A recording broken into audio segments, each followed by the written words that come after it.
I hereby call this meeting to order. The committee is gathered here on the side of the goddess to pass fair and frank judgment. The purpose of this hearing is to assess the professional competency of Mr. Mars Edgeworth.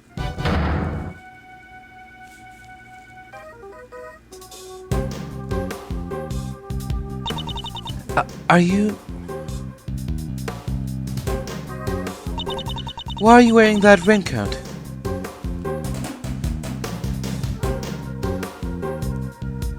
No!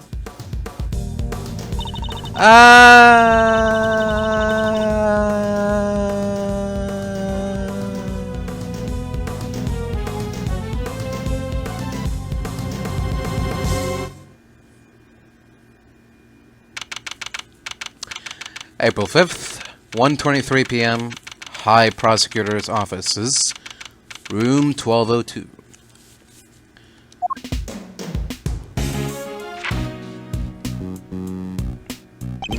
Will you please stop pacing, Detective? You're kicking up dust. I swept the floor 3 times already. Then sweep it a 4th. I gotta take your badge, Miss Edgeworth. I can't just stand there, cool as a cucumber. We don't know for certain that they will. Well, it sure seems like they mean to. Just give up pretty much spell it out. Truly, you are proven to be quite a threat to the Committee for Prosecutorial Excellence. As such, you give me little choice but to report back on your continued transgressions. No doubt you'll be called to appear before the committee in due course. She said that I would be called to appear before the committee. Nothing more. Well, I don't care. I won't stand for it. What if we never get to work together again? I'd have thought you would welcome the prospect, Detective. After all, it would mean you could work with someone less problematic. Don't say that, sir. I've never heard anyone except that stupid committee say you're problematic. You're not just looking for an excuse, are you? To become a defense attorney, I mean? Because I won't let you. You're Prosecutor Mars Edgeworth, the prosecutor, you hear? To become a defense attorney, huh? The circumstances of my father's death set me on the path to becoming a prosecutor. But I'd only been interested in the law to begin with, thanks to my father as well, and his work as a defense attorney. Are you gonna keep fighting crime as a prosecutor or help people as an attorney? Something tells me you've got a big decision ahead of you. One only you can answer. Are you listening, Miss Edgeworth? I said I won't let you do this. Really, Detective, there's no need to be so dramatic. Who knows? The next prosecutor you work with might be a little more lenient with your salary assessment. Oh, really? So, no more instant noodles? No! What are you saying, sir? I don't care about any of that stuff. Well, you thought about it, didn't you? Fully for a moment. We're busy in here. Come back later.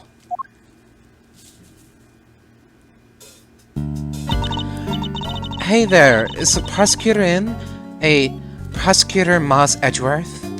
Look, pal, what part of we're busy till you get? Wait outside and I'll be with you in a bit. Oh, that's not good. Your face is red as a tomato. Red face, gritted teeth, let's see. I said we're busy. Wait, that's it! Stomach cramps, right? No need to worry, it's nothing an injection can cure. Now roll up your sleeve for me, it won't hurt much. Eek, no, thanks, pal. I'm healthy as I can be. And who might you be? Oh, sorry. I totally forgot to introduce myself, huh? The name's Needler. Florence Needler. I'm a nurse at Hertz Hospital. Well, nobody here is hurt, so you should have the right room. Yeah, you're Prosecutor Edgeworth, right? Wow, those are some deep furrows in your brow. Are you feeling alright? Suffering from a severe headache? I can give you an injection that'll... I'll be fine, thank you. Could you please just tell us what you're doing here? Huh? Oh, sure. Well, it's like this. I brought somebody to see you. Wait right there. I'll go grab her. Wait! Too late. I wonder who she brought along. She's here from hospital. Maybe it's a patient. Someone you got touch his eyes with your trademark repair with. And what exactly is that supposed to mean? Oh. Someone you cut down his eyes with your trademark rapier wit? Someone's using some fancy words, Gumshoe. What exactly is that supposed to mean? See? That right there, sir. When you grab me like that, I lose the will to live. You don't want to send me to the hospital, do you? Surely he's exaggerating. After all, that's the look I always give him, and nothing's happened so far.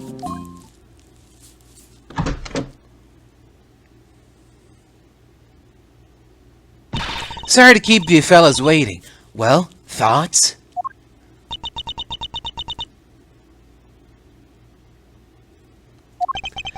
Thoughts on what? You don't recognize me? There is something about her. Something familiar. This had your name on it. So I thought, just maybe...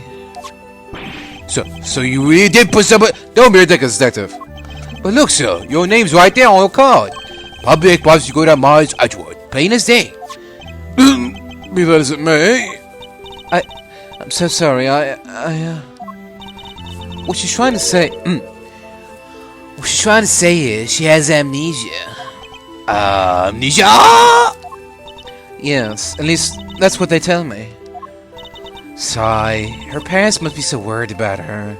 I bet they've only been getting around 8 hours of sleep each night. You gotta feel for them.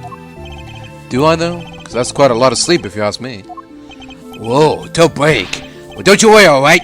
Since you had this card, that means you really must know Mr. Edgewood somehow. So just sit back and we'll take it from here. Right, sir? At the very least, we might be able to help you figure out your identity. Really? Will you? It's going to come down to what you remember, but yes. Now that's a Mr. Edgewood I know. Don't worry, miss. You're as good as healed. Let's not get carried away here, detective. I'm a prosecutor, remember? Not a miracle worker. I'm sorry. I don't remember you well enough to accept a gift like that just yet. That's alright. I wasn't offering it to you anyway. Where do we even start? So, do you remember your name, miss? I'm sorry. She's been like this since she came in yesterday. So she's only been in the hospital for a day. No way, that's amazing. How'd you figure it out so fast? How can one person be so emotionally draining? They found her wandering around late last night and brought her in. I wanted to help out, so I went through her stuff to see what I could find. And did you find anything apart from my business card? Nothing with her name or home address. Oh, wait a second. She was wearing this. It's a pretty unique design, right? Oh, this pin! What the heck? Does that mean? But it can't be. Kay, is it really you? Kay.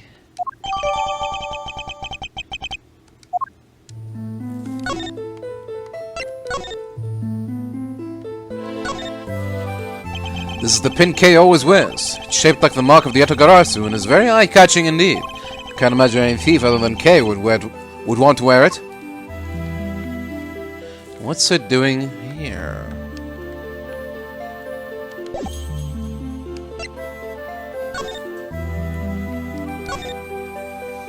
This badge's design is set to reflect the relentlessness and discipline of law enforcement. It comes from the authority vested in us as strict protectors of the law and executors of sentences, much like harsh winter frosts and blazing summer days.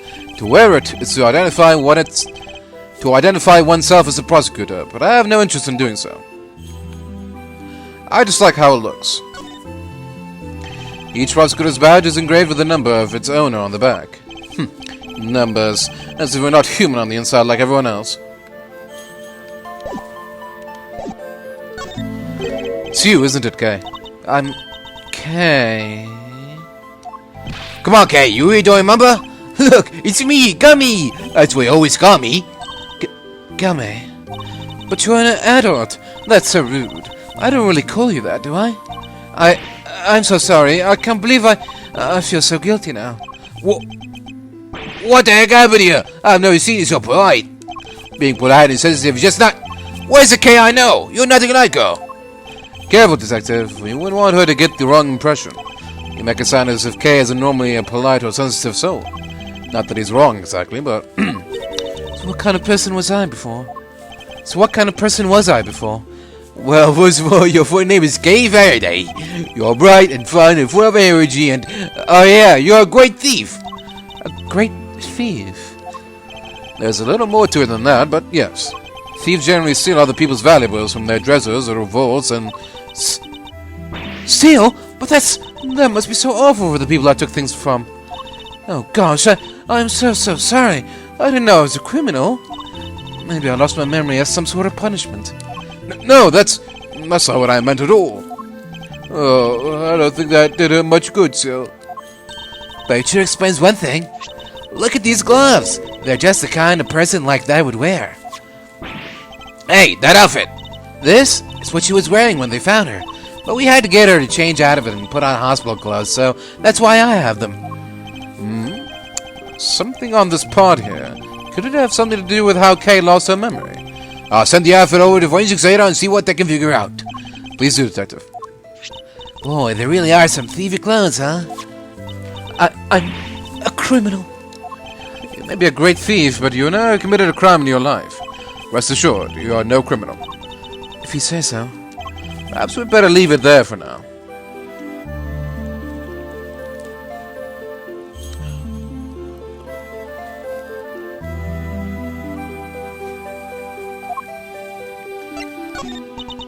I'm sorry. I wish I could remember who you are. How do we know each other exactly? Well, that is... How do I put it into words? You're Prosecutor Actual's assistant. I am. So a prosecutor is the head of some sort of great thief network then? No, not quite. We last saw Kay 2 days ago. Perhaps we should try to figure out what she's been doing since then. Was the pen the only item on her person when you received her, Nurse Needler? There were a few other things, but I doubt any of it will be a much issue. I'll be the judge of that. Could you please show them to us? Well, alright then. In no particular order, I present... a German ninja mask. Was she at a show or something? A letter, and it's addressed to Kay. Next, a ticket stub. And finally, a fake flower! The kind people like to spruce up their bathrooms with, too. It's a corset, Detective, and they're usually worn by women. And that's that. So, anything useful in there? Kinda hard to tell. Frankly, I'm not really seeing a connection between any of them. I should take a closer look at each piece later when I have the chance.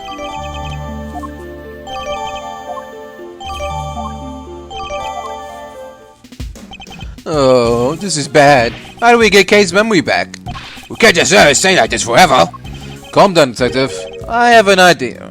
You do? I knew you'd come to rescue, sir. So, what is it? Look closely at the ticket stub. Oh, it's for the viewing platform at the top of the big building. The big building? You know the place? Everybody knows this, silly. It's the hottest date spot in town. They say that if a couple holds hands while they're up there, they'll stay together forever. Tee-hee. This is yesterday's date, and the ticket is only valid on the date specified. Plus, it's a stub. That means she used it, right? I think it's a distinct possibility. Well, shall we go see what we can find? Now? Just like that? The only way to figure out how Kate lost her memory is to retrace her steps. But what about your thing with the committee? It's not for a little while yet. We have time. Great, so can I leave Kay with you? That would be for the best, but you don't mind, do you, Kay? Oh, of course not. Thank you. Alrighty then. Back to work I go. If you need anything, feel free to give me a holler at Hertz Hospital, okay? I can come running with a syringe or 3, wherever you might happen to be. Yes, thank you. I doubt we'll be needing that particular service. Now then, Detective, shall we get going? You too, Kay? Yes, sir. Yes, of course.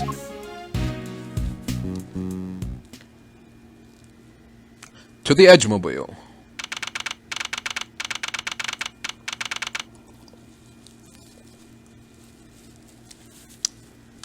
April 5th, Big Building, Plaza. Alright. Mask modeled on the gem ninja's face, made of cheap plastic. A letter Kay was carrying, it's addressed to her. Dear Kay, don't worry, I'll make sure you get your precious thing back. Rosie. Alright, very non-specific. Very non-helpful.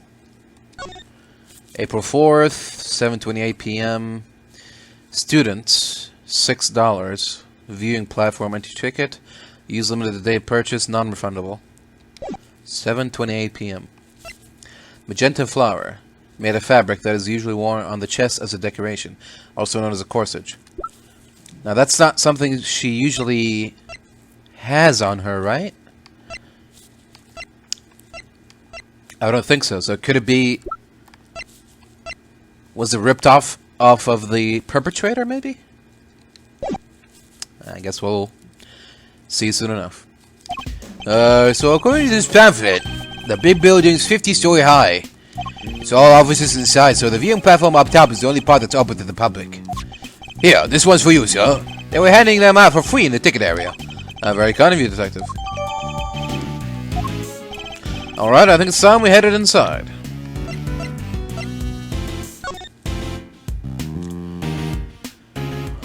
Okay. Tree stand. Right. Look out! The big building! It's about to fall! What? We gotta do something! No, please, I'm begging you. Stop! It's no good. Without fresh milk, my thoughts just aren't getting through to him.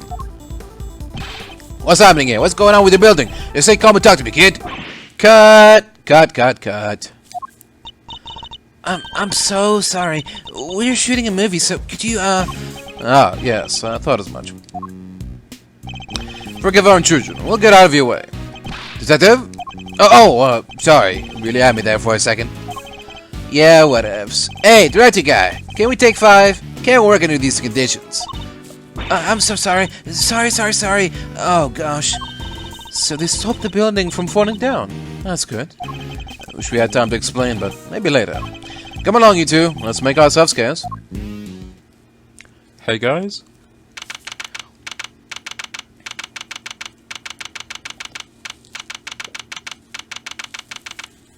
April 5th, 2:18 p.m. Big building viewing platform.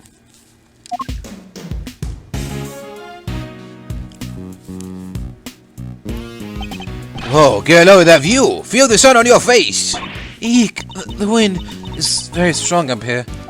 That's okay, you just stand behind me or Miss Edgeworth here. We're both more than big enough to keep the breeze away. Speak for yourself. Well, Kay, does this place bring back any memories? I'm not sure. Have I really been here before? Perhaps simply encouraging her to talk will help. Okay, please. Any thoughts or feelings that come to mind might be a clue we can use. Alright, I don't know if this will be of any help at all, but... I still can't be sure if I've ever been here before. It's so high up and the wind is so strong. It's terrifying. I don't remember. I just don't remember anything. It's no good. I'm so sorry. No dice, huh? I'm sorry. I feel so useless. I know I'm supposed to have all these memories, but I just can't remember. You have amnesia, Kay. Don't be so hard on yourself. This is, maybe just this once, try not to be so intimidating, okay? Or at the very least, don't use your trademark glare on her. Nobody asked for your opinion, detective.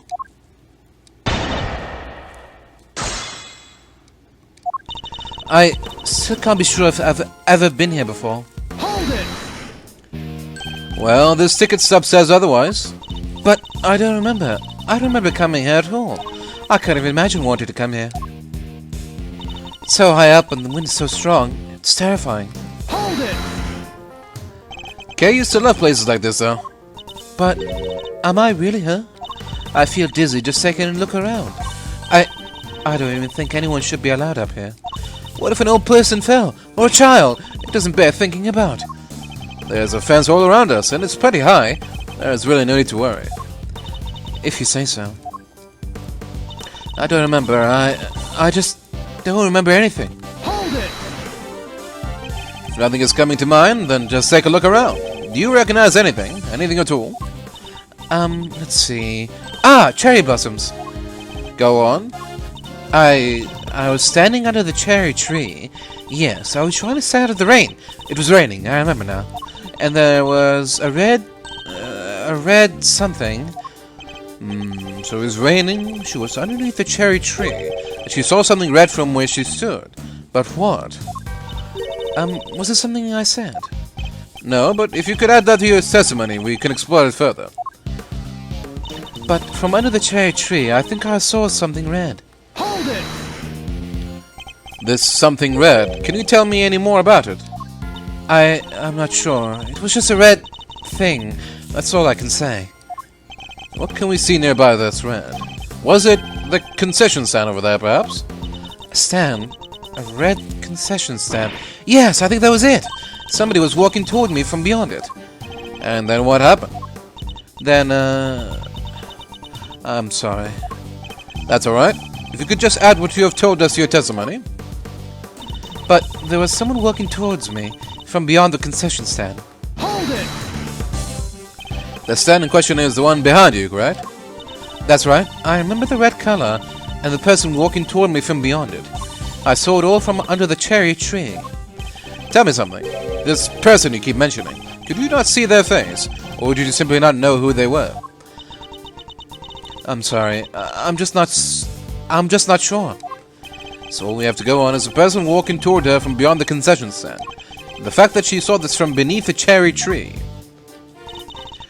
It's no good. I'm so sorry. Hold it! Doesn't have to be related to how you lost your memory, but if anything floats up at all, just say it. Really? Well, let's see. Oh, the cotton candy from that stand there. I don't know why, but it just came to me. If you're hungry, you only have to say. You want cotton candy? You got it. My treat. Thank you. It will make my day. I have to get something out of her somehow. Maybe if I press her a little, I can shake something loose. Okay.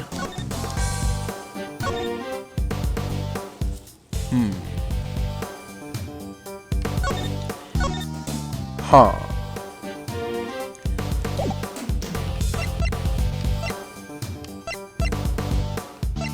Okay.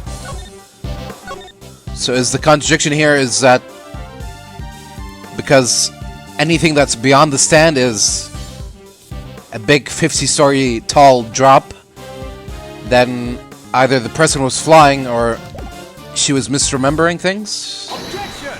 Is that okay?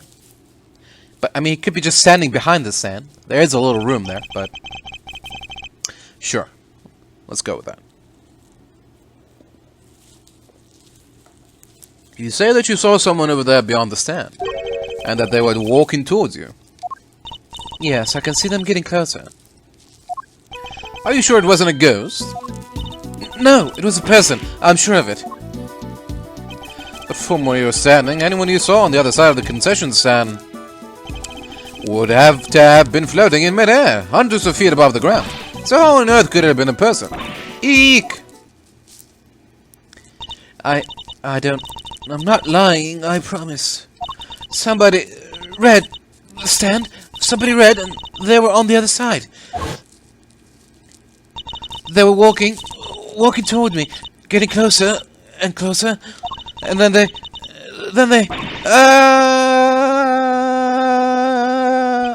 Okay, what's the matter?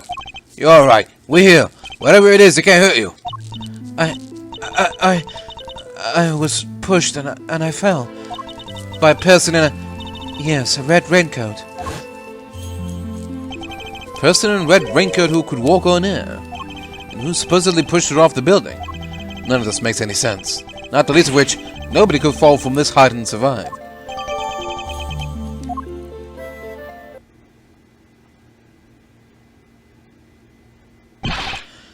Attention everyone, please say right where you are. What's wrong, officer? I'm Detective Gumshoe. Mind filling me in? Yes, sir. A body has been discovered here in this building, sir. A body? Whose body exactly? Not sure. We're still waiting on it. But what we do know is that the victim is a young woman, and that her name is Kay. What the blazing? What the Sigma?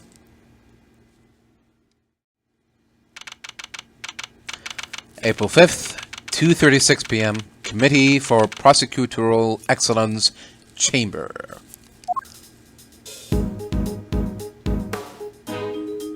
Wait, this room. Officer, isn't this... Yes, sir. This is the trial chamber of the Committee for Prosecutorial Excellence. So it's here now? I knew that they moved out of the prosecutor's building, but I had no idea they'd come here. Oh, Mr. Edgeworth, and Kay, too. How are you all doing? Is Kay feeling any better? We heard there was some kind of incident. I'm sorry, but who might this be? This is my grandma. Hold on one second.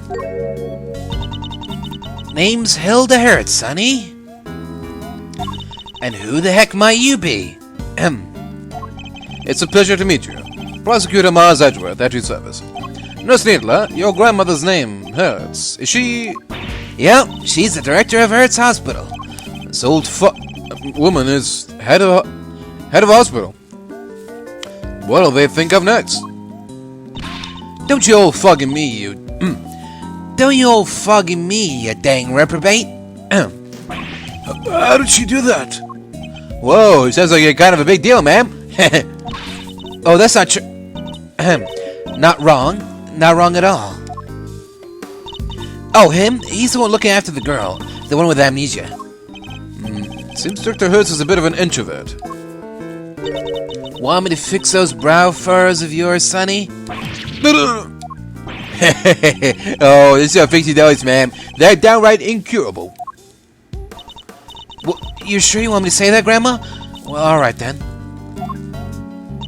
Now, I don't got a dang thing more to say to none of you. You go on about your business, you hear? As long as that business don't involve messing with the deceased body, I got work to do. Wait, please, Not a damn thing, I tell you. Hey, you can't touch voice like that. What gives you the right, huh, pal? Oh, didn't I mention? Grandma's also a coroner. She's in charge of this case, which means... Ow! Which means exactly that. What do you mean? Exactly what? How am I supposed to know? She said it, not me. She said it, not me. Oh? it's like I'm trapped in a comedy routine I can't escape. Well, we've got a body to be looking at. Catch you later, gang, and take care. What the heck is that deal? What does it matter as long as we have permission to investigate? What does it matter? It matters a bunch, sir. What will you do now, Mr. Edgeworth?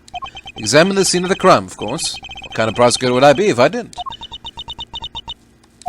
Alright, let's get to work. That person over there is called Kay, right? Surely that means I can't be the Kay you know. That's what we're looking to figure out. But don't worry. You're the Kay we know. I'm certain of it. Thanks. A Kay who lost her memory and a victim who shares her name. Both meeting their respective fates here at the big building. No doubt this case will be the key to restoring our Kay's memories. I'd stake my life on it.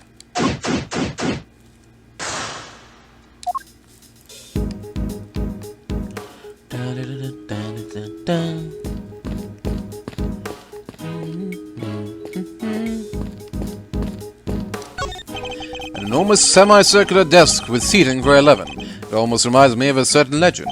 I know the one, sir. The Knights of the, brown table, right? Whoops, guess that wasn't it. The Knights of the brown table? The Knights of the brown table, Further and further from the mark. But I'll refrain from rubbing his nose in it, for now. That's a lot of books, sir. It's kind of intimidating, if you ask me. Intimidating? What could that be? What could be more welcoming than a good book, detective? Guess that depends. I got the chewing out of my life in the library. I got the chewing out of my life in the library back in the day for running raps inside it. But this isn't really a library, is it? So maybe I could just jog around a little, work off some of the anxiety? Something tells me that if I don't stop him, he might very well start running around and around.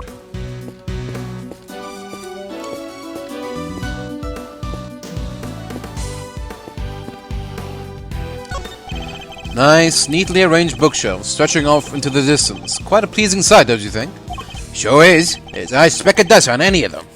Reminds me of my special method for cleaning your office, sir. Sweep, then vacuum, then wipe it all down twice. Then on goes the floor wax, and then... Only you approach your actual job with the same level of rigor. It's a statue of the goddess of justice.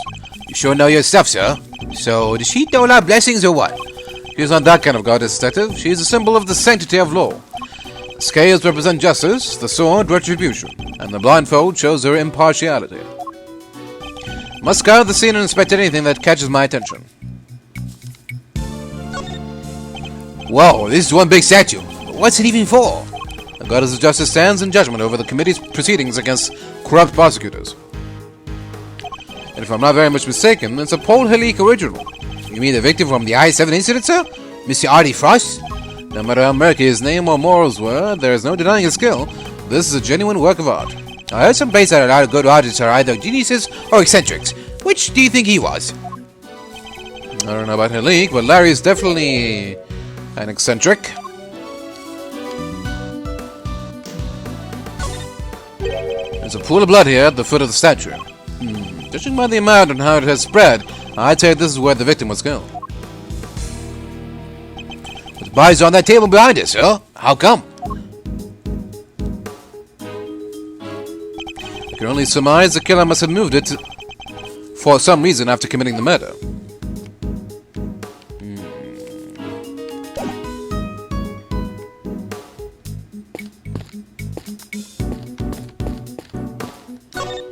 Can't be easy reading books that size, or lifting them for that matter.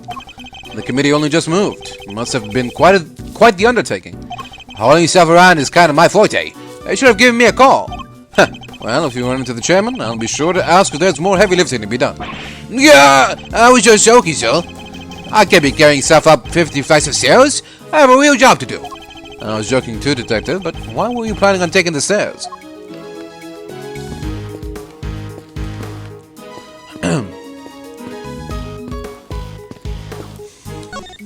Officer, tell me about the security arrangements for this room. Yes, sir. You need a special key card to enter, sir. Interesting. So not just anybody can enter. In which case, the person who discovered the body would have been... Yes, sir. I remember the committee. They found it when they arrived for today's hearings. The hearing. My hearing. Which would be underway right now if it wasn't for this. Sorry to intrude. Oh! Well now. Who are... Huh? What's that, Grandma? I'd know that voice anywhere. That's Von Karma's little girl. Oh, so you two know each other? It has been too long, Grandma Ertz. You as well, Nice Edgeverse. What's she doing here? Franziska Von Karma. She is the daughter of Manfred Von Karma and a prosecutor like myself. These days, she's mainly been working with Interpol, though I thought she was supposed to be abroad. Don't look so surprised. Where my investigations lead, I follow, no matter when the world that might be. Which means that there must be some kind of international angle to this case, yes? You know full well that I've been pursuing a certain smuggling ring. And that I won't rest until it has been destroyed and its ill-gotten goods recovered. So the smuggling ring is involved then? That information is to be shared on a need-to-know basis, and you don't need to know. I see she means to be as helpful as ever. Miss Von Karma, is it? Grandma wants to tell you something. I'm about done here. Scene's all yours. In that case, we'd like to examine the body ourselves too, if you wouldn't mind. I mind plenty. I remember where I heard about you now, you dang varmint. Don't need no soon-to-be ex-prosecutor messing the place up. Go on, get. Just remember, it's not me saying this stuff, okay? But please, Granny, it's important. Who you calling a granny, little missy? Eek! I'm sorry, I didn't mean to offend you. This is going nowhere. I didn't want to have to do this, but... Franziska, I need you to add us to this investigation. We have to see that body up close, or we'll never learn the truth about what happened to Kay. As in, Kay Faraday. Please, you gotta help us out here. Kay needs us.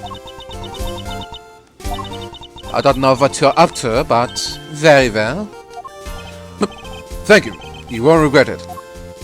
Of course, I expect to receive a full explanation when I grill you later.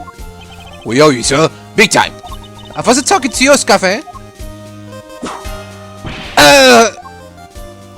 Well, Grandma Earth, will you allow them to examine the body? I ain't about to say no to an international big shot like yourself, hon, but are you sure about this? Yeah, I agree with Grandma. Are you sure you're sure? Of course I'm sure. It's my prerogative to judge the whole world in my name. That's just common sense. Of the extremely arrogant sort, perhaps? See yourself, but don't say I didn't warn you. Well, you heard her. Try not to get fired, okay? Don't worry. It'll take a lot more than this to ruin my reputation should things turn sour. Unlike me, who was on the verge of losing my badge.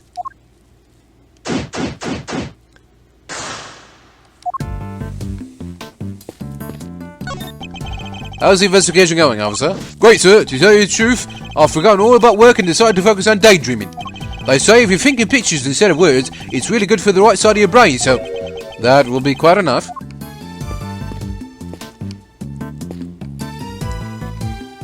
Huh? What? Oh, I see. Oh, but we can ask her about new things, okay? I was carrying this, wasn't I? I'm sorry, I don't remember anything about it. Nothing at all? Even the tiniest clue could help. Alright, let's see. Ah! I think I might have just grabbed it on reflex when whatever happened to me happened. There's a saying, right? A falling person will clutch at a straw. What's the matter? You're making a strange face. I don't want to dissuade you from trying, but please, I need you to think a little more before you speak. I understand.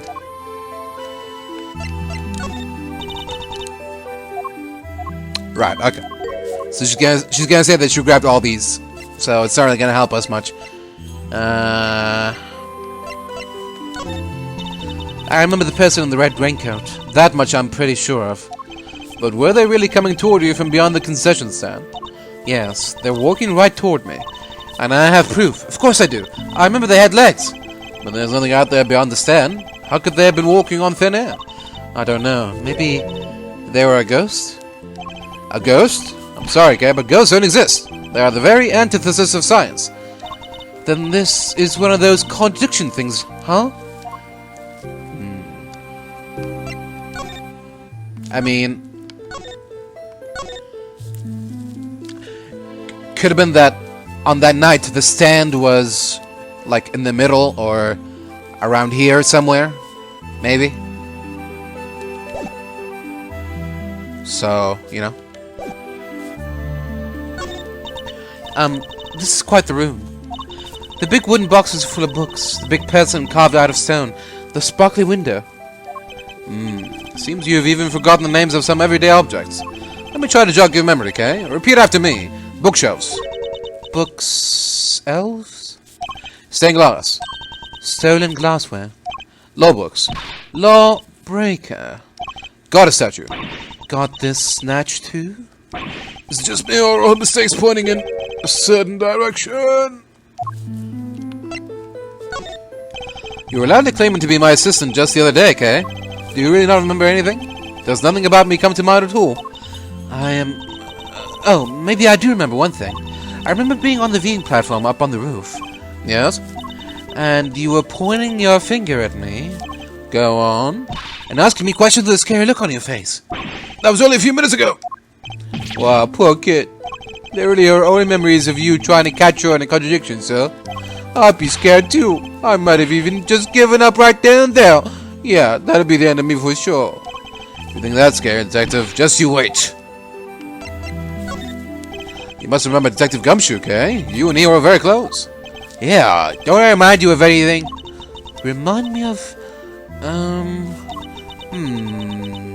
Wait, I do remember something. I remember Mr. Edgeworth scolding you, and not just once, hundreds of times. That's no memory, kid. That's just the joy of our day-to-day life together. Isn't that right, Mr. Edgeworth? Joy, is it? I must not be doing good enough of a job reprimanding you then. I'll just have to try harder next time.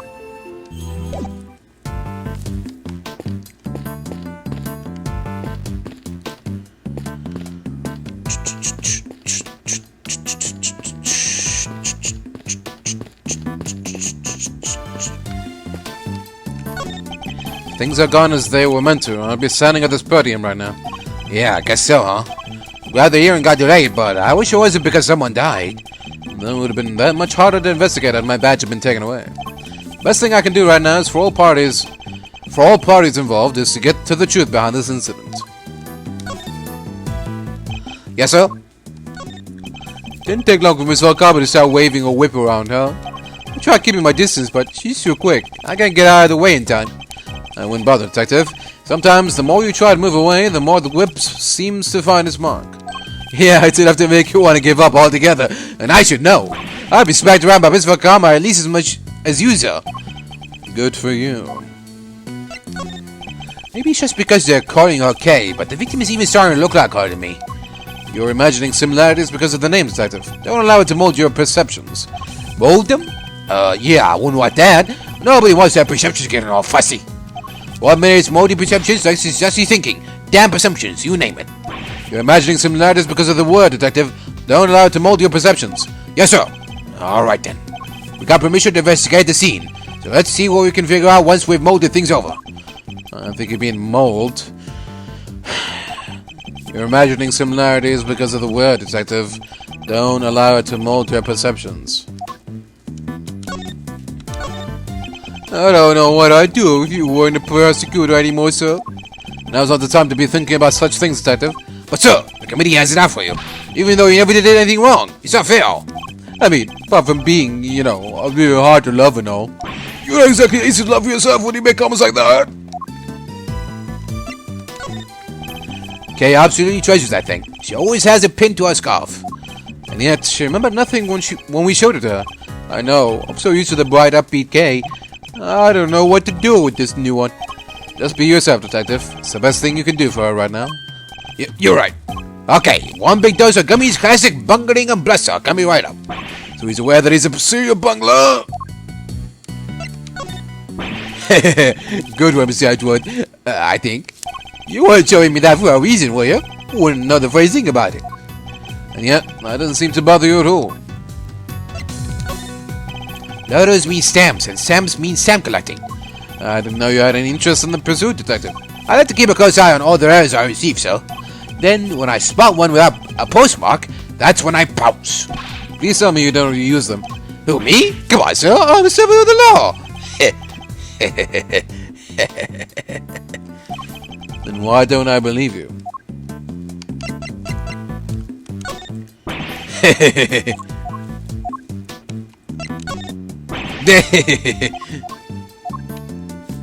Flowers. Pamphlet. I wonder where Kay left all her memories. Maybe someone's turned them into lost and found, or maybe one of the guards has found them. Are you being serious, Detective? No, sir. I just it's driving me crazy not being able to do anything. I feel so bad for her. And perhaps you should be concentrating your efforts on this investigation. It's the one thing either of us can do for her right now. Yes, sir. You said it, sir. Alright, we're down here.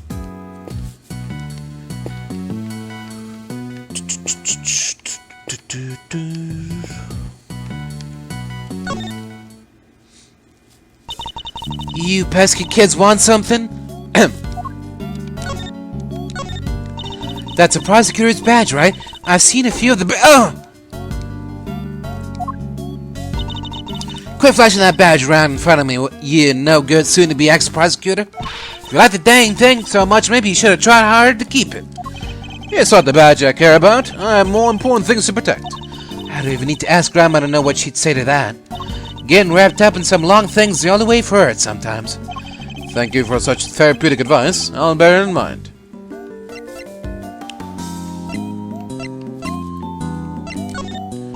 Never mind whatever the heck that is. Come here and give me a look at your ruffles, son.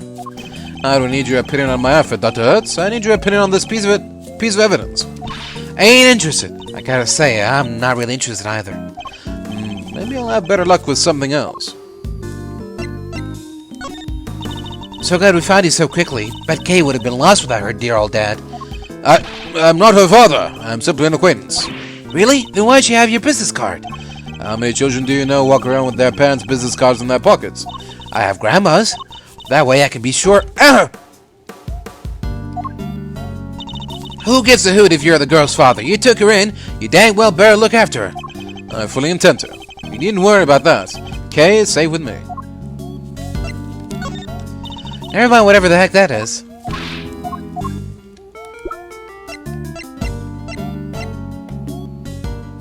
Damn. 60. Sure it's not 600? Alright. Nurse Needler, could you tell me a little more about your relationship with Dr. Hertz?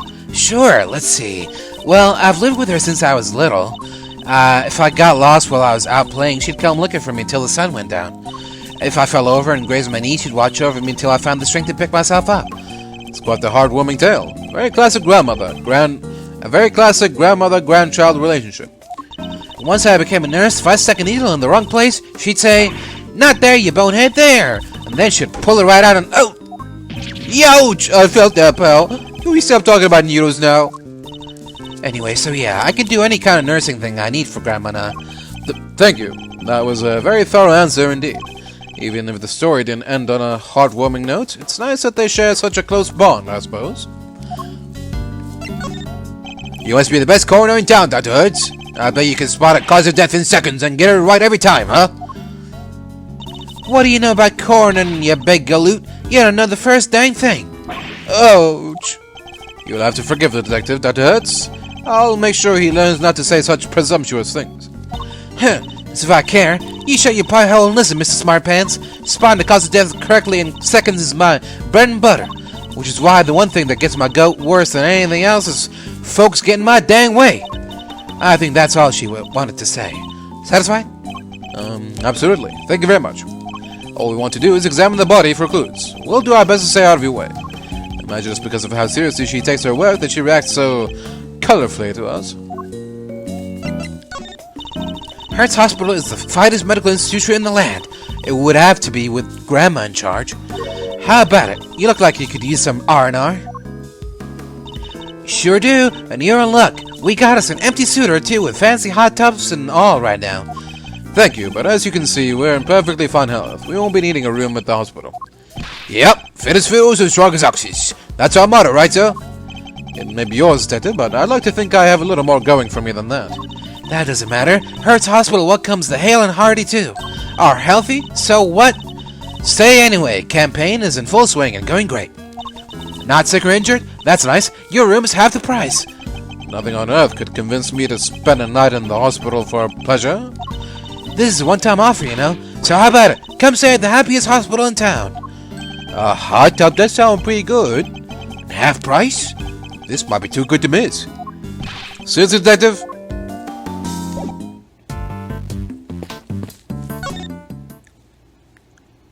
Yes, what is it? I'd like you to take a look at this, Franziska. Fine, what am I looking at? My prosecutor's badge. And? I just wanted to show it to you, that's all. Ah, good. So you do still feel pain. What's that supposed to mean?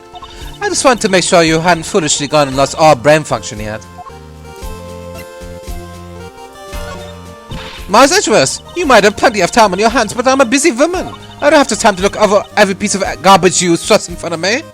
Now put it over there and consider the evidence in your possession more carefully before bothering me again. It's every bit as unforgiving as ever, I see.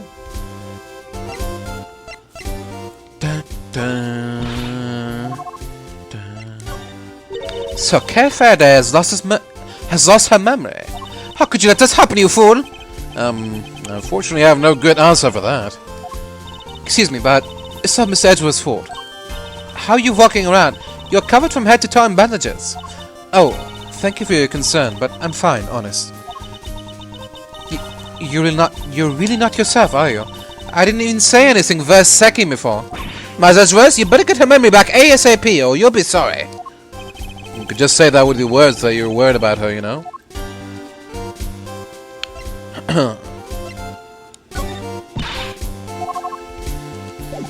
Alright, fine. Murder is the trial chamber of the Committee for Prosecutorial Excellence. This is serious. I did you the favor of allowing you to investigate further. I'll be expecting results. And you'll get them. Would I still be here if I didn't think I could deliver? Come to think of it, why were you here in the first place? So he doesn't know I was summoned before the committee. That's a long story, longer than the nighttime, and deeper than the sea. How about we say Mr. Edgeworth the trouble? On second thought, I don't care why you're here. What's important is that we solve the case in front of us. Agreed? wholeheartedly. Wait, but you were the one who asked in the first place. What's that saying again? Zip first, things later? But can't you make it the other way? Just for me! What are you doing here, Franziska? I thought you were working abroad on something with the Interpol. Wouldn't you like to know, Vesa boy? But it's a top secret, and I have neither the need nor the obligation to tell you. I thought you'd say as much. Anyway, never mind that. Where's the prosecutor in charge of this case? Not that I know who's been assigned, but I was hoping they'd take care of the legwork for me. Yet they haven't even bothered to show up. What in the world could they be doing? Huge! I'm not the prosecutor's keeper, sir. It's hardly fair to whip people who don't deserve it, Franziska. What use is a whip if you don't use it? And who better to use it on than anybody who hasn't given 110%? I mean, I don't know who's been assigned yet either, but I 110% feel for them already. I couldn't help but notice that you seem to be acquainted with Dr. Hertz. How very astute of you, Massage Verse. Yes, I know her. Once upon a time, we... Never mind. She doesn't seem keen to talk about it. Perhaps I better leave it for now. What happened, sir? What happened once upon a time? You can't not tell us now. Huge! Only a foolish fool foolishly pries into other person's business. Now hold your tongue, Scruffy, or you'll get more than a mere tongue lashing. It's a bit late for that. Spencer Vip spoils the child. A Vip in time saves 9. Did you go to school, you Vipless Funder? Eek! Yes, it seems that leaving it alone was the right choice after all. Alright, we'll leave it to it then. Well, one thing's for certain. She's dead. This isn't Kay. She doesn't even look like her. I think we knew that already, Detective. Our case standing right over there, after all. Victim looks to be in her 30s. She's wearing a white suit. Could be she worked in one of the offices here in the building. Perhaps, but for now, she remains unidentified. Question is, why did the police seem to think her name was Kay? I must scour the scene and inspect anything that catches my attention. You think this could be the murder weapon? A 3-armed candelabrum. The victim suffered the same number of puncture wounds to the chest. Puncture wounds that could well have been made by these spikes. Candle album? Not quite, Detective. Candelabrum. Candle holder, in other words. Ah, I gotcha. That reminds me. I forgot to pay my electricity bill once a while back, and I had to live by candlelight for all month. Who does that in this day and age? Well, Gumshoe, apparently. The victim's hair is caked with blood. Looks like she was hit with something, huh? Unfortunately, it's too early to say for certain. Perhaps an answer will turn up as we investigate further. Oops. It doesn't look as if there's anything in the chest pocket. Nothing except this hole right there. By the look of how the fabric was torn, I think it was pierced by something sharp. Can't keep your coins in there now. They're all fall right out. Have you never heard of a change purse, Detective? Sure have, sir. It's another word for a bucket, right? I give up. There's something pinned to the jacket here. A piece of magenta fabric. Whatever it was, looks like it was torn out pretty roughly. It seems she suffered a serious burn to her hand at some point. You think it has something to do with how she died? No, this scar's too old for that. I would imagine it happened some time ago. She's holding something. Detective, could you open her hand for me? Yes, sir. Right away. What is that? Wait, I know. It's a loyalty card. Probably from a store she... Ouch! It's a key card. Oh, why, sir? Why? The question we should be asking is, what does it open?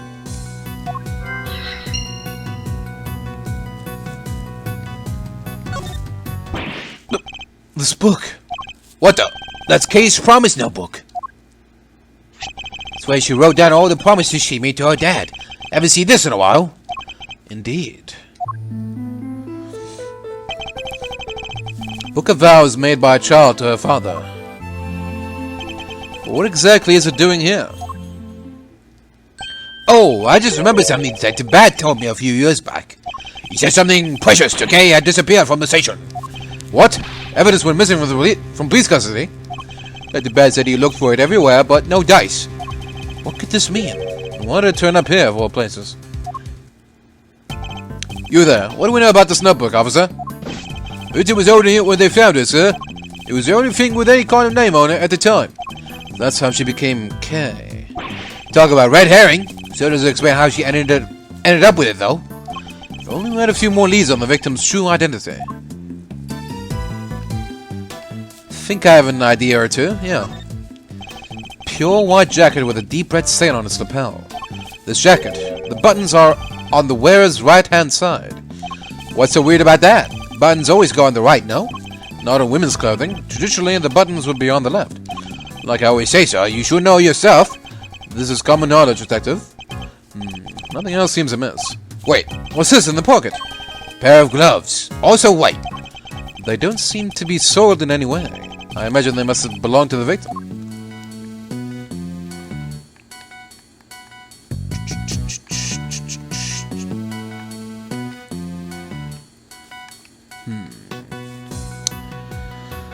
Nothing else, I assume? Okay. Could this be related to the evidence somehow? Eureka! Judging by its appearance, I'd say that the flower Kay was carrying originally belonged to the victim. Yeah, now that I mention it, it does look like it's made out of the same fabric. Indeed. Let's make a closer comparison. The torn edges match up exactly. You've got one heck of an eye, sir. The flower belonged to the victim. This implies a connection between the victim and Kay Faraday. Furthermore, it appears that the flower was torn off with considerable force. Kay Faraday was involved in the incident somehow, and based on what we're seeing here, we may have no choice but to treat her as a main suspect. What? But there's no way she could have done this. I can't even begin to imagine it. There isn't a murderous bone in her body. Nevertheless, we lack the evidence to disprove such an assertion. For the moment, we're simply considering all the possibilities. Is that right, Mazajvez? For better or worse, yes.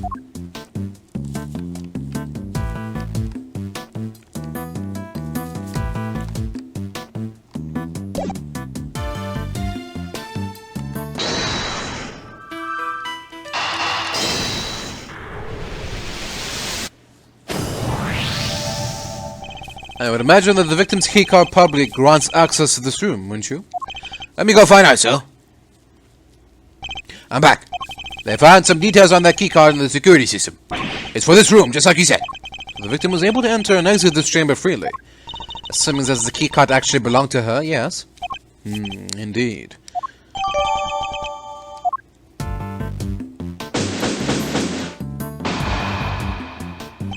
Seems we're no closer to discovering the identity of our victim.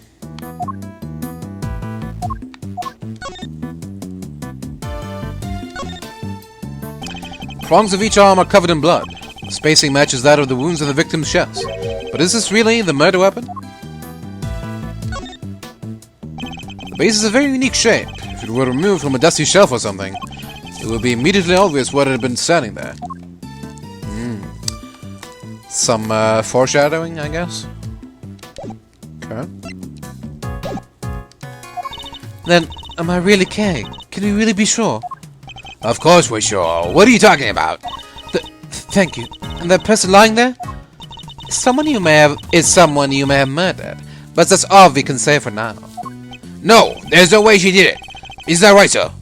Indeed. I don't believe the Kay we know could have done something like this. You're becoming a real softie, Mazajves.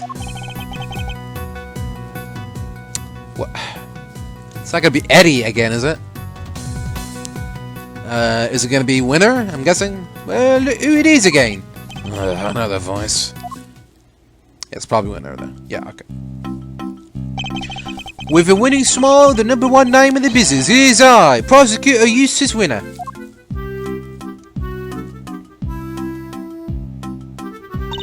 Please forgive the intrusion. Step away from that body, Edgeworth. I didn't call for you and I don't need you. This case is mine and it's what the victim would have wanted. You knew the victim? So it really is her. But be not afraid, everyone, for the goddess of justice will guide us to the truth. She sure will. Now that I'm here, everything is going to be alright. Whoever did this will live to regret it. I'll show them what— Eek! Massage Vest, who is this imbecile? Why am I getting the death glare? I've got nothing to do with him. Franziska von Karma, I presume. My apologies. I should have introduced myself sooner. Verity Gavel, at your service.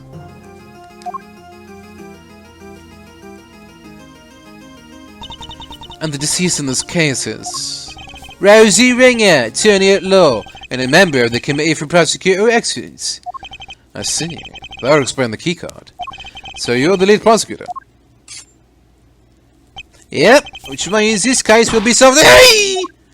You didn't tell me your name yet, little boy. If you want to know my name, all I have to do... Stop babbling and tell me. Now. It's Eustace. Eustace Widow. I think we've established where the balance of power lies in this particular room. Mr. Guy in charge? Here, this is from Grandma. What's this? Oh, the preliminary findings? Hehehe. Looks like it's game over for you, Edgeworth. This isn't a game, Mr. Winner. Alright, that's me done. See you next stiff. Yeah, home time. I can murder a bowl of noodles right about now. We're out of here, everybody. Stay healthy.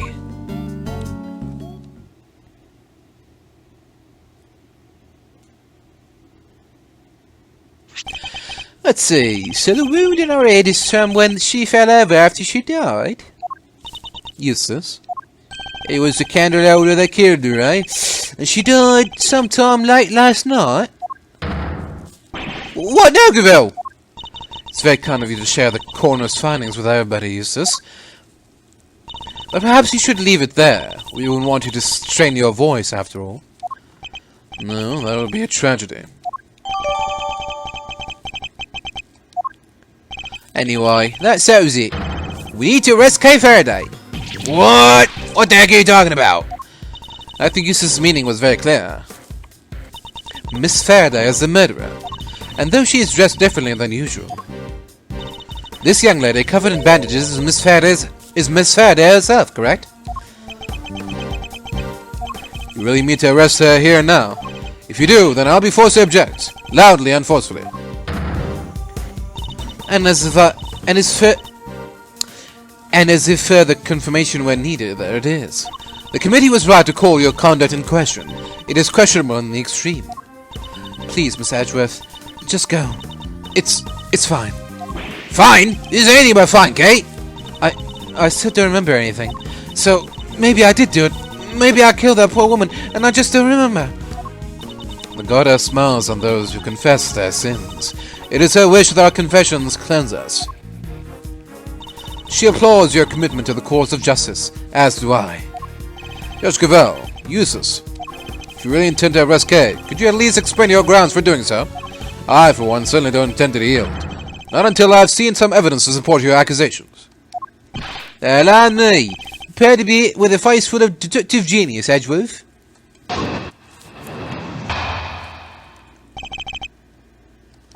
I call it the human race because somebody has to win it, and that somebody is me. I won this race too. I saw it before anybody else did. Kay Faraday is a murderer, no doubt about it.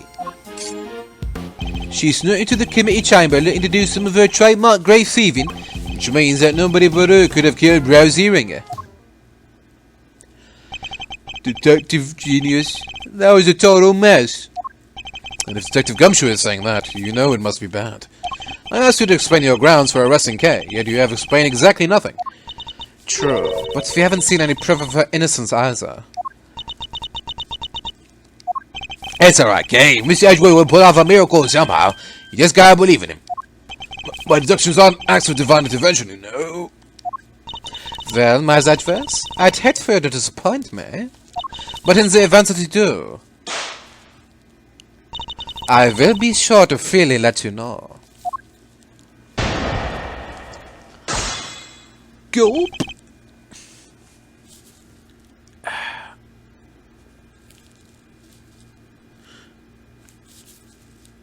Ow. God. Sorry.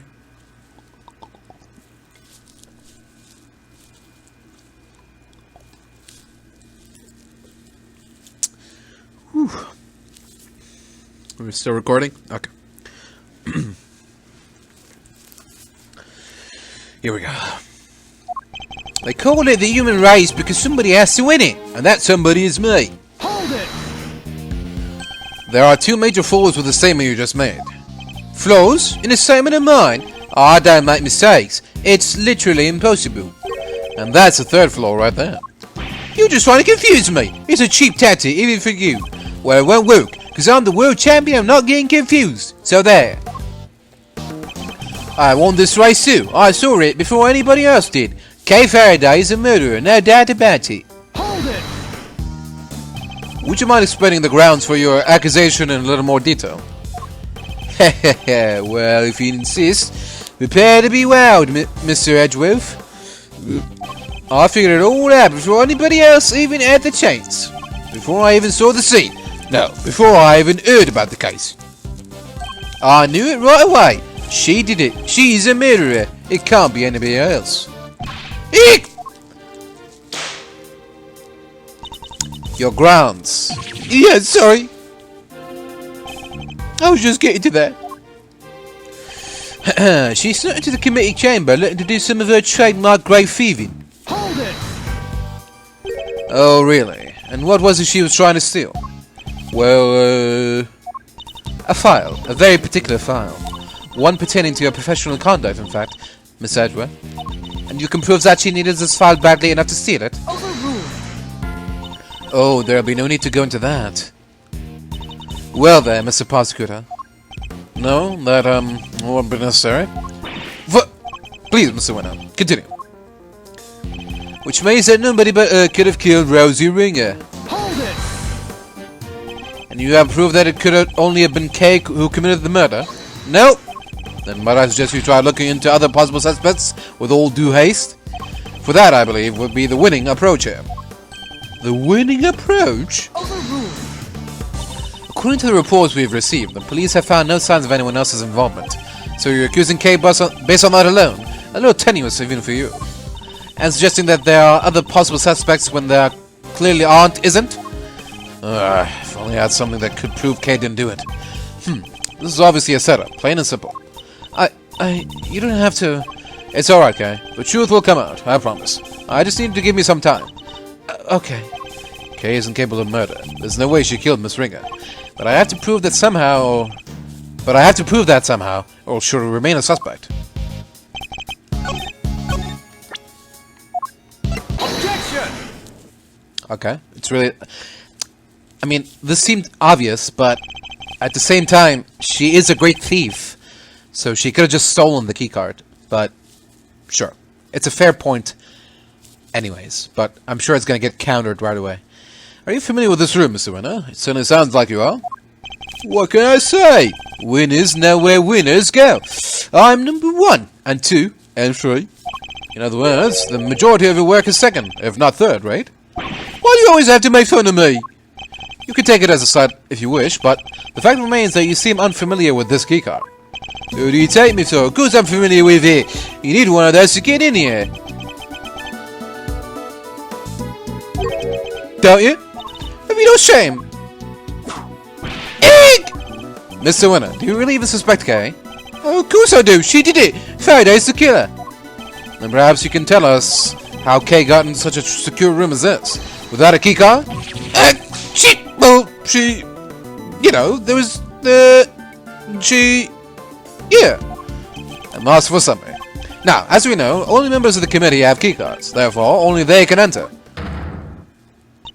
Precisely. Why is she agreeing with me? Please, take a look at this. I had security pull the data earlier. As you can see, the door to this room was open at 12:52 AM with Miss Ringer's keycard. We cannot know for certain, of course, but who's to say the culprit didn't enter the room with Miss Ringer, and then kill her over some sort of subsequent disagreement? Certainly a plausible theory, but that's all it is. For one, it would require the victim and her murderer to have known one another. Yeah, and Kay didn't know the woman. I'm sure of it. Overruled. How can you possibly be sure of such a thing? That's pure speculation on your part, Detective. There's no place for guesswork in the courtroom or at a crime scene. Hard evidence is what is required. In that case, Are you suggesting that you have set hard evidence to support your theory? Evidence that Kay Faraday and Rosuninga knew one another? But of course. What?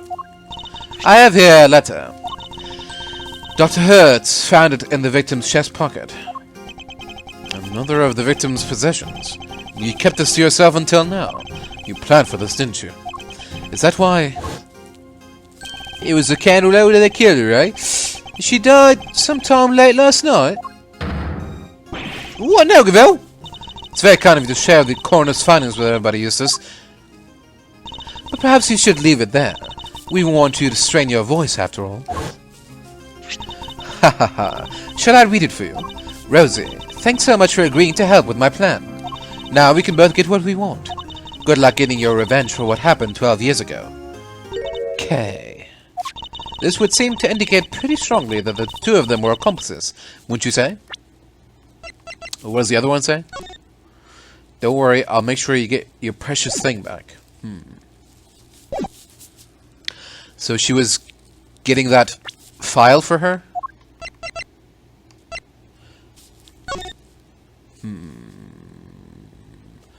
Burn mark on the back of the victim's right hand. Head injury post-mortem.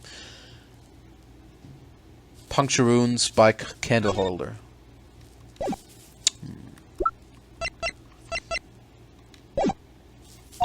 Accomplices in a plot to steal from the very room in which we are standing. No! Wait, so your principal suspect is Miss Kay Faraday. For this second crime as well as Miss Ringer's murder. I'm the principal suspect? Don't listen to her. It's all lies, all of it. You're not like that. You'd never do any of the stuff they're accusing you of. And how do you explain the letter, Detective? Unlike Mr. Winner, I suspect that Judge Gavel had herself some proof to support her accusation. But I didn't expect it to be quite so definitive. Nicely done, Gavel. Thank you, Eustace. Hold it! We're not done here yet. I still have questions, and you'd better have some answers. Would you mind if I handle this, Eustace? Be my guest. Have fun arguing Edgeworth into the ground. Can't let them steamroll me on this. I have to find a way to take back the advantage.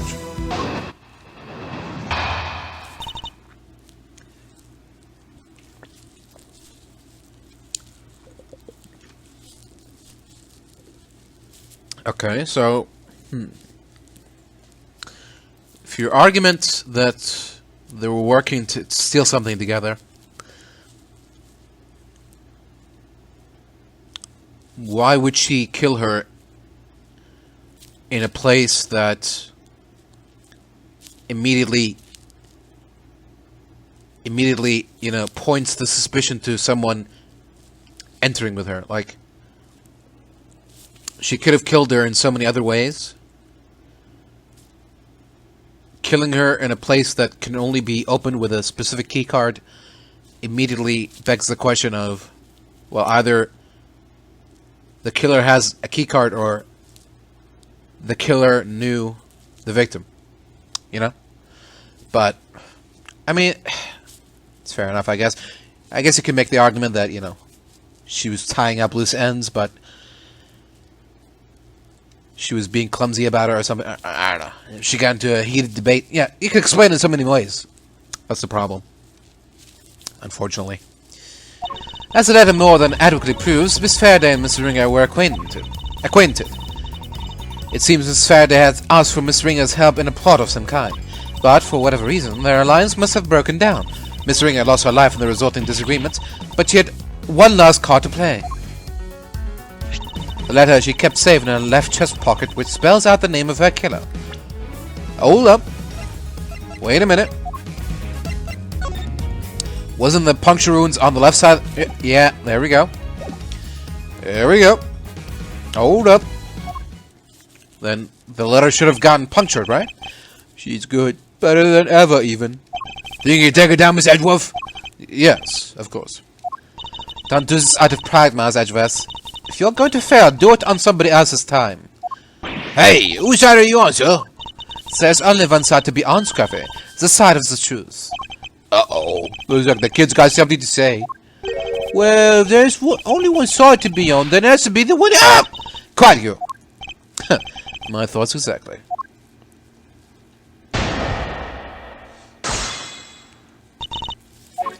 As the letter more than adequately proves, Miss Faraday and Miss Ringer were acquainted.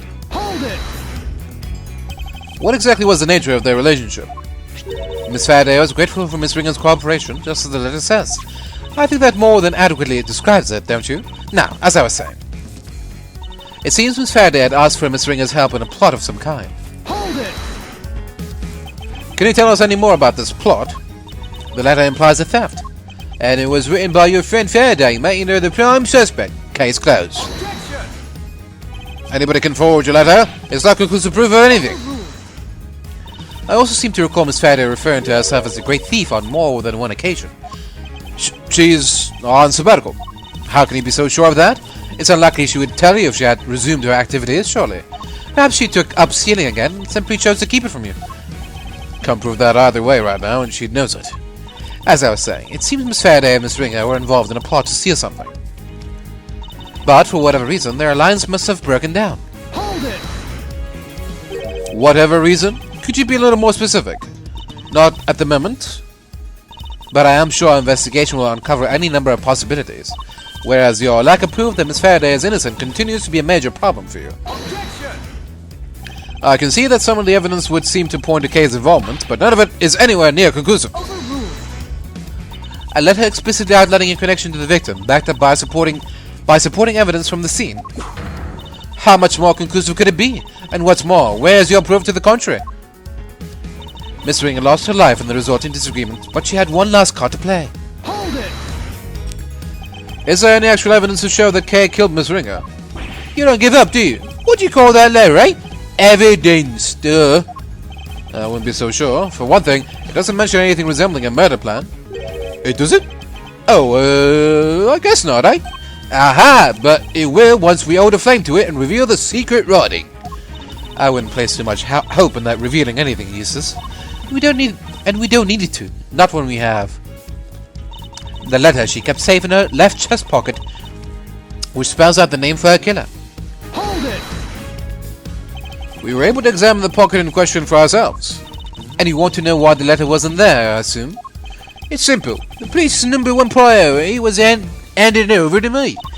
The victim had kept it on the left side of her chest, next to her heart, in other words, to indicate her heart's desire that her killer be brought to justice. I have little interest in sentimental speculations about Miss Ringer's desires, but one thing does interest me.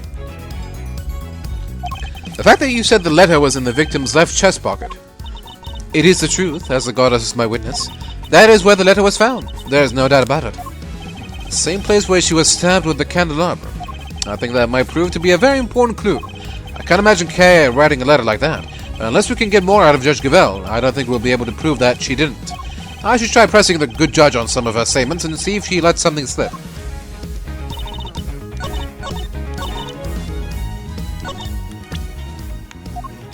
Objection! So the victim kept the most vital clue of all closer to her heart. How very touching.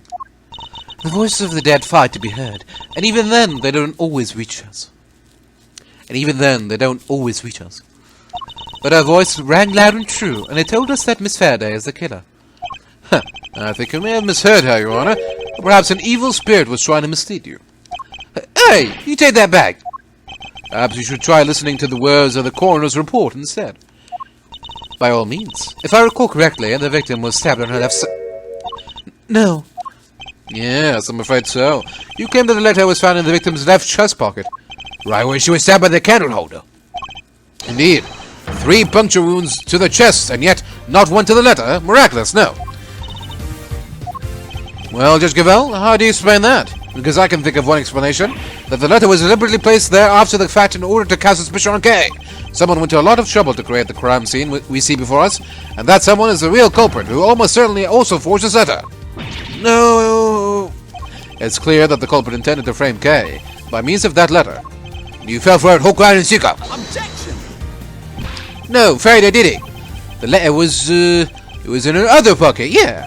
Oh, seriously? The whole left chest pocket thing was a mistake. Whoever reported it must have meant their left. Stop your foolish floundering, you foolish fool. We are just that incurably foolish. Why do you keep whipping me? And stop making fun of my deductions. Yeah! There, I saved you the trouble of disciplining him. Yes, even though I had no intention of doing so. The letter is stained with blood, which suggests it had been indeed placed somewhere on her left side. Therefore, I doubt there was some sort of mistaken report. No, unless the report was given by you. What? Gavel, say something. No objections? Good. Then allow me to continue. So, we have established the existence of a second suspect. No, we haven't. The murderer had to get in here, remember? Who else could have gotten in apart from Faraday and Ringer? Whoever it was would have needed a keycard. Judge Gavel proposed that the killer entered the room together with the victim. But what if there is something questionable about the very basis of her theory itself? This piece of evidence points to another suspect other than Kay.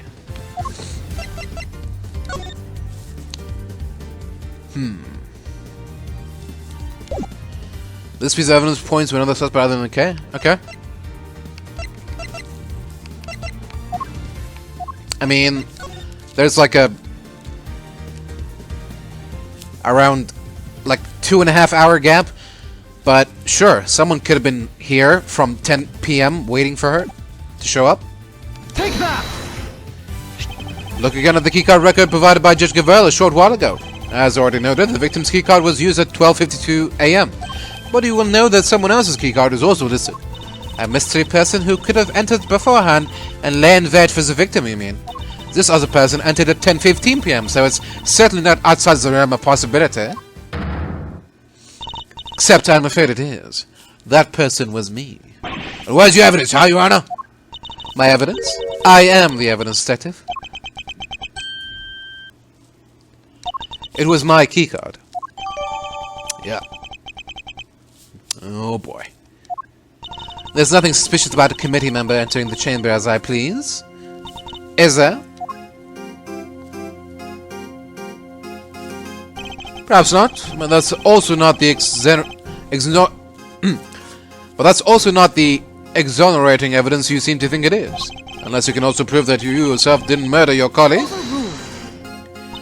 What utter nonsense. What would I have had to gain from killing her? Objection! I am sure you know how I'm going to answer that, Your Honor. I believe further investigation will shed light on any motives he might have had. Overruled! I am a faithful servant of the goddess. Why would I ever resort to an act of crime? I used my keycard, that much is true, but my reason for entering this room is far from questionable. Then perhaps you'd care to tell us why? I had business here in the committee chamber. There were certain preparations to make. Preparations? Sounds pretty suspicious to me! I am not at liberty to share what I was preparing for. But I am sure Prosecutor Edgeworth can make an educated guess. My hearing. She must have been busy gathering the documents that they were going to use against me. To relieve me of my badge. Alright, children. That's enough. What? What? Is this Eddie? Alright, children. That's enough. It's good to keep our skills and our tongues sharp, especially when you're young, but that'll do for now. Who in the... Oh, that's not Eddie. Santa Claus? Ah, really takes me back to the days of my youth. Back when I would wrangle with a certain detective. He disappeared, you know. I hope he's out there somewhere, living his best life.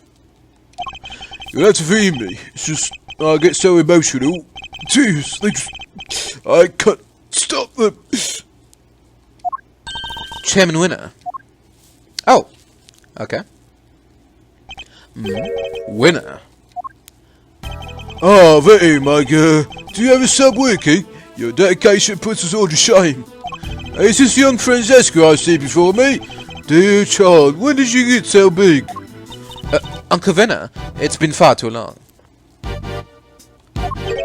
And so formal. Oh, I thought we were not family. Sniffle.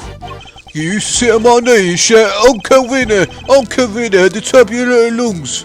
But time goes by so fast. Sob. One can't help but shed a tear. Ted, what are you doing here? What am I doing here? A committee member has been murdered and you're in charge of the case, my boy. What is this? Bring your pops to work day? Silence! Do you have any idea who he is? This man is practically the right hand of the goddess herself. A former chief prosecutor and the current chairman of the committee for prosecutorial excellence. Oh no, Verity. Verity. He looks like Knight. What? He looks like Knight. He has the same smirk. Is this Knight putting a wig on? Sorry to bring all that up. I'm just a harmless old man, really. Allow me to apologize for the detective's rudeness. I am... Miles Edgeworth, correct? You little subordinate Dick Gumshoe. I am Excelsius Winner, father to this idiot boy, among other things. My wife and I were so happy when he was born. Sniffle. Now she's gone too. Sob. Heaven only knows to where. Ted, you... Here, use my handkerchief. Thank you, son. You're a good boy, in your own silly way. Like father, like son, I suppose. Though it's hard to say who is the bigger fool. Well, Verity, how goes the investigation? Thank you for asking, sir. We have identified a prime suspect, 1K Faraday. We are currently trying... You don't have nearly enough evidence to make her your prime suspect, and you know it. Or have you forgotten what we just discovered about the letter? Objection! I told you that was just a mix-up. They got the wrong Don't test my patience. Alright, that's enough. Let's all calm down, shall we? I'm sorry you had to see that, sir. My humblest apologies. I think you've all made your cases very clearly. All except for you, Eustace. What? But, Dad...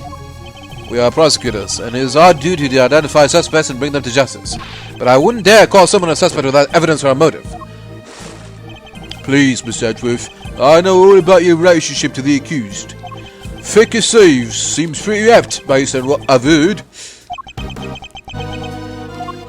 Case of criminal. She's helped us catch the bad guys loads of times. Much about this case is still unclear, sir. Please, you have to let us... It's heartwarming, really. Our bones of friendship are so strong among the young.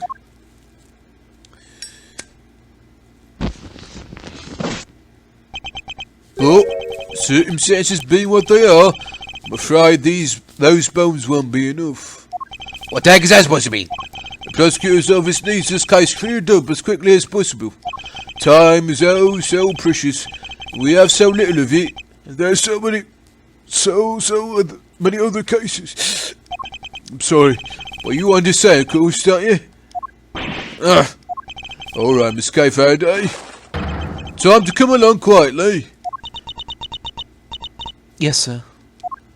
You are taking her. She's innocent, I tell you. To defy the chairman of the committee is to defy the law itself. It is an act so brazen, a hearing won't be necessary at all. Are you prepared for Mr. Edgeworth to lose his badge over this, detective? What? Yeah. So either Kate goes down or Mr. Edgeworth loses his badge? What the heck am I supposed to do? You'd use this badge to shield yourselves? Oh, how's the committee? Oh, how's the committee has fought? Oh, how's the committee too has fallen? Okay, you're innocent. Don't let anybody tell you otherwise. Thank you. We've only known each other for a short while, but you've been very kind. And I'm sorry. Sorry for being a criminal. Your contrition has been noted, Miss Faraday, and will be conveyed to the Goddess of Justice. What in the world should I do? When I was little, all I wanted was to be like my father. To become an attorney and fight for those who can't fight for themselves. But now, my fate is tied to that of this one tiny badge. One tiny badge against the life of a dear acquaintance. Who am I kidding? There's nothing to weigh up here. There's nothing to weigh up here. I guess this is it. Goodbye, Mr. Edgeworth. Hold it! Judge Gavelle, a moment, please. Yes, what is it?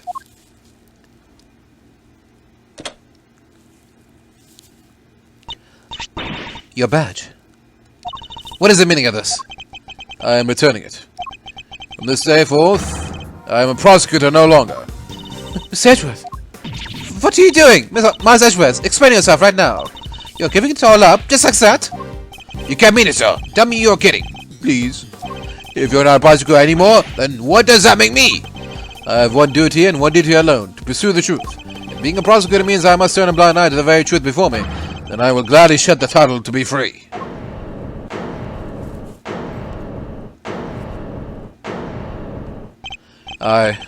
I'll carve my own path, one I believe in. I won't let my search for the truth end here. Objection! Are you running away from the phone comma? From me? Say what you will, Franziska. You won't change my mind. So you're leaving me behind again? I'll never forgive you for this. Never. No. No, this is all my fault. None of this would have happened if it wasn't for me. Wait, Kay, don't go. You stay right where you are, detective. But sir! I'm not a prosecutor anymore. Don't say that. Well, you go, I go, Miss Edgeworth.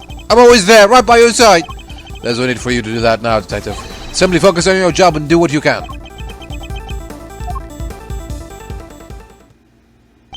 Well, now, this is no good, is it? We've let a dangerous criminal run free. I try and try, and yet it's never enough. There's no need to worry, sir. We'll set up a court. She won't get far. She better not. I'll be very disappointed in you if she does.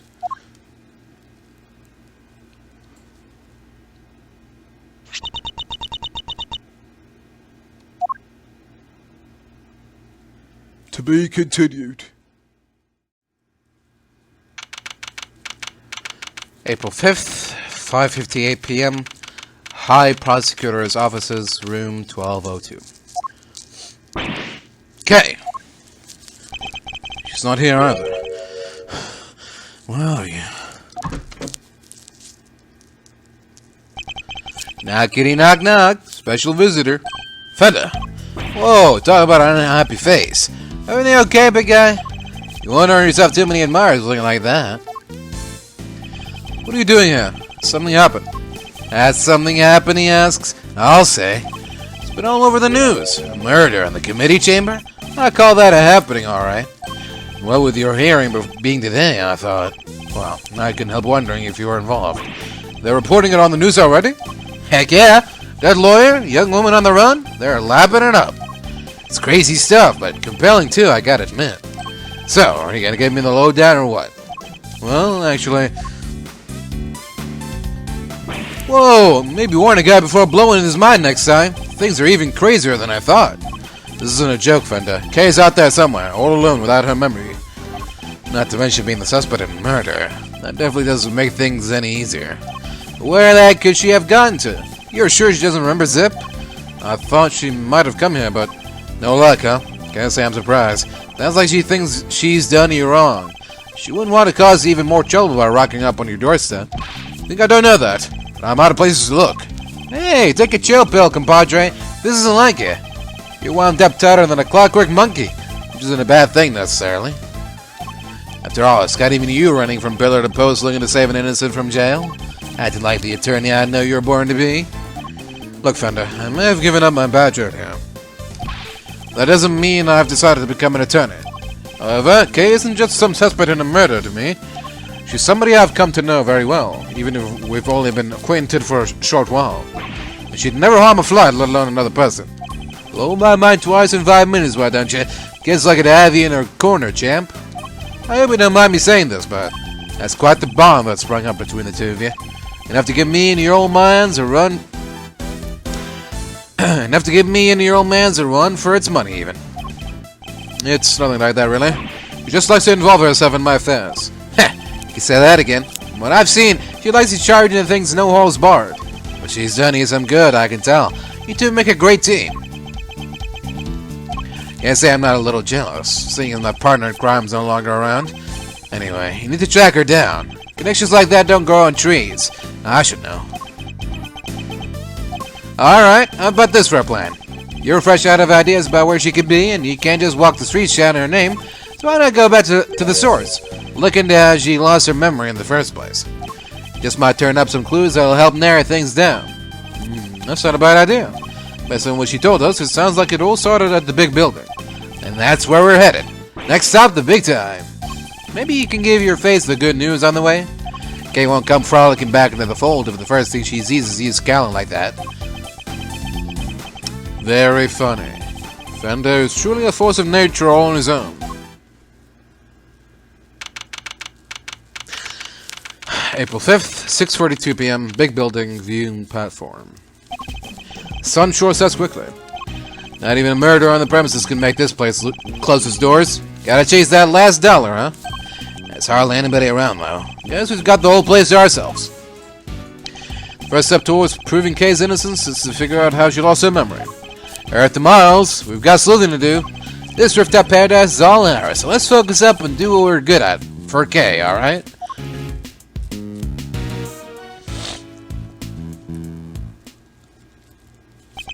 Do what we're good at, huh? I suppose I should be grateful there's at least something we can do.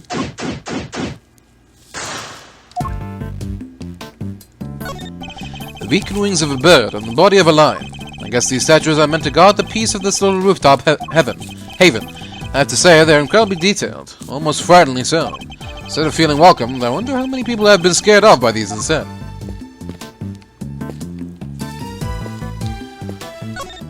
Pegasus, the winged horse of legend. No, wait. Isn't that a hole in its forehead? So it's a unicorn. No, that can't be right either. Unicorns don't have wings. What's this? There's a little plaque there at the bottom showing the name of the piece.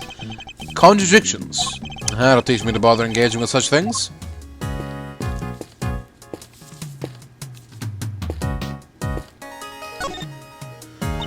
Miss Edgeworth, we meet again. What are you two doing up here? Well, seeing as we came all this way, we thought we might as well enjoy some cotton candy. What the heck are you doing here? Looking to get yourself in even more hot water? You needn't worry about me, Dr. Hertz. I'll be just fine. Whatever you say, Mrs. Soon-to-be ex-prosecutor turned ex-prosecutor. Saw that coming a mile off. Wait, what? You got fired? As I said, you needn't concern yourself with my affairs. If you say so. So, oh, how's Kay doing? Uh-oh, did something happen? Maybe I can help? How about an injection? No injections, thank you. Fortunately, a jab a day does not keep the world's troubles at bay. Yeah, it did get kind of chilly, huh? Come on, let's head home. All right then, Miss Edgeworth. Catch you again soon. Oh, all right. See ya. Hey, you! How about some delicious Parting Clouds cotton candy to brighten your day? Someone there? What? Parting Clouds.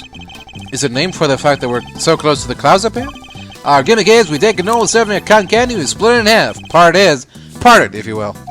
Half the candy, same price, double the profit. And we're laughing all the way to the bank. I don't think your customers will be laughing if you keep sharing that information quite so freely. It's like a TV for showing announcements from the various companies in the big building. But at the moment, it's just showing a regular broadcast channel.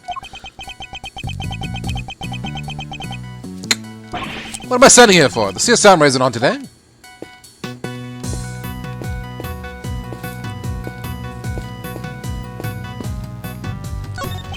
You can insert a coin to take a good look at the distant landscape for a few minutes. Kay absolutely would have been all over this.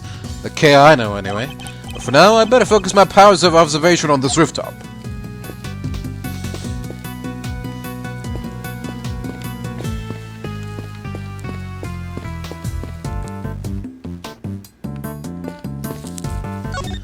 It's a pretty sizable cherry tree. Its flowers are just on the cusp of full bloom, according to what Kay told us. She was standing beneath this tree until she was pushed and fell.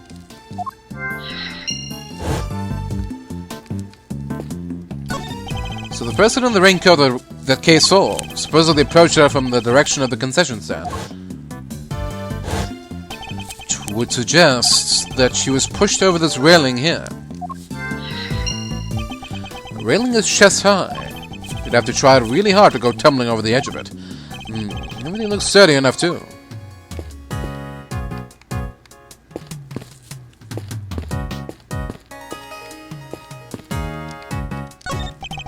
So how did Kay lose her memory? You think there was something she wanted to forget? Maybe some particular choice words from Miles the Insult comic? Of course not. I wouldn't dream of saying anything so terrible she'd want to forget. Detective Gumshoe, on the other hand, could do with a few more choice words on occasion.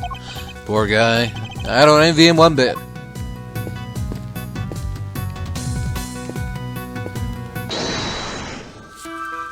Alright. Guess that's it, then. What? What? Oh. Okay. Alright. Something else? I thought we examined everything. Apparently not. Do we go back to the concession stand again?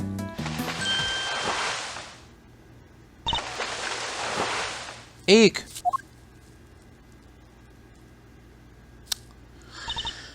Hi. Okay. Don't mind me. I was just lying in wait. That would make you a criminal, Kay. Perhaps you meant to say laying low. Oh, yes, that.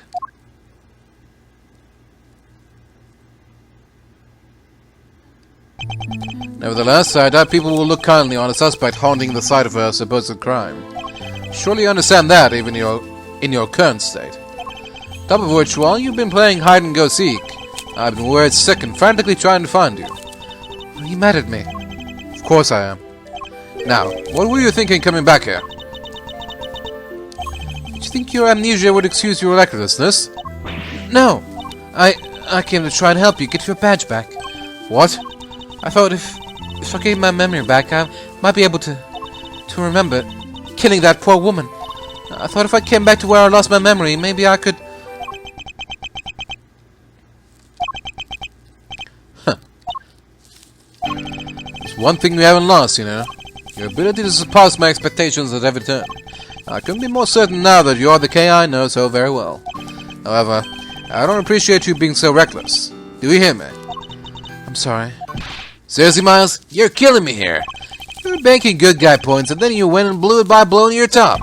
Good to see you, kiddo. Glad to see you're safe. Come on, bring it in. Okay. That's the spirit. Knock off, Fender. Yeesh, I was just trying to lighten the mood. Live news now from the big building, where a shocking murder took place earlier today. Police continue their hunt for a young woman known to have been present at the scene. She is considered the prime suspect, and police say no effort is being spared in trying to track her down. Ooh, mama. They're not messing around, huh? Well, team, what's the plan? Looks like the clock's ticking down, and fast. Indeed. It's only a matter of time before they find us. Alright, first things first. Okay? You're sticking with us from now on, capiche? But I've caused you so much trouble already. You can hardly make things any worse for me at this point. Miss Hedgeworth? Then it's settled. We're in this together like the Three Musketeers. Miles here will be in charge of proving Kay innocent. And I will, believe me. So I'm gonna need you to do everything you can to help him with this investigating. Okay, Kay? Yes, of course. Great. Now we've got to move quick. Can't be getting bagged by the boys in blue before we've even started. You two may not have any more to lose, but your Uncle Eddie sure does. Gregory would never forgive me if I got the family office shut down. Thank you, Fender. I'm sure I owe you more than I'll ever really know.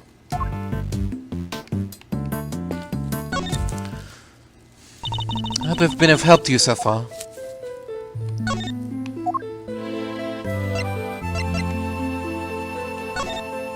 Is this some kind of contract?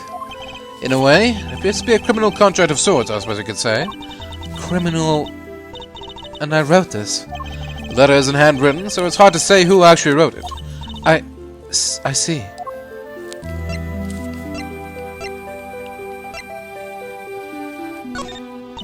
I'm sorry. I don't remember you well enough to accept a gift like that just yet.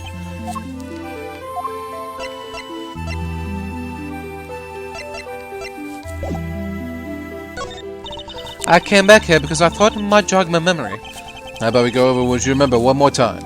Okay, I was standing under the tree, sheltering from the rain. Then I saw a person in a red raincoat. And then they pushed me. Can you remember anything specific about the person in the raincoat? I'm sorry, I just can't recall anything. Oh, but there's one thing. I could see the moon over their shoulder as they came closer and closer. The moon. Yes, it's all very fuzzy, but it was in the exact same place as it is right now, floating up there above the cherry blossoms. So the moon was visible over the mysterious figure's shoulder. That's new information. I should keep it in mind. I keep feeling like there's something just on the edge of my memory. There is? It could be the clue we need. Alright, just let it float to the top of your mind and say whatever comes into your thoughts. Alright. I'm seeing... it's very faint, but I'm seeing a small restaurant, just a counter and some seats, and then there's this incredible smell.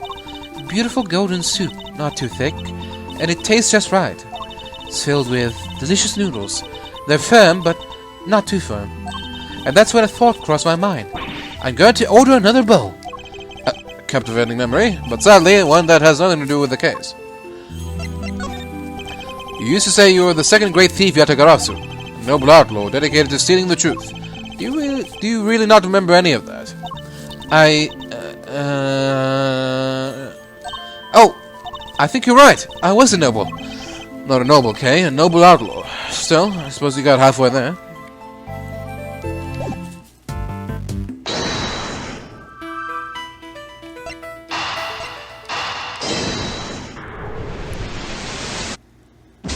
No? Okay.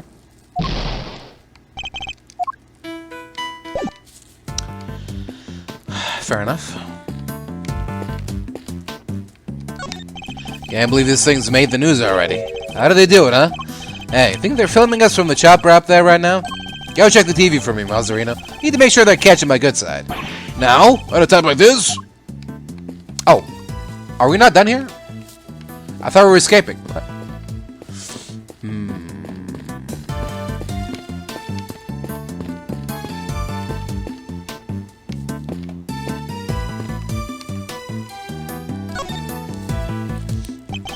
As you can see, there's still hard work up on the 50th floor. That's where the Committee for Prosecutorial Excellence holds their disciplinary hearings, correct? That's right. There have been people walking by the windows all evening. This is one serious investigation. Well, this doesn't make our chance of getting out of here with Kane and Rosier. We'll have to find a way to slip past the press. I'm a cool and mysterious customer, Mazzarino, but I'm no spy. Maybe you can use him as a decoy if things get desperate. Okay, whatever you're thinking, quit it.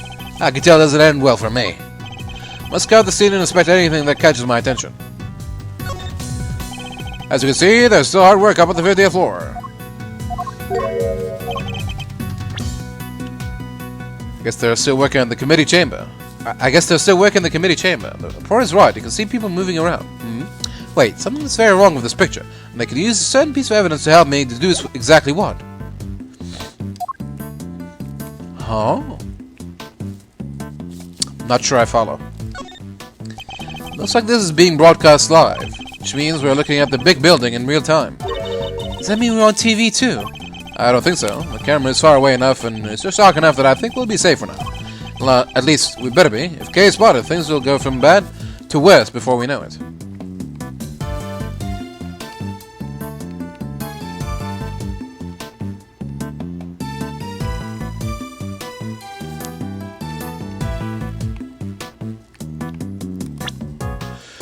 What's wrong with the picture?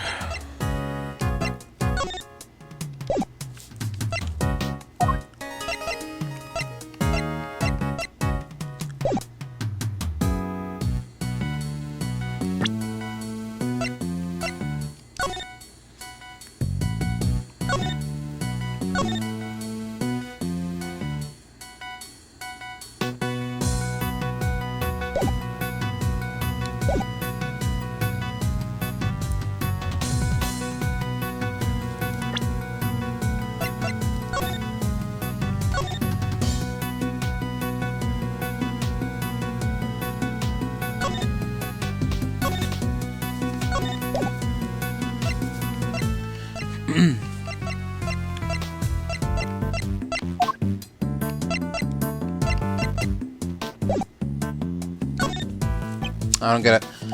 That's where the Committee for Prosecutorial Excellence holds their disciplinary hearings, correct? That's right. There have been people walking by the windows all evening. This is one serious investigation. Since we're in the committee chamber, the report is right. I can see people moving around. Wait, something's very wrong with this picture. It's certain piece of evidence to help me deduce exactly what.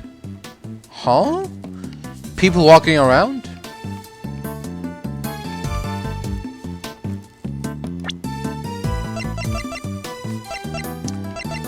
What's wrong with that?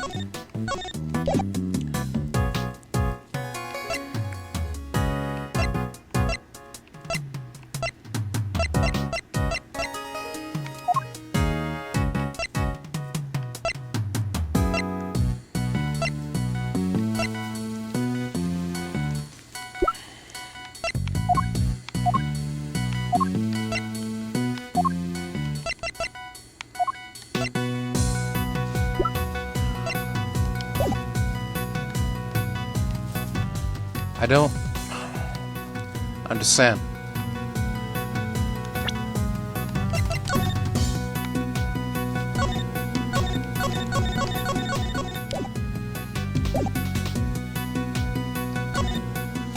As you can see, there's still hard work up on the 50th floor. That's where the Committee for Prosecutorial Excellence hold their disciplinary hearings, right? That's right.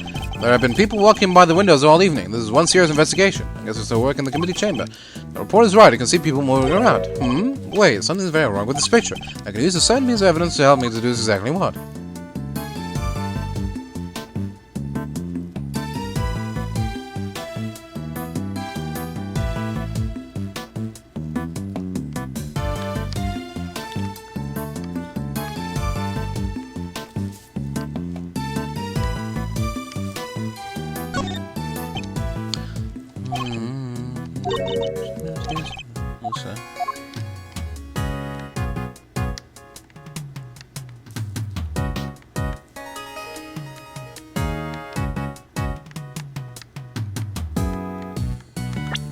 Huh?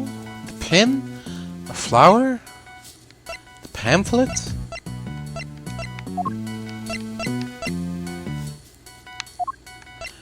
Is there something wrong with the layout? Okay. Eureka! Question, how many floors does this building have? Easy, 50, right? Kinda ironic that just a few feet above where the committee works is ugly little schemes. It's a place where starry-eyed young romantics come to wish for everlasting smoochy times. But then, what's that dark space above the 50th floor? Is that supposed to be a window? Okay, I thought it was just part of the building.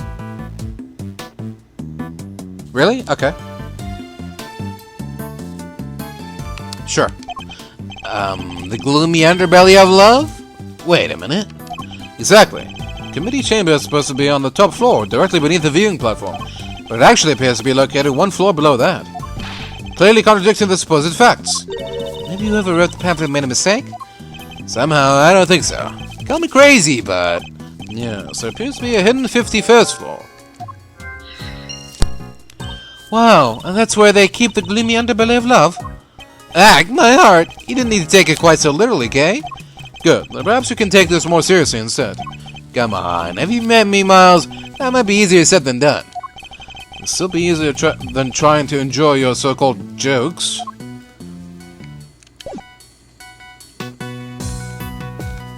Okay. Oh.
Okay. Kay was pushed by a person in a red raincoat who walked towards her from the concession stand. Kay saw the moon shining over the shoulder of the person in the red raincoat. This is in the same part of the sky tonight. Kay remembers standing beneath the cherry tree. It seemed like an extra floor between the 50th and the roof.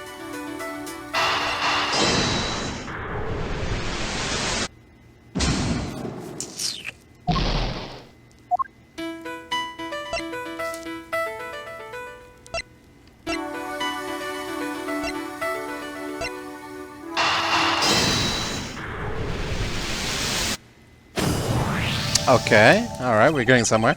Thinking back over what Kay has said. The person in the raincoat approached her from the direction of the concession stand,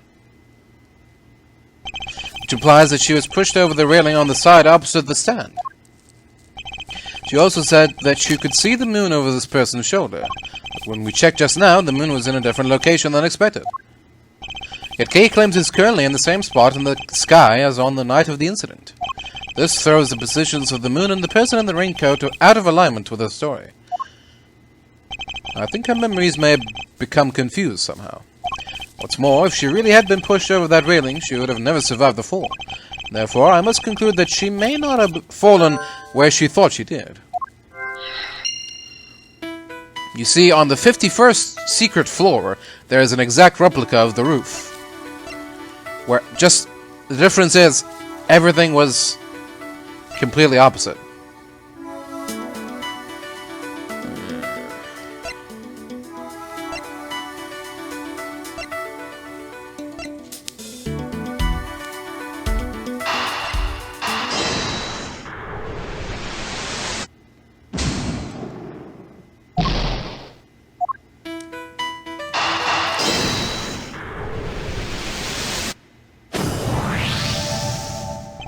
You may have fallen, Kay, but it couldn't have been over that railing. Because if you had, you wouldn't be alive now to tell the tale. But I definitely remember standing under that tree. If I was pushed, the only way I could have fallen is over that railing. Isn't it? Now, unless the ground opened up and swallowed you whole. The ground could just open up like that? How? My bad, my bad. Not a joking matter. Sorry, kiddo. But it may also be closer to the truth than you think, Fender. Let's take another look at the ground in that area. Well, there's a chance we might have missed something.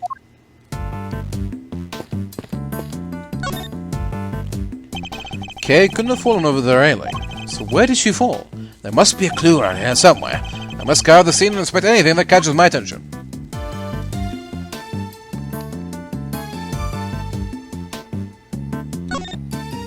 The ground here is covered with cherry blossoms. Even though the tree is not in full bloom yet, the strong wind up here is blowing the petals right off. It would have been nice if they had thought to tidy up just a little, though.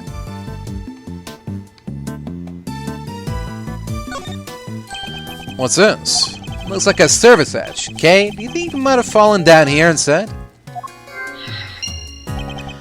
Nah, you'd never be as clumsy as that. I'm sorry, I just can't say one way or another. My bad, kiddo. Just another one of my silly musings. You don't have to take me so seriously, you know. I don't? Never? Well, maybe not never. If I told you to leap lyrically into my arm... Fender! Chill, Maserino. Where's your sense of whimsy? So, never then. Ouch. Talk about a deep cut.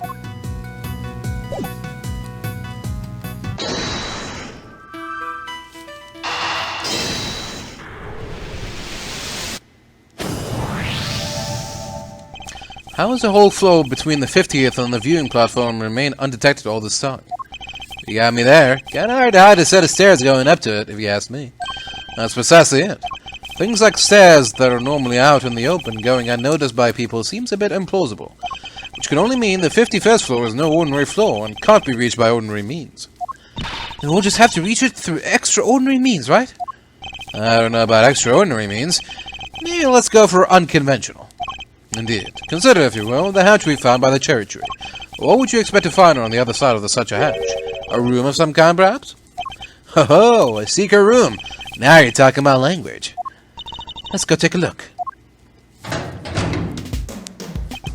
Alright, there we go. What is this place? Look at all that stuff down there. Is it a storeroom? Whatever it is, I think we can safely say that this is where we fell. Go team! Strike one mystery off the list. Yes, but the greater mystery of Kay's memory loss remains unsolved. We have a red raincoat figure who can walk on air to account for, among other things. Hey, can a guy bask in his success for a second? So we found a hidden storeroom. I vote we scooch on down and check it out. We have pretty much exhausted everything up here, and it can't hurt to take a look.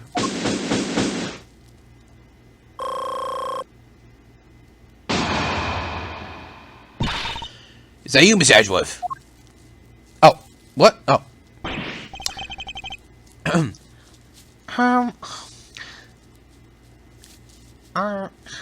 Is that you, Miss Edgeworth?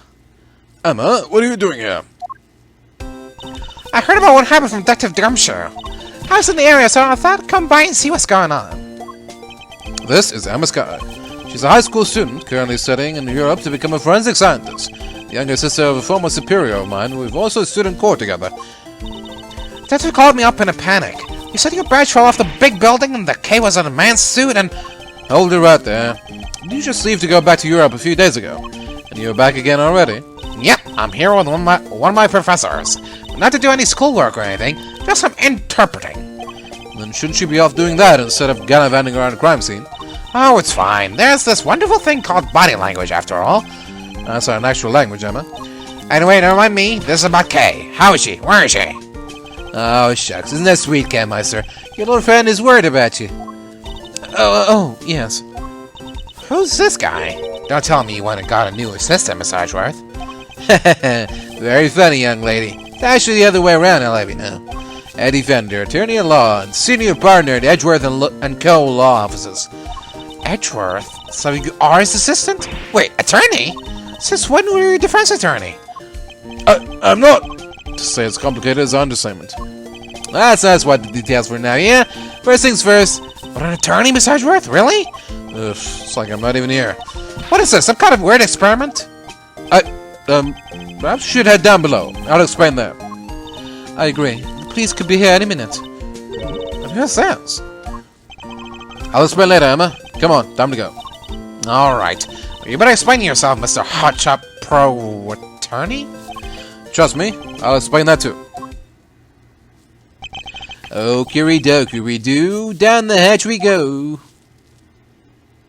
To be continued. April 5th, 7:06 p.m. Location unknown. It's dark as a grave down here. Can't see the nose in front of my roguishly handsome face. Watch your step, Emma.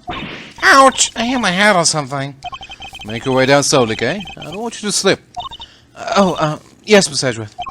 There's gotta be a light switch here somewhere. Bingo. This is... So the hidden 51st floor really is being used as a storeroom. We'll need to take a careful look over all these items. Alright, Miss Edgeworth, you promised me an explanation or three. I did indeed. Where to even start? Wow, a lot's been happening, huh? What a case! It's not supposed to fill you with excitement, Emma.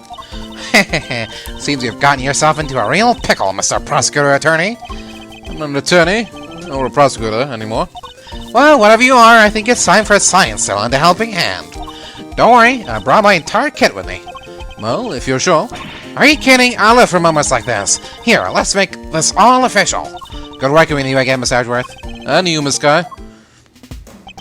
And then there were four. Right, everyone? Right, everyone, let's get to work. I want to know where that elevator goes. Looks like it goes... down? Something we'll certainly want to investigate further, but we should look around up here first. Aye, Cam. Let me know if you find anything juicy. I'll keep trying to see what I can remember. I'll let you know if anything comes to mind. Thank you, Kay. Emma? Ready, willing, and able to investigate, Mr. Edgeworth. Very well. Let's begin. Alright, well, immediately I'm noticing a missing mask here. It's kind of creepy, all these masks lined up here in the dark. Not a fan of horror movies, I take it? No way! That stuff's so unscientific. I think you mispronounced terrifying. Must guard the scene and inspect anything that catches my attention. That mask. That's global hero Onyan Kopon. Why is that so shocking? You really don't know? Everything about the show is secret. When it's on TV, who makes it, so the merchandise is super rare. Sounds to me like whoever made it may have simply gone out of business. That's Captain Saipon. He's super popular overseas. Everybody loves dressing up like him. Kids, adults, you name it. I found the flower on his head a little excessive myself. What TV show are these from? I don't know a whole lot about it, but I believe it's called The Students of Starry School. It's about an elementary school where the students are all superheroes. So their masks are modeled on sports safety helmets or something, right? Maybe the number of eye slits tells you their student ID number. So the one on the left would be number 1 and the right is number 2. I suppose that could be it, yes. And that would mean a ton of slits for the kids with the highest ID numbers. I have to admit to being a little intrigued by this show now.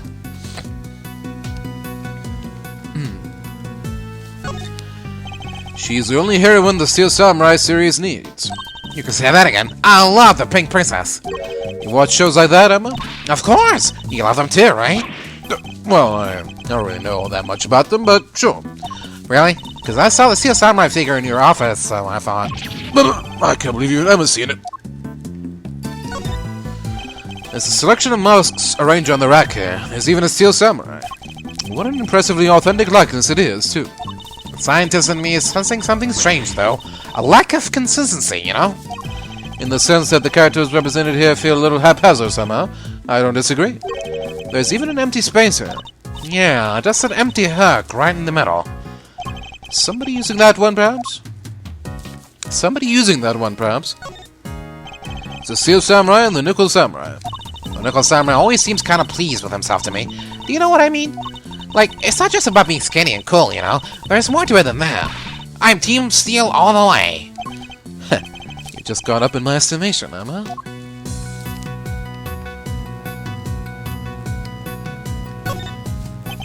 These are all case files from various murders. What? But why would they be in here? They should be safely under lock and key at the courthouse or the prosecutor's office, which would suggest that somebody removed them without permission. Something very suspicious is going on here. We need to figure out more. We need to find out more.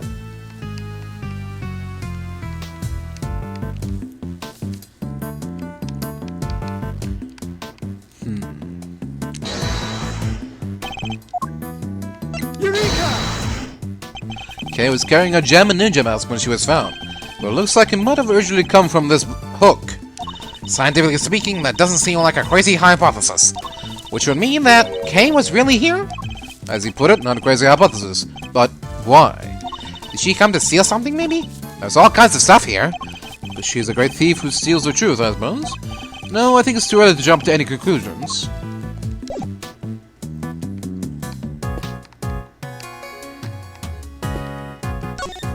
These are...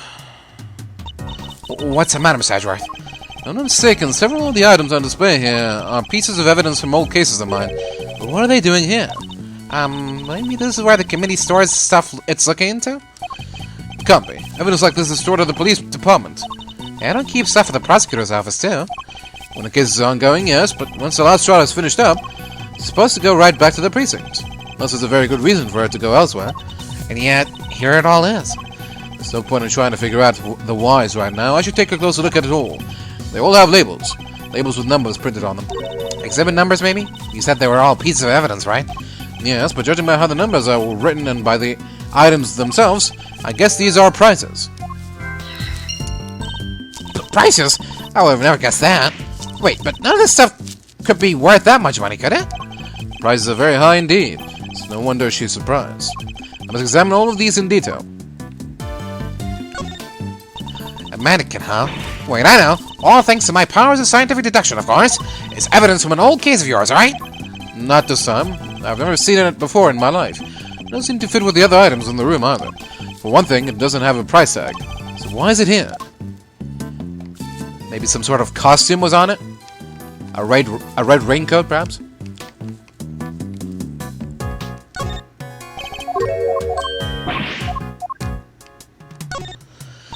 That's odd. This is the only spot with nothing on it. But it still has one of those signs in front of it. Indeed. And look, there's an outline of the dust on top of the cloth. I'd say something was probably sitting there until quite recently, wouldn't you? You know what? I think you might be right. But, I'm trying a blank trying to imagine what. Well, I might have an idea. Star-shaped outline. Don't we have a piece of evidence that might well be connected? Oh, isn't he a cutie? Look at all this. Look at this fluffy little guy. That's the stuffed animal we found at the Gold Lake. He should be in the possession of the prosecutor in charge of that case. So how did he wind up here? Oh, but look, he's missing his left horn. Yes, but he never had it in the first place. At least, not as far as we ever saw. Defective merchandise, huh? We need to contact the manufacturer. I demand a recall. Now that I come to think of it, why did anyone give the president a broken toy to begin with? So this storeroom is actually more of a stock room? It would seem so, much as it pains me to consider such a thing. What kind of person sells off evidence from serious criminal cases? And who to? Who would even want to pay for all this stuff? Somebody, clearly. The price tags will prove that. Wow, people really will collect anything, huh? Fascinating.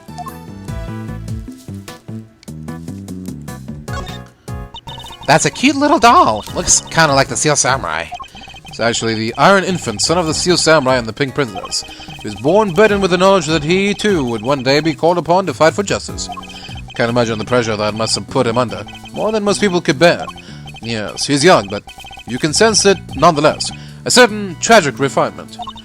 Edgeworth? Mr. Edgeworth, are you even listening to me? Oh, of course.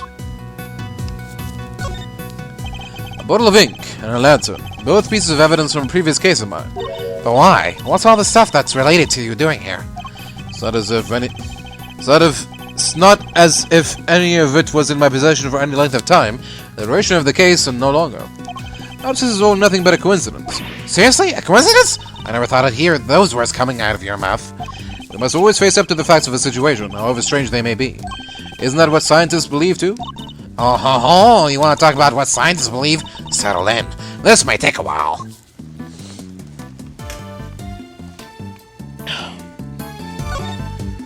It's a small bottle, one I've seen before. Oh, that's all? Nothing else to add? Well, no. What more did you want me to say? Hold up. I've got to write this down. Mr. Edgeworth can turn even the most boring topics into something picturesque with his explanations. Next time, try taking those kinds of notes in silence.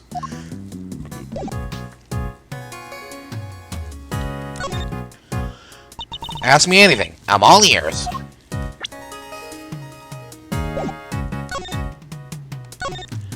This is Kay's pen, right? It is. It's one of her most prized possessions, and yet she doesn't even remember it.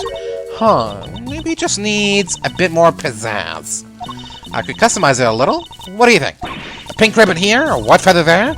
We can have it looking pretty in no time. Thank you, but I think we'd better leave it as it is. Lest we confuse Kay and her memories any further. I'm afraid there's not a whole lot for me to go on here, Mr. Edgeworth. Scientifically speaking, I mean.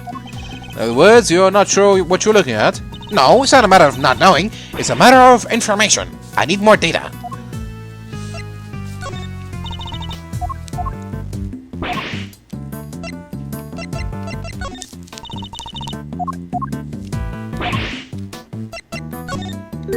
Now, why do you suppose Kay lost her memory? She probably suffered some kind of huge shock, right? Well, she didn't manage to get herself wrapped up in a murder. Yeah, I remember when it happened to me too, a long time ago. I was so scared. If it wasn't for my sister, I wouldn't be standing here talking with you right now like this. That's for sure. You have to help her, okay, Miss Edgeworth? You have to help Kay. Of course. That's exactly what I mean to do.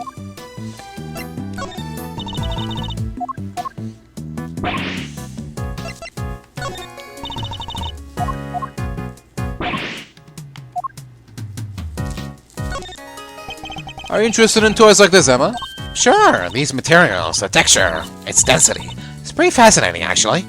Look, you can tell from the way the fur is worn down here that it was made quite a while ago. You said he was a cutie before? Yeah, he's cute, but that was a totally different conversation. Maybe I'm just not scientific enough to understand how she compartmentalizes these features.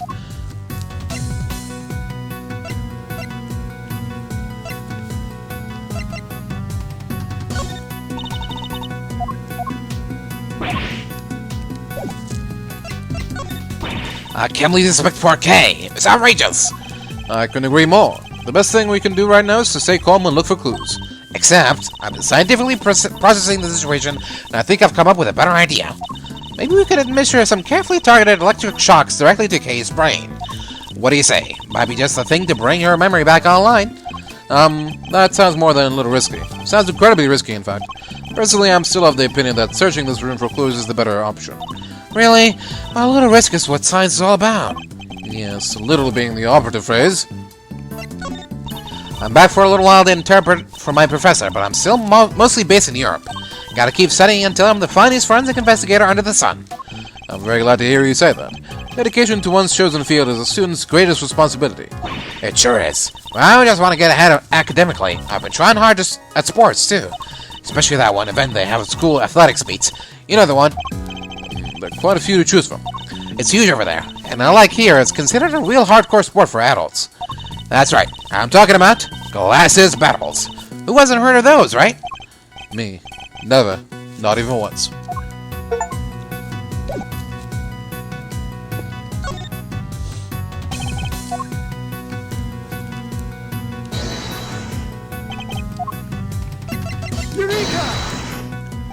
The outline of the dust matches the bottom of the candelabrum exactly. I'd say there's a very strong chance that this is where our murderer took it from. Which would mean the candelabrum was evidence from another case? Certainly seems likely. That's not our concern right now. The key thing to note is that the murder weapon was taken from the storeroom.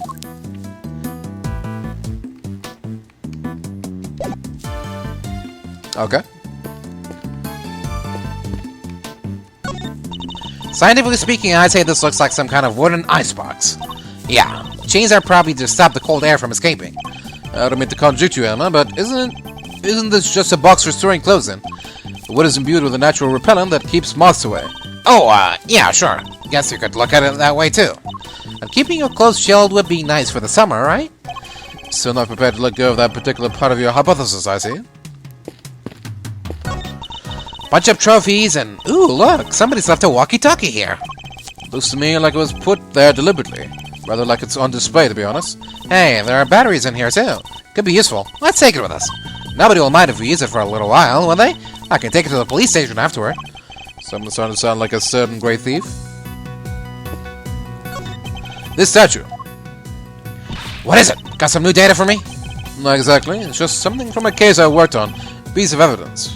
I believe it's called the Alfred statue. And there were two of them. A real one and a fake. Whichever one this is, it shouldn't be here of all places. An old case, huh? Guess we have worked on a bunch of different... Huh? Gotcha! Call that right down. Guilty on a tomcat covered in cream. Ah! My eyes! Stop that at once! Ain't no stopping my snapping till I get a damn detail on this some. Y'all think I'm about to let a bunch of dirty cummers go before I get the shot? Think again. We're not criminals. Yeah, sure. Pull the other one. It's got bells on. This here camera's weapon of justice. It ain't about to be horse walking by your cheap nose. Oh, it's you. Huh? Why, you're that low-down dirty jerk of a prosecutor, ain't you? Who are you calling a low-down dirty jerk? This is Otter Hart. Photojournalist by trade. We've crossed paths on a few occasions, especially on that one particular case. She's hard to forget, and even hard to get a word in edgewise with. Quit making that face, will you? That's the face of a new good schemer if I ever saw one. Seems I didn't leave the best of impressions on her either. Well, it's payback time, Mrs. Schemer. You ought to be thankful for all I want from me as a couple of pictures. We're just here to investigate. Sure you are. If by investigate you mean pull the wool over Lotta's wild eyes. Sorry, Miss Edgeworth. I thought she might listen to me. Didn't hurt to try, I guess, but we're probably better off leaving her alone for now. Okay, you could just stay here if you want. Whoa, that's one heck of a desk. I wonder who it belonged to. There are 4 male figures acting as legs holding up the tabletop in the center. It's hideously cringy. Doesn't even have the good decency to be camp enough to loop back around. Is this from one of your old cases too, Miss Edgeworth? No, can't think of anyone related to any of my investigations with such ostentatiously awful taste. At least, I don't think there was. Piles of banknotes just left out for all to see. Little tasters, wouldn't you say? No way. These are all $100 bills. That's a fortune right there. How many years would it take for you to make that much money, Mr. Edgeworth? Please, Anna. I don't even want to think about it. What is that? What is that giant head thing? It's the head of the great Mrs. Monkey. I remember the case well.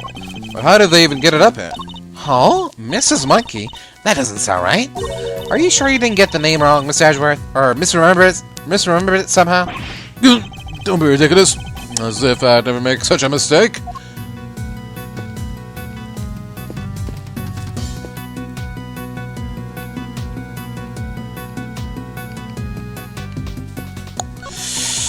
You said the statue was a piece of evidence from an old case of yours, right? It's pretty weird looking, I have to say. It's known as the Alfred statue. The what? The Alfred statue. But it says right there that it's called the Ellie Fred statue. Ellie Fred. Alfred. Ellie Fred. What are you muttering about? Oh, nothing. Let's carry on looking around, shall we?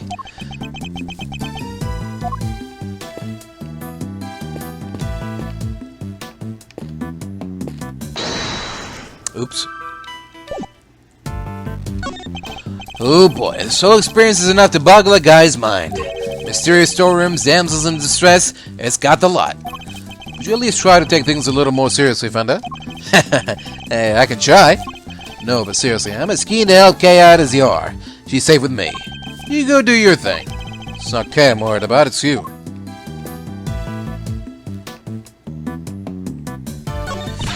Wow, this is some sturdy construction. Thick floral plate, steady supports. At a rough estimate, I'd say it could hold 50 of you easily, Miss Edgeworth. Except for the fact that it's nowhere near big enough.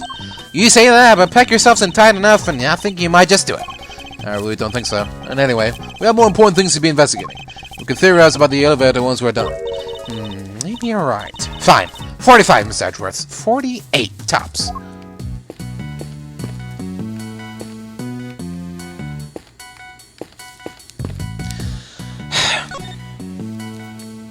So, what are y'all doing snooping around a fishy old place like this, anyhow? I think it's us who should be asking you that. Me? I'm in it for the truth, for the good of society, and for little old me, of course. I'm what you might call a photographer for the people. Snapping here, snapping there, snapping, every dang well. I'll just leave you to it then.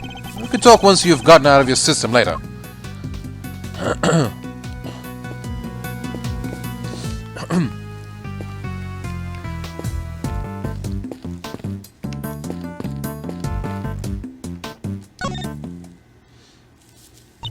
I hope I've helped you so far.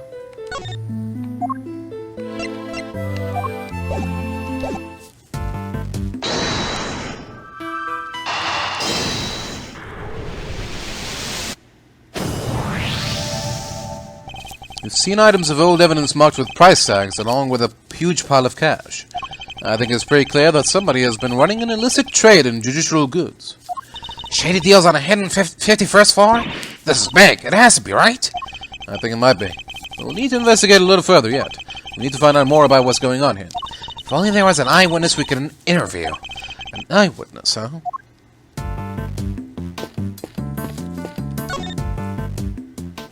Why exactly are you here, Miss Hart?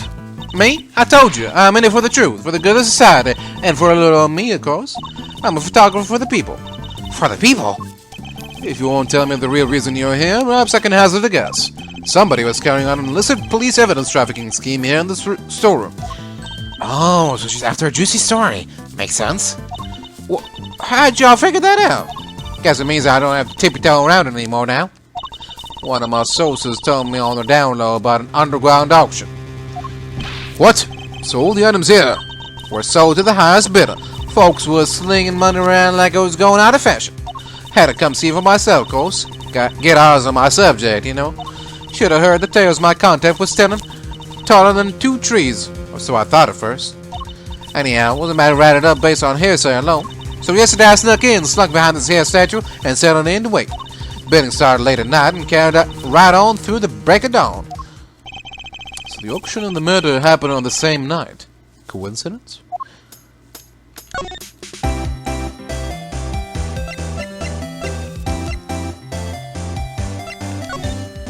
No offense and all, but if you're trying to reel me in here, y'all better have some tasty bait on that hook, by which I mean scoops, and plenty of them.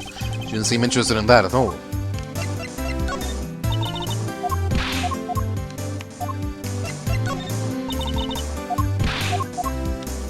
Okay. Dirty deals in a secret storeroom. Talk about a story. Was there anything else on sale apart from the items of evidence in this room? Sure, there was regular old stuff too. Shady artworks from who knows where, that kind of thing. What way are shady artworks regular exactly? But the evidence was the big draw for sure. Reckon they were selling them faster than the crooks could smuggle them out of the cop and prosecutor shops. And I'll bet you got pictures of the whole thing, right, Miss Hart? Well, you see, the main event was down below. I had to try and see what I could from up here. I haven't been up here since yesterday. I assume you witnessed the entire auction from start to finish then? It was an underground affair, like I said, so folks wasn't exactly giving much away. All them customers came down one at a time from up on the roof there. Threw on masks just as soon as they got down the ladder. And that ain't all. They had voice changer doodads on them, see? Teeny tiny ones, dinkier than the bugs behind. So you couldn't see their real faces and you couldn't hear their real voices. Surreptitious as all heck. You mean surreptitious, right? I surely do. Sweet, sweet servitude. Also another word. Anywho, once they had their gear on, they went right downstairs. Right on downstairs. And then, in came the next one. When it came time to leave, they all done the same but in reverse. Up they came again, one by one by one.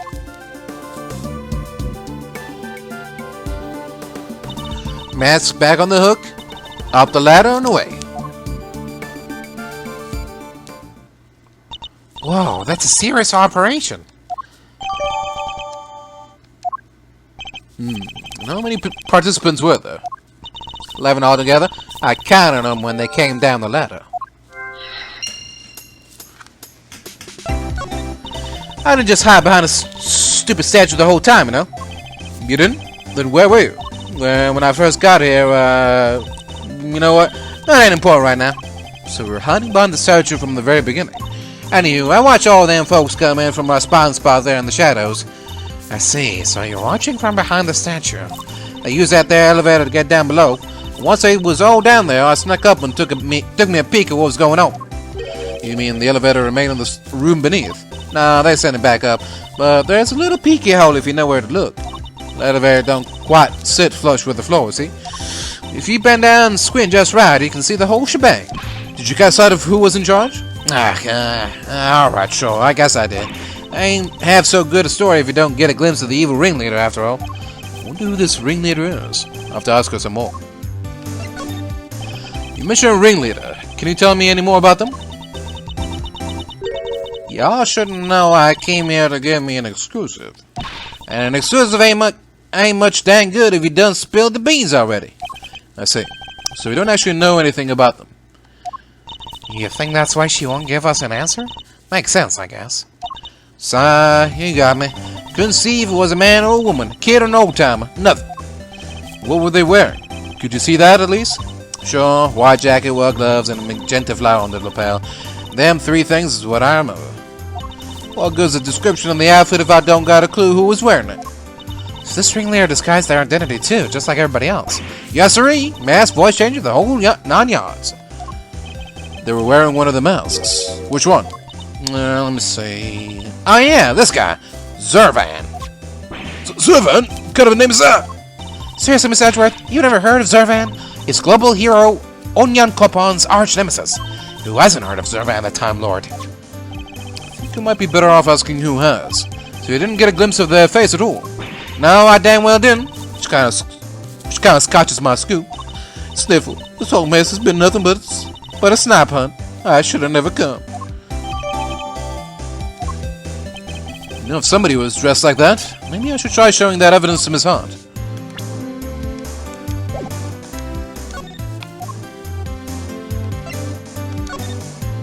You said that the ringleader was wearing a white jacket, white gloves, and a magenta flower, correct? Sure did. Don't ask me why that was dressed up like a peacock on parade day, but they was. Is this the outfit you saw? Well, holy smokes, it sure as heck is. But, wait, so the big cheese is dead? All we know is that she is the victim in the case we're investigating. Her name was Rosie Ringer. Do you know her? Nope. So the ringleader was a lady? Well, ain't that just slippier than dang Neil? Throwing me off with a man's jacket like that. I only think she did it to fool you specifically. Setting that aside for now, what's important is that we've discovered something vital to the case. Namely, that the underground auction was chaired by none other than our victim. So somebody done bumped off the boss, huh? Then, that's what was happening. When what was happening? Oh, nothing. Nothing at all. Y'all just going about your business now. No offense, Miss Hart, but that means you sound about 5 times more suspicious. Suspicious my foot. I told y'all. It's nothing. And you won't get nothing more out of me than that. Wait, so there is more? How many dang times I gotta tell you? It ain't nothing, okay? And I ain't saying nothing either way. Oh, you can't tell us just a little more? Pretty please. I'll tell you this, okay? I'm a journalist, a news hound, a scoop hunter, here. Exclusive articles go out, money comes in. That's how the game is played. Tell you more? Heck, I done told y'all too much already. Wait, what if I examine some fingerprints for you? Pro bono. What kind of a cucker made me think you is that? I'd sooner get a tooth pulled. You want intel, you go dig it up yourselves, just like I had to. Okay, guess she isn't gonna talk to either of us. Oh, she will. I'll handle things from here, Emma. There's a certain technique I find useful in dealing with difficult customers such as her. She might not give up the information voluntarily, but that doesn't mean she can't be persuaded to.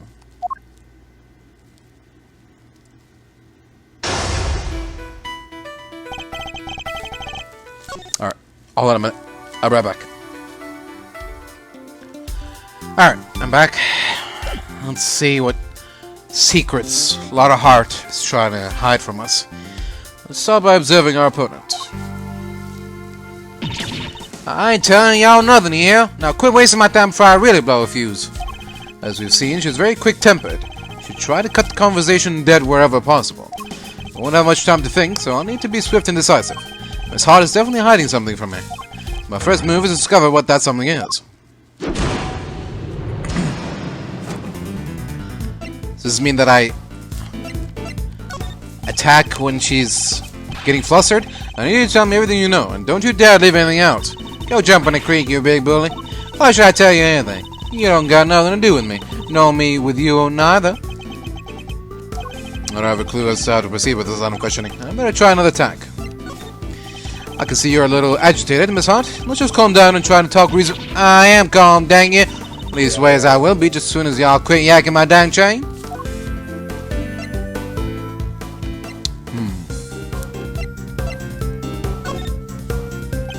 You do realize you have nowhere to turn, don't you? Oh, quit riding me, will ya? This whole thing's a waste of my precious time. I should have picked my words more wisely. Miss Hart is very quick-tempered. She'll try to cut the conversation dead wherever possible. I don't have much time to think, so I need to be swift and decisive. I don't know what that means, though. Okay. Bide my time? That's better. Being a news hound's all about keeping a cool head no matter what the world throws at you, see? Speaking of news hounds, this might interest you. I met one a few days ago. She was a very hungry young reporter indeed. A reporter with a very particular turn of phrase, similar to your own, in fact. Oh yeah? She spoke like me, huh? Guess I could have been someone I know. Her name is Tabby Lloyd, and if I had closed my eyes, I could have believed I was listening to you. She told me about somebody she called the Chief. She was talking about you, wasn't she? Oh, so y'all met Tabby, huh? Well, ain't that something? Where'd y'all bum it her? She's a great kid. Reckon... Wait. Oh, no, you don't? You ain't getting on my good side bringing her into this here sneaky snake? Oh, you nearly had me, too. Interesting. Talking about Miss Lloyd seemed to make her lower her guard a little. I think we can use that to our advantage.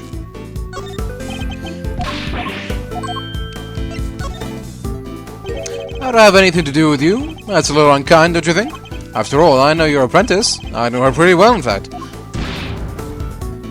Yeah, well, I guess it does seem kind of cold of me to say that if you know her pretty good. Wouldn't want the poor kid think I don't give a rat's behind. Good. Then you'll tell us what you know? Fine. See, it's like this. Got me a wait, what am I thinking? Dang it, Lotta, you can't let him bamboozle you that easy. What was that about a Oh, forget it. It was nothing. How embarrassing. A professional journalist making a careless slip of the tongue. You have a scoop, don't you? Now tell me what it is. Alright, I got me a scoop. A big one. But I can't just go blabbing about it, y'all. I got bills to pay. She may be hiding something very important. I have to get it out of her somehow. We need to know the details of the scoop. She's quick to anger, but she's also quick to let key information slip. Now that we know that, the rest shouldn't be too hard. Let's see what else we can get out of her. The scoop of yours, does it have something to do with the auction? You know what? I can even forget. But you tried to infiltrate an underground auction. It only stands to reason that you observed something. Otherwise, what would you have to write about? I don't know what to tell you. I didn't hear nothing.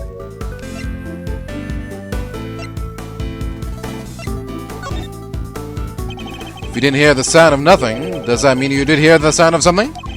Something during your time in this room? Well, see, it wasn't nothing really, just a little noise though. Wouldn't even make page 16. Forget I mentioned it.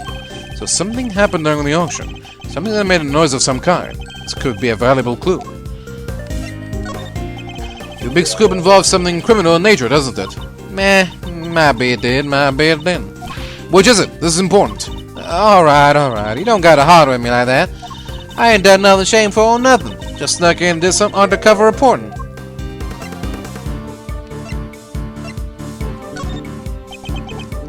Silent treatment, huh? Well, two can play that game. Yeah, perhaps a little more proactivity is called for. Sounds very quick-tempered.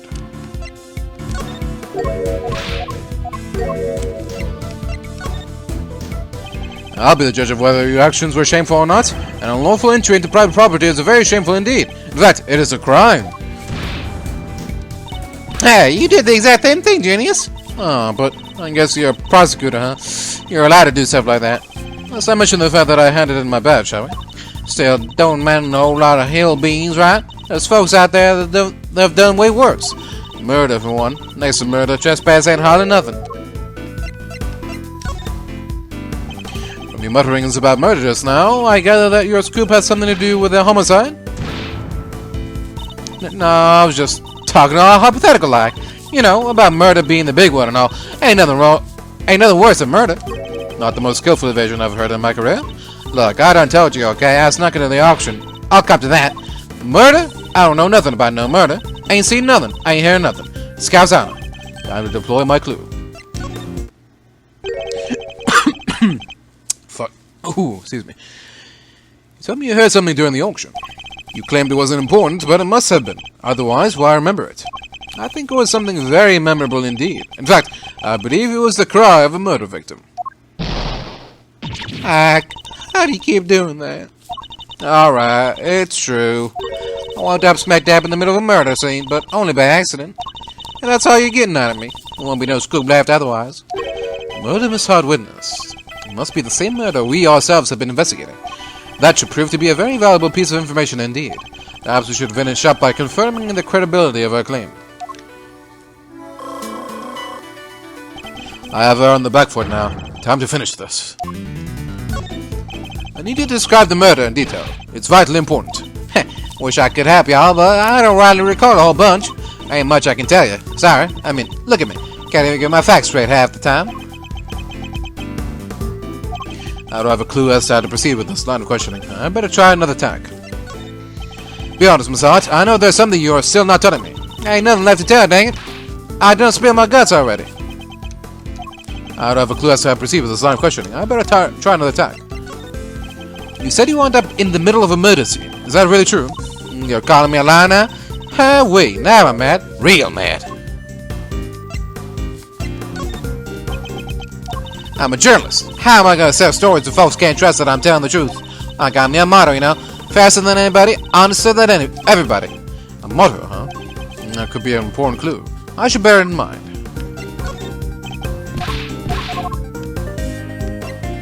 Oh, okay. Really? Here? Okay. I can't imagine that being so vague on the facts is a trait valued among journalists. Surely accuracy and honesty are what's necessary when reporting on a story. Well, see, seems your so-called information is not credible after all. Look, there was a murder, and I was there. I can even prove it. Grumble. You can prove it, can you? How? I've got it right. Wait, you heard that? I was just talking to myself. Don't think nothing of it. She's still hiding something. This is a very vital clue. I'll need to use it to maximum effect.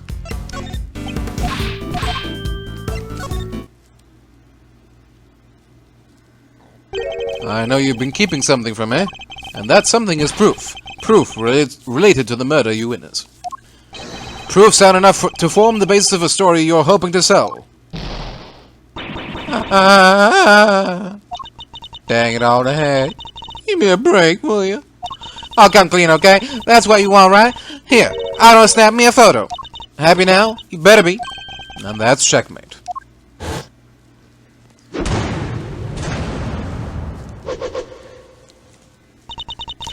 Can't believe I let that happen. Trade by my own big mouth. Well, it happened, so it's time to tell us everything. I saw the whole thing. Watched that auction from start to finish. Well, you didn't just watch it, right? You took pictures too. Yeah, about that. So, like I said, I was spying on the whole thing right from the get-go. There was all shouting out bids, and somebody wins something, and bang! Down comes a hammer. Head on upstairs and pay, shouts the old ringleader, and then the whole thing starts over again. Anyhow, as soon as that happened, I had to think quick. That's when I ran behind that there statue in here. And who was it that eventually appeared? Didn't see nothing, but I heard something that made me pretty sure it was whoever plays the winning bid. The sweet, sweet sound of cold hard cash. I'm not sure I have any idea what that sounds like. The sound of someone counting bills, perhaps? Anyhow, the deal was you sell your bills up here.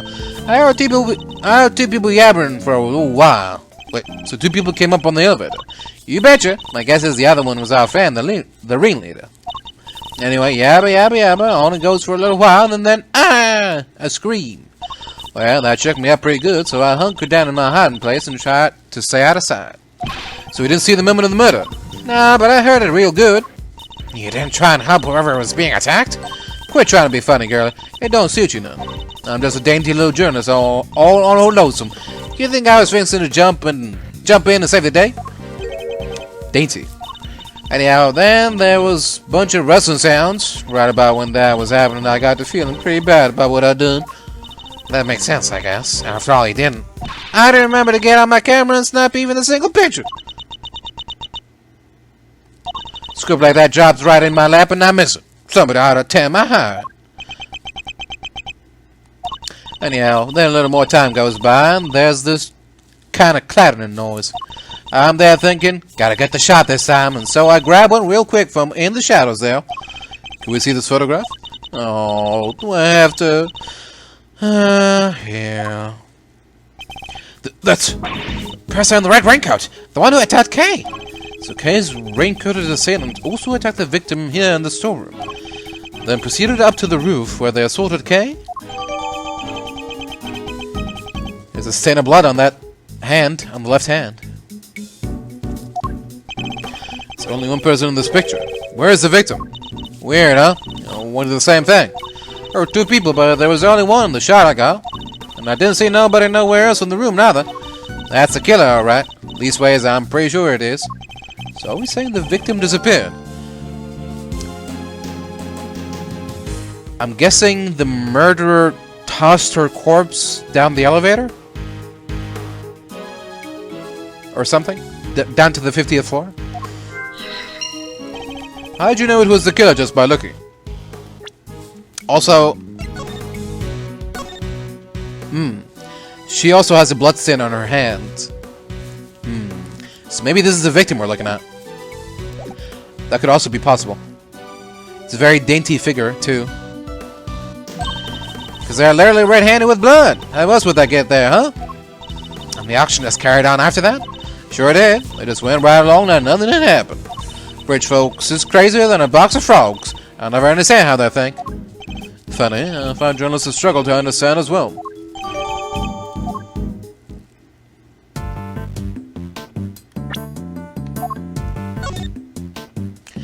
Eleven attendees altogether, all wearing masks. Auction continued even after the murder occurred. Illicit auction held in big building. Items on sale were mainly items and police evidence related to homicide cases. Serious figure, red coat. A ringleader or an auction attendee came up on the elevator. A scream was heard not long after.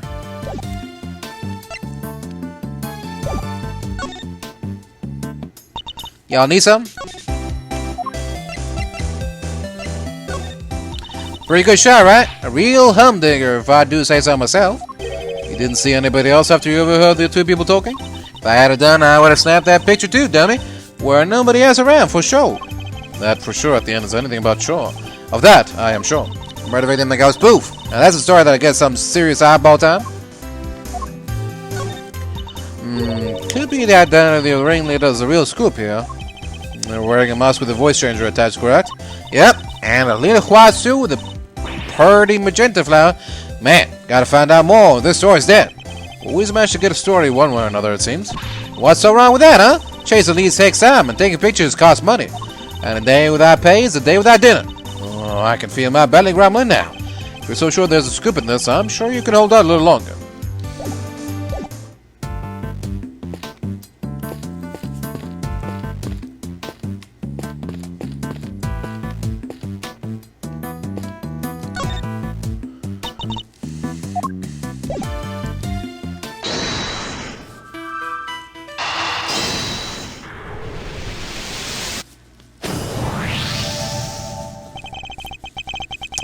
If the storeroom was the actual scene of the crime, then you expect the body to have been up here at some point as well. Huh? Well, yeah. But think back to what Miss Hart told us about how the customers left the auction. Do you remember? Of course. They came up from downstairs, back through the storeroom, and... Oh! Exactly. The killer would have had to hide the body in order to avoid its discovery. Question is, when did they hide it? Emma, if you would mind putting your skills to work for me now. I'd love to. You just say what you need and I'll get right on it. Very well. Then I'd like you to check for blood residue. A luminol test, in other words. Sure thing. Prepare to witness the power of science. Never seen somebody's eyes actually sparkle with anticipation before. Alright, how about we test the ladder over there first? Based on Miss Hart's picture, I'd say the person in the red raincoat was about to climb it and make their escape. Which means there's a high chance of a positive result. Test an area, just press A. That'll spray a little luminol on it. And if it happens to land on some blood, you'll see it react just like this. It still feels super odd to see it just appear like that. Anyway, that's a positive, but it's still faint. Spraying it a couple more times should be enough to really make it stand out. Yeah, that brought it out nicely. It made it feel that much more real. Anyway, I think you've got the gist of how to look for blight traces now, right? I'm sure there's still some more to be found. So why don't you give it a try?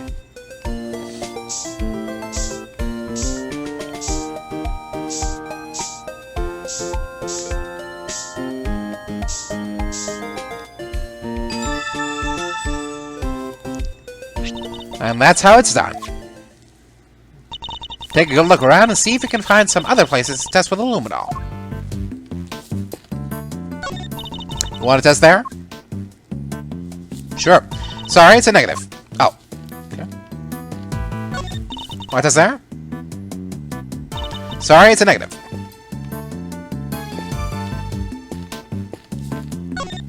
Want to test there? I'm guessing it's not going to be negative. Miss Edgeworth, blood! But how could it have gotten there? Maybe somebody put something with blood on it in there?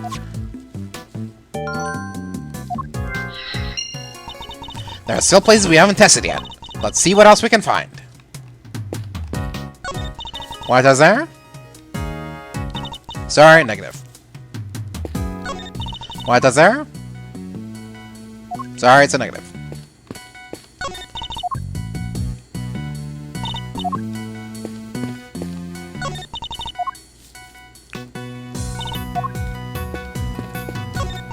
What is there? Just spray some luminol on any place suspicious.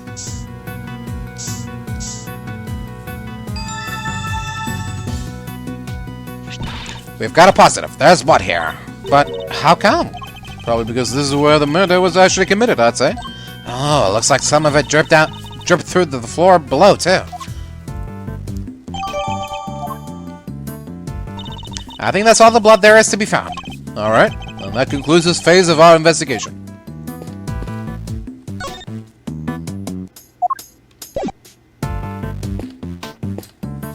Oh, okay.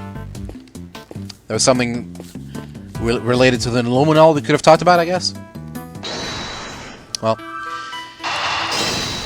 too late for that. Blood on the clothes box can only mean one thing. That is where the body was hidden. I am certain of it. I wonder who won the box in the auction. I'm in the foggiest. Still, it's a very helpful discovery. Now, you just hold your horses there. There's no way the body could have been in there. What do you mean? I took a look at that there box when I first got in here. Looked to be just about the perfect size for a little hide-and-go-seek if the need arose. Maybe it would have been, if I could have opened it. But it was wrapped in chains and locked up tight. And I ain't know it. It's scamapologist. Murder happened just a little after I scoped it out, so can't nobody have put nobody in there. Wrapped in chains and locked up tight, you say? That's odd. Because it doesn't look to be wrapped in chains any longer. Huh? Well, slam my head and call me silly. Could have sworn it was, though. Interesting. I think we've examined all we can now. Great! Time to see what's waiting down below. Shaking a leg already, are we, Miles? Okie dokie. Hey, Meister. Yes, Mr. Fender? We're about ready to move out, so I want you to stick with me, okay? Can't have you getting lost. Of course. I'll be sure to stay close. When did those two start getting along so well?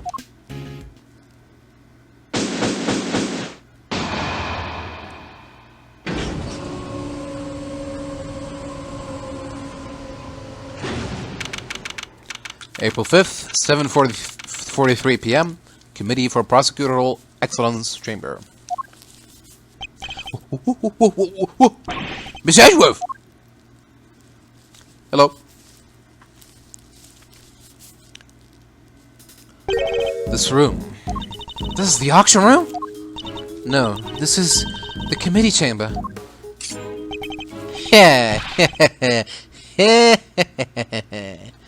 Why you drop right into my lap, Kay Faraday?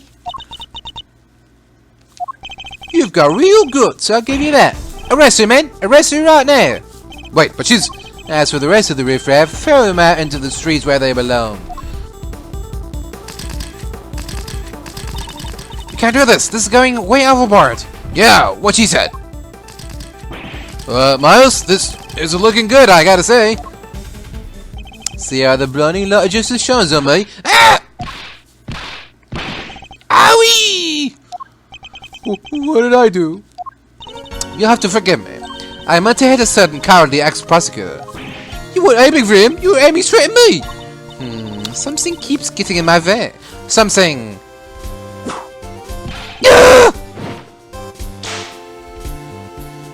Right there. Franziska. So, what are you doing here, Mr. Ex-Prosecutor? I still believe Kay to be innocent. And we're supposed to care what you believe. You no longer have the right to an opinion. I am Franziska von Karma, and I have no intention of stopping here or now. But you chose to stop by giving up your badge, and so our game has already come to an end. My badge was an obstacle to proceeding along the road I've chosen. I haven't stopped, I've simply cleared the way ahead. And now I'm free to follow that road, all the way to the truth. So don't you think for a second that my conviction has changed. I am every bit as dedicated as I ever was. You seem to think you know what lies at the end of the road to this... You seem to think you know what lies at the end of this road to the truth. In that case, I demand that you show me. I'll explain my current theory first, and if your road fails to lead anywhere, my whip will happily guide it. The victim used her keycard and entered this chamber with her killer. She was then stabbed with the candelabrum by the culprit and subsequently died as a result. We know the identity of the murderer thanks to the letters he exchanged with the victim. And we know the location of the murder is here in the committee's trial chamber. The blood on the floor of this room proves my theory. Game, set, and match. Mars Edgeverse QED. She seems very confident, huh? Heh. She doesn't like the courage of her convictions, that's for certain. I gotta say, I can dig that vibe. I could even give her a... Pathetic. Well, Mars Edgeverse, do you think you can bring my case crashing down around my ears? If you really have found the road to choose, perhaps you'd be so kind as to point me toward it? I'll be very happy to. Settle in, Franziska. I'm about to pave that road with incontrovertible evidence.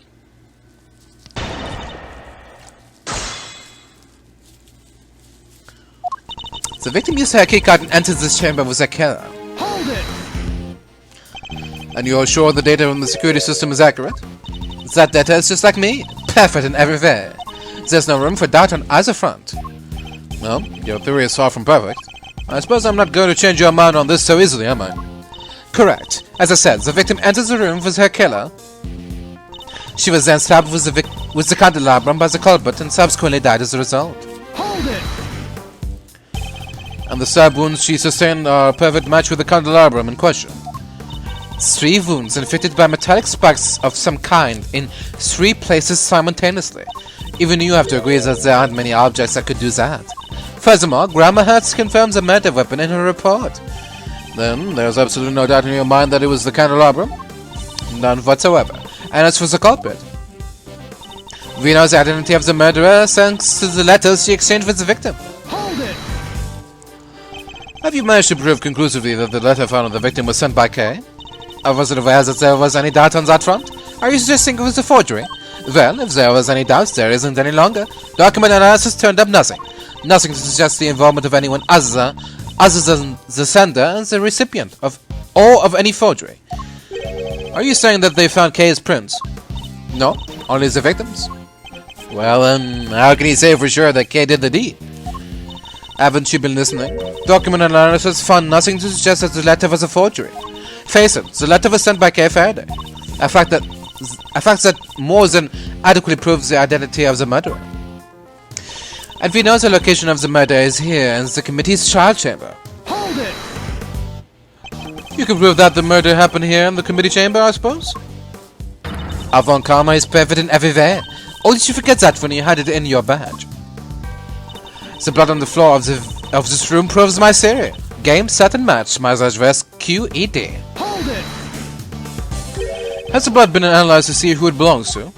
It has, and unsurprisingly, it was confirmed to be that of the victim. And has it occurred to you that where it was found might not be where the murder in fact took place? How quickly you forget, Mazadves. Evidence is everything in the courtroom. So please, present your proof that the murder occurred elsewhere. Or kindly stand down. Prove that the murder occurred elsewhere, huh? This is in a courtroom, but that doesn't mean I can't give her the evidence she so clearly desires. She makes a pretty watertight argument, huh? Perhaps, but she doesn't know what we know. You're right. We've got a certain scientific discovery up our sleeves. And that discovery will show her to the road I've found to the truth.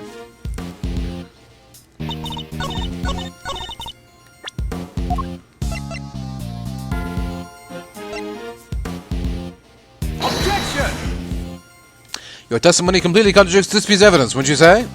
Why don't you ever take a crack at answering your own questions before asking others? Because in this case, my answer is simply no. That teaches me not to question myself.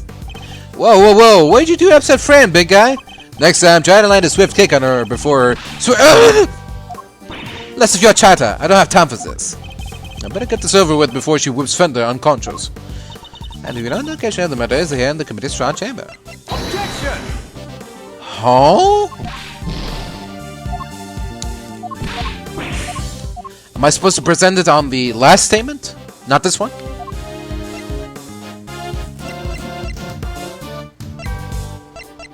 Huh? Oh, the testimony? Objection! Huh?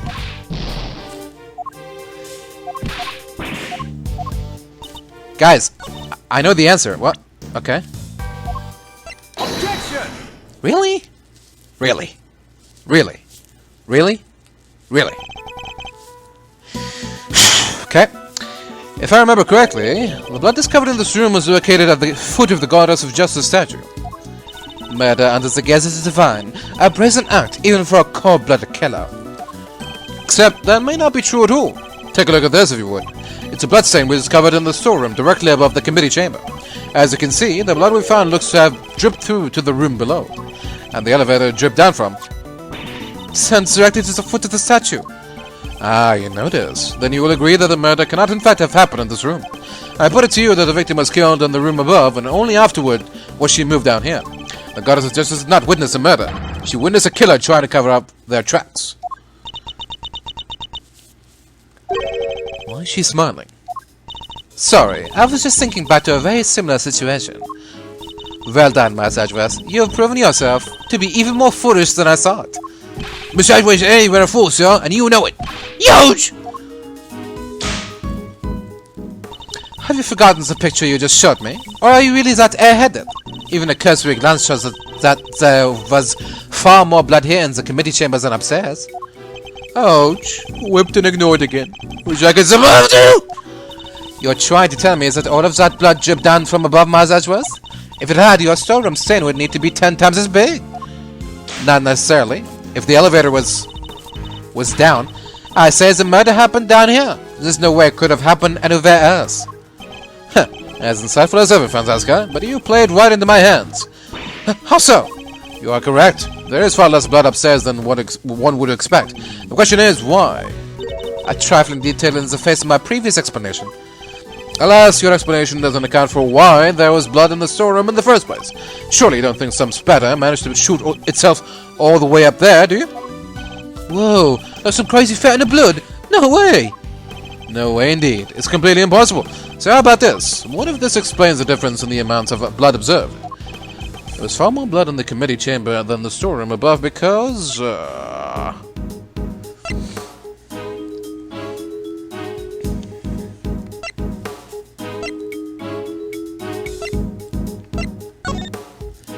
The victim died of 3 stab wounds, wounds that would have bled profusely. Exactly, as proven by the amount of blood we found on the floor of this room. But that doesn't make any sense. No, if she was stabbed in the storeroom, you said there wasn't much blood up there already. Eek! Silence, you have baked hairbrand rookie. Hey, hairbrand is a little... A stab wound bleeds heaviest at one particular point in time. Oh, I know. When the weapon is removed, right? Precisely. I believe the body was brought down to the committee chamber with the candelabrum still in its chest.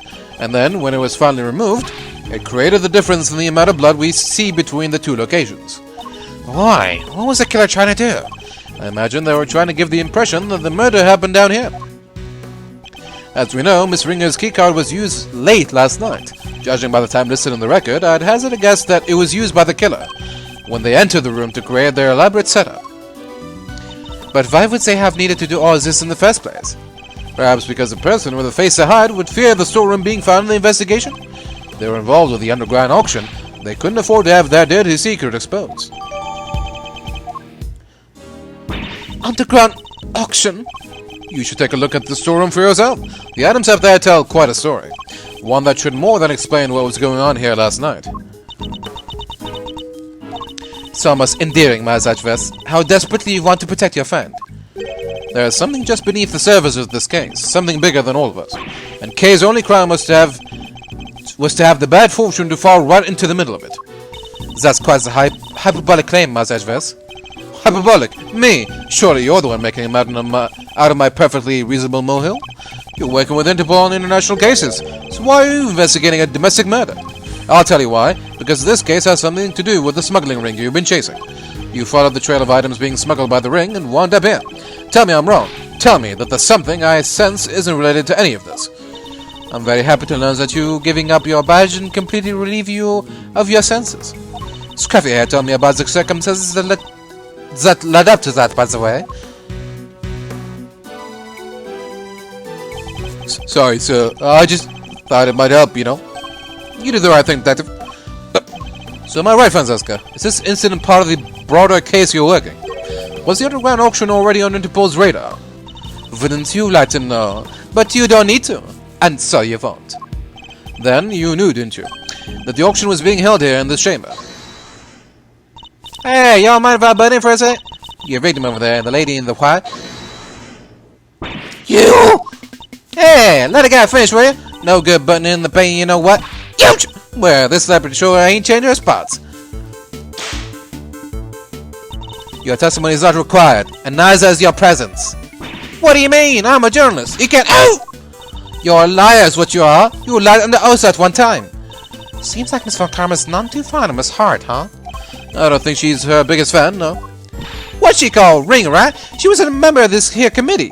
Well, she's dressed exactly like the ringleader of their secret. Ah! Stop it! Stop whipping me, dang it! What is the meaning of this interruption? Mas Ashvest, explain. Miss Hart here helped us out by describing how the auctioneer was dressed. And it seems they were wearing the exact same outfit as the victim, Miss Rosie Ringer. But that would mean that the victim was also the ringleader. No, how about we just calm down, sir? Seems I have some new information to consider. It's true that I came here to investigate the underground auction and to arrest its head of operations, the auctioneer. But if Miss Hart is to be believed, the ringleader is dead. I guess that means your journey here today was wasted. I suppose it does. Nonetheless, I, Franziska von Karma, I refuse to leave empty-handed. Time for a rematch, Miles Edgeworth. Fine by me. But you may find that your whip will go sorely underused this round. Okay, we're doing more? Okay. I'll be right back. Alright, let's hear what Franziska has to say. What more she has to say.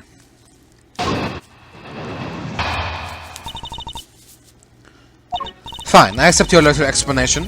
That would make the storeroom the actual scene of the crime, yes? In which case, the murderer is someone connected to the auction. And if the photographer is to be believed, the victim was the auctioneer, the culprit was an attendee.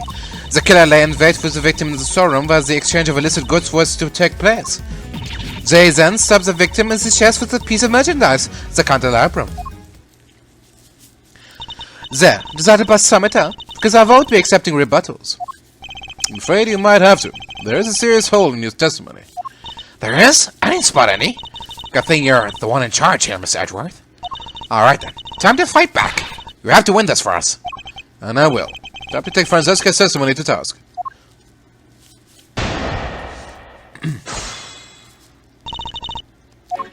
Fine, I accept your little explanation. That will make the storeroom and the actual scene of the crime, yes? Hold it! You conceded that point rather easily. Cannot but be suspicious. I'm not in the habit of denying facts that are readily supported by the evidence. That's all there is to it. You were able to show that the murder actually took place in the storeroom. In which case, the murderer is someone who connected to the auction. Hold it! And how exactly did you come to that conclusion? Members of the big building staff were questioned extensively, but none mentioned a secret storeroom. It seems its existence was known to only a handful of people. And of course, that storeroom was where the items that were to be sold in the auction were being kept. Very good, which suggests a link between knowledge of the storeroom and involvement in the auction. And if the photographer is to be believed, the victim was the auctioneer and the culprit was an attendee. Hold it! So you believe that the victim and the ringleader were one and the same?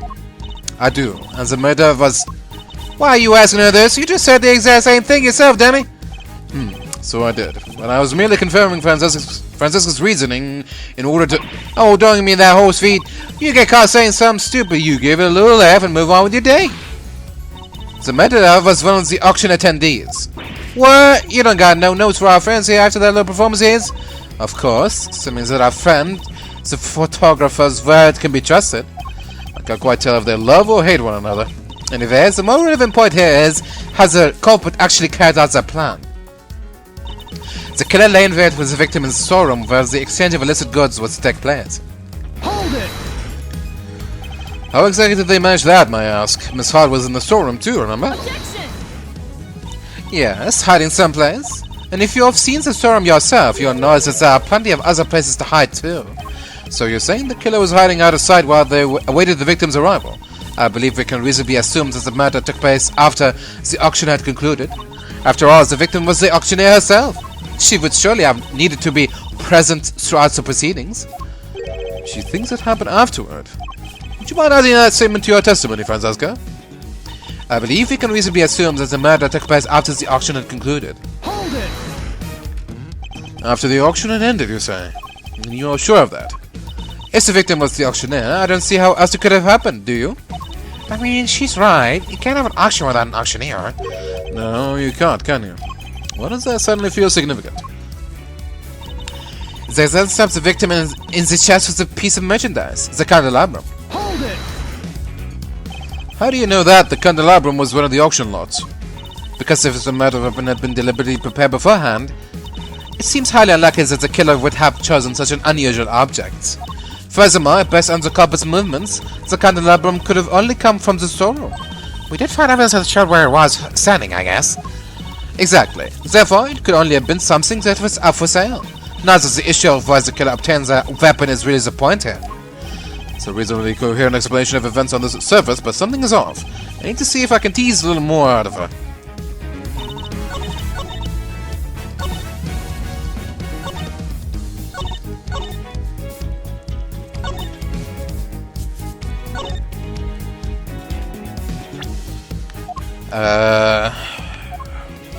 Statement? Objection! Okay. Again, that's going on what Laura Hart has said, but sure. Seems you're one step behind yet again, Franziska. How so? The auctioneer was not in fact the victim, and I can prove it. This is the statement Miss Hart gave us. Well, if she made it, it's just what she used to say it. I don't doubt you, I'm a journalist, dangbagger. To ask you to open your mouth? Double out. Objection! Calm down and listen for a second, Franziska. Miss Hart witnessed at least some of the events surrounding the murder, and she confirmed that the auction continued even after the murder had occurred. You bet it did. Went right on like nothing had happened at all. How would that have been possible without an auctioneer, It wouldn't. So we see, the victim couldn't have been the auctioneer. She was one of the attendees. No. As I've been saying since the start, there's no way Kay can be the murderer, because she had been pushed down the hatch by her assailant and knocked unconscious by that time. So then, who was the victim, really? Right, well, if the auction carried on after the murder, the victim must not have been the auctioneer, but an attendee. That's enough. I know that sound all too well.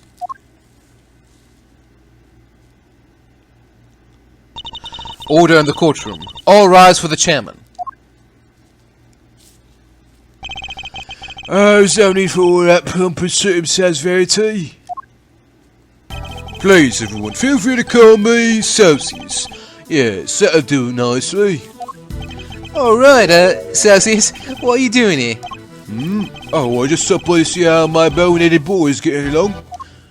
They're saying there are all sorts of families, but I'm not sure these two are what they meant.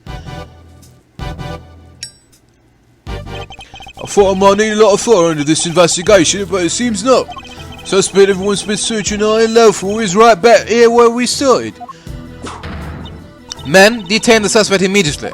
Wait, Miss Faraday is innocent. Shut your mouthy mouth! You're becoming something of a problem, Noise, my boy. I thought I told you. The committee wants this matter cleaned up as soon as possible. It's a matter of trust. Can't have our organisation be seen to drag its feet. It's bad for us, and it's bad for me too. Personally, sorry, must be my age. Your unlawful investigation ends here, and will be not permitted to resume. In case we have forgotten, you are no longer a prosecutor. You have no authority here. What's more, there is the matter of you aiding and abetting a suspect. She's right, of course. As always, you really are a godsend, Verity. Everything I do knowingly. If you wish to prosecute me for it, be my guest. But know this. We have uncovered a new suspect. This person here. Miss Faraday was attacked by this You can stop right there, Miss Edgeworth. The raincoat in your picture was discovered nearby a short while ago. The victim's blood was found on the hood, along with some cherry blossom petals. Cherry blossom petals? Like the ones on the roof? Yes, they were stuck to the edges of the bloodstains, probably due to the blood being fresh at the time. The results came back already, my boy, so there's no mistaking it. The person in your picture is the victim. It's Rosie Rigger. What? Yeah, I thought as much. No, this completely undermines our entire case. Unless... twins? All our assumptions were based... all our assumptions were based on the person in the red raincoat being the killer. But if they were the victim instead, then Kay remains at the top of the suspect list. Miss Faraday, you testified to having encountered a person in a red raincoat up on the roof, correct? Yes, I did. We now know that the person was the murder victim, and you are the only person we know of who came into contact with her. Since one of you wound up dead, I think we all know how that encounter went. Objection! No, Kay was assessed by that person. She is the victim here, not the aggressor. As far as I recall, we have yet to see any evidence that proves she was attacked as you claim. And even if such proof existed, Miss Ringer could simply have been acting in self-defense. Well, you can't just jump to conclusions like that. Kay is innocent. But I'm not. Kay? I am not innocent. I don't want to believe it, but I remembered something. Hearing about the raincoat brought it back. It's just a flash, but I remember what I saw now, right when it happened. The murderer, it was me. I remember looking down, and the person in the red raincoat was on the ground. Okay, so she got stabbed. She climbed up the ladder with the candelabrum still inside her? No. That can't be right. It was me, Miss Edgeworth. It was me all along. I'm the murderer. I'm the murderer. No, you're not. You can't be. Then what am I? Why do I have a memory like that? They were on the floor in front of me. There was a pool of blood. Why was I just standing there? Why didn't I do something? I know why. It's because I was the killer. This court recognizes the legitimacy of the accused's memories. What? But you say you didn't believe her like 5 times. But you say you didn't believe her like 5 minutes ago. I commend you on your bravery, Miss Faraday. It will not go unrewarded. Praise be to the Goddess of Justice for her many blessings. Objection! As an official representative of Interpol, I hereby request that the suspect be... We don't have time for this. We must arrest Kay Faraday this instant. How dare you take that tone with me? This is a gross overreach of authority. I demand that you give us more time to investigate. You say my investigation is unlawful? What could be more unlawful than this? Unfortunately, you no longer speak for the law. Indeed you don't. But I do. While I cannot but be moved by your dedication to your friend, I have to agree with Verity. Speaking of the law, it seems there's one other we must arrest. Ah, yes, I almost forgot. Mose.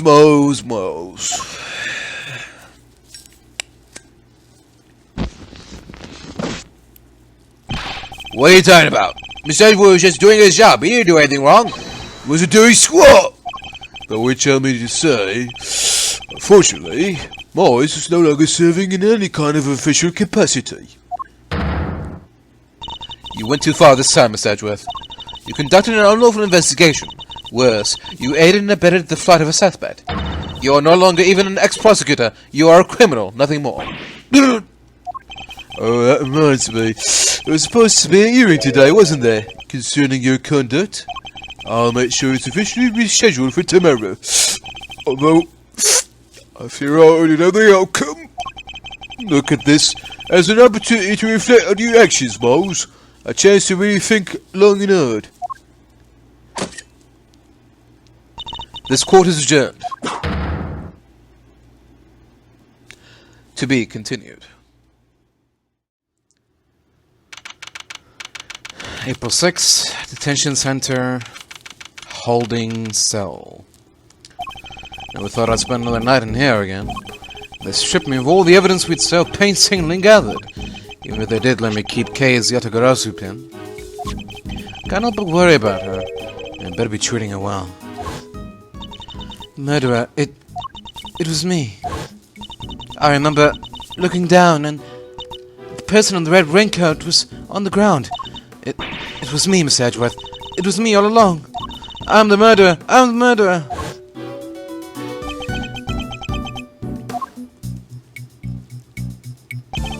Come on, let's go. You've got a visitor. A visitor? Who? Someone by the name of Dick Gumshoe. You want me to send him away? No, I'm not sure what to even say to him.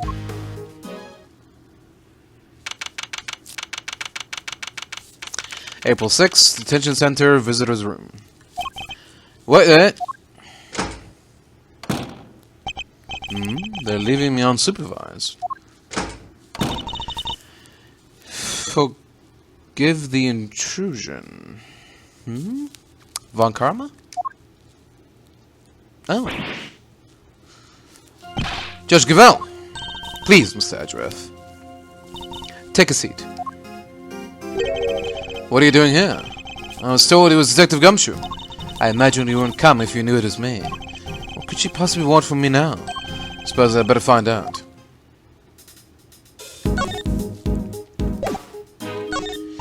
You may not be aware of this, but you are only permitted to meet with specially approved visitors. So I'm to be treated like a dangerous criminal, am I? I suppose my reputation has rather plummeted. It has indeed. For you, of course, and your friends. That attorney and the other girl were raising quite the fuss earlier. Fender and Emma. I saw them launch some extremely heated words at one of the guards. No, you didn't. You may thank the goddess in that regard, for even she is too busy to deal with each and every infraction.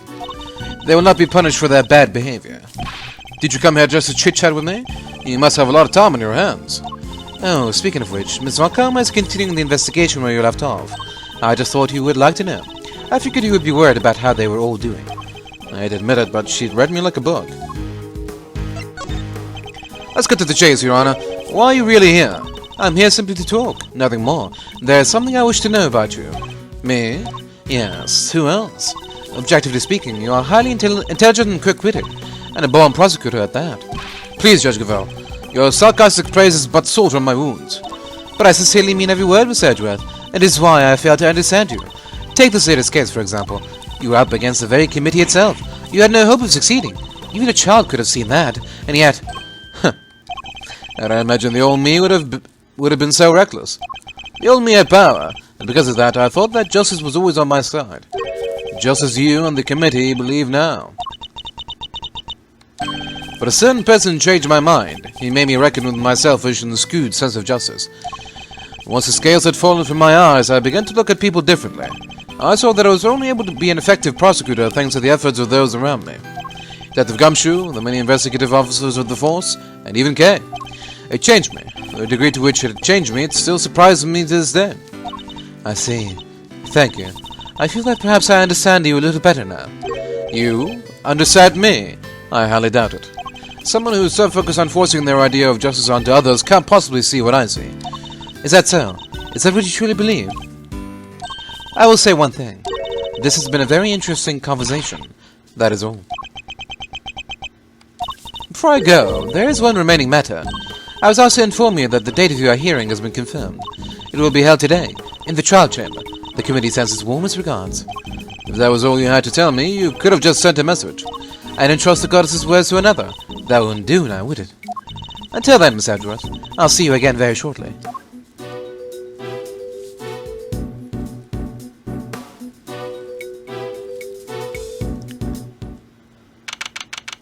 April 6th, Detention Center, holding cell.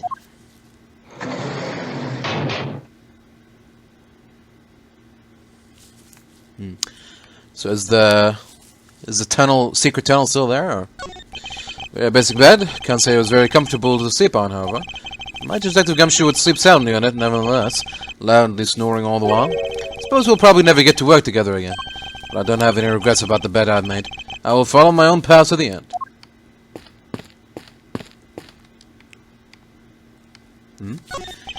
There's a poster in the corridor outside. We regret to announce that due to the warden's arrest, the Die of Destiny game will be discontinued. Inmates will no longer need to roll a die every morning to determine their meals for the day. We wholeheartedly apologize to those who are looking forward to their daily casting of the die. Did anyone really need an apology for the cessation of such a ridiculous idea in the first place? I guess so. I barely spent any time in here, and already I can feel my personal appearance slipping.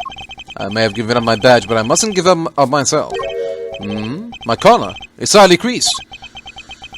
There, tidy outside begets a tidy inside. Which is why it's more important now than ever to take care of myself.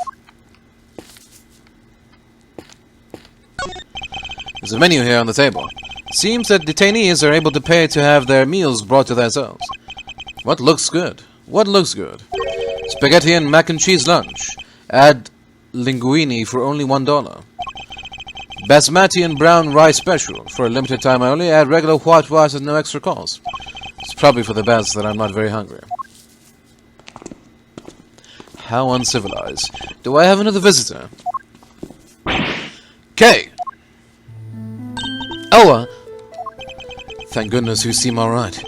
That's a lot off my mind. Such a heartwarming scene. Sort of to make a grown man cry. But you're still not your usual cheery... I mean... You have to stay positive, Kay. You didn't do anything wrong. In fact, I guarantee you didn't. No, you have to let it go. I'm the murderer. I know that now. But you're not. You can't be. Why don't you have faith in yourself? How can I, Miss Edgeworth? There is no me left to believe in. Not at all. I don't think that's true. Before you lost your memory, we spent quite a bit of time together. And I dare say you left quite the impression on me. So you see, there's still plenty of you left. That's why I believe so much in your innocence, and why you should believe in yourself too. Thank you. But I can't. It would just cause more pain for the both of us. Please, you have to forget her. Forget that, Kay. She's gone. Kay, no! You remind me of my younger self, you know. So noble, so bold. This is the justice you and the committee stand for? Justice? I suppose you could call it that. What is he up to? Why is he going to such lengths to control everything? Can't shake the feeling that something is very wrong here. Is there some hidden agenda at play? Arng, this is no time to second guess myself. I'm going to find out what it is. It's now or never. Well then, my boy, I suppose I should be... Wait! Why is the chairman so intent on seeing Kay charged with this murder? Doesn't make any sense. There must be some rhyme or reason to this madness. Come now, Miles. I'm a busy, important man. I can't be wasting my precious time talking to you. The only way out of our current predicament is through Chairman Winner. There's so much to ask and so little time. Let's start by trying to find out why he rushed to have Kay arrested so quickly. I can't just let this happen. I'm getting answers if it's the last thing I do.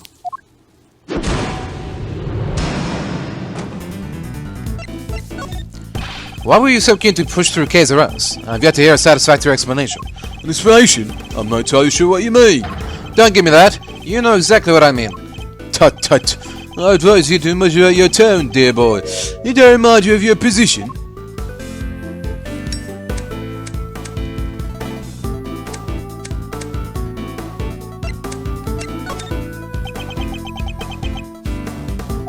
Suppose we did let your friend go free.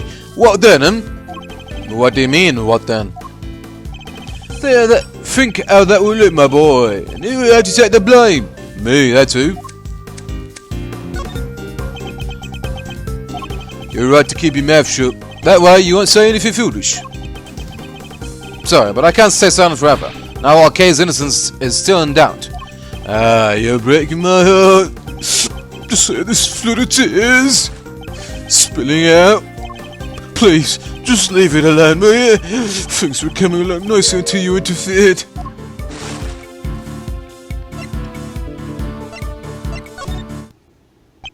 Coming along nicely.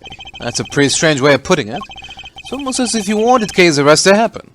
It certainly doesn't sound like the statement of an impartial representative of the law. You think so? Well, that wasn't my intention. Has it occurred to you that you might just be overthinking things a little? Chairman Winner certainly knows how to dodge a question, but it doesn't change the fact that serious doubts remain concerning Kay's arrest.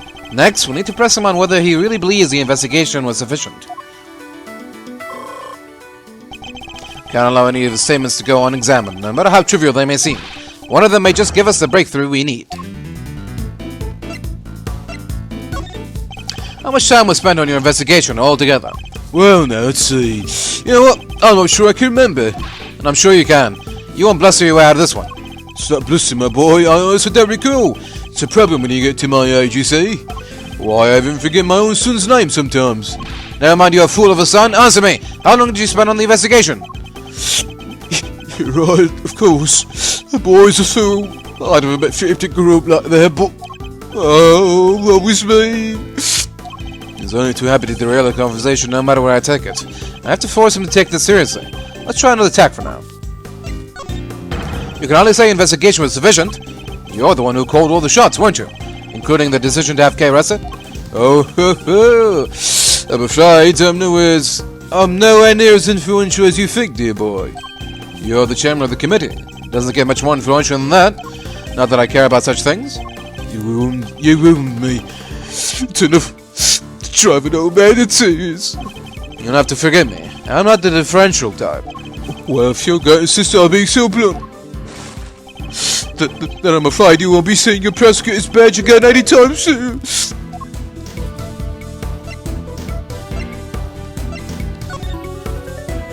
Let me make something clear once and for all. That badge isn't the be-all end-all for me, far from it.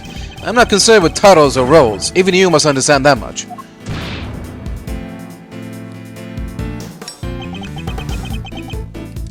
So young, so very young. Word of advice, Mars, from somebody who's been around the block. You're hopeless and naive, my boy. Idiotic so. Well, that's certainly got under his skin. He might be less guarded in his answers while he's in the state. Now's my chance. How much time was spent on your investigation altogether? My, really don't give up, do you? But even my patience has its limits, you know. What a coincidence, so does mine. Now answer the question. Do you believe that your investigation was sufficient or not? The youth who says are wont to be reckless. Makes me want to put you in your place. You're going to regret that, my boy.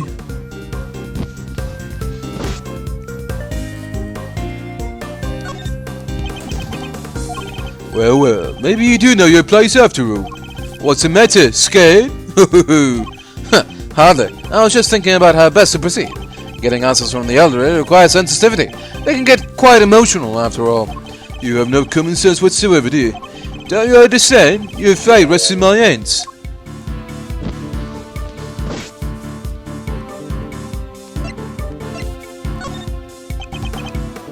Let's say you do manage to get some answers to me. There's nothing you could do with them. So why not give it up, dear boy? No. And why not? Simple. Because I'm not about to let the truth escape me. Interesting. I think I'm beginning to see what makes you tick. But what you're doing is pointless. Tragically. Miserably pointless. Please, just give up. She's scary. Decision has been made.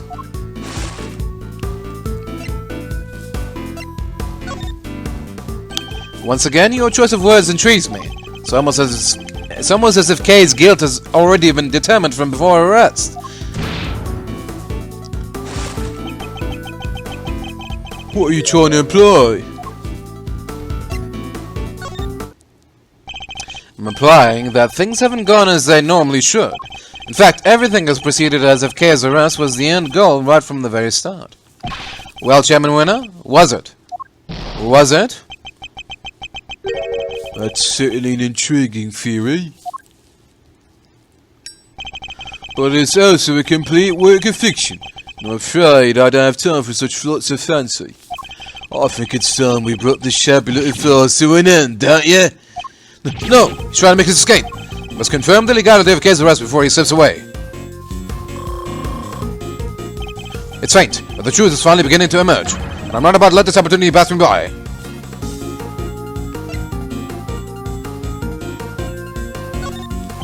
Kay's innocent. No, my boy, that's just clumsy.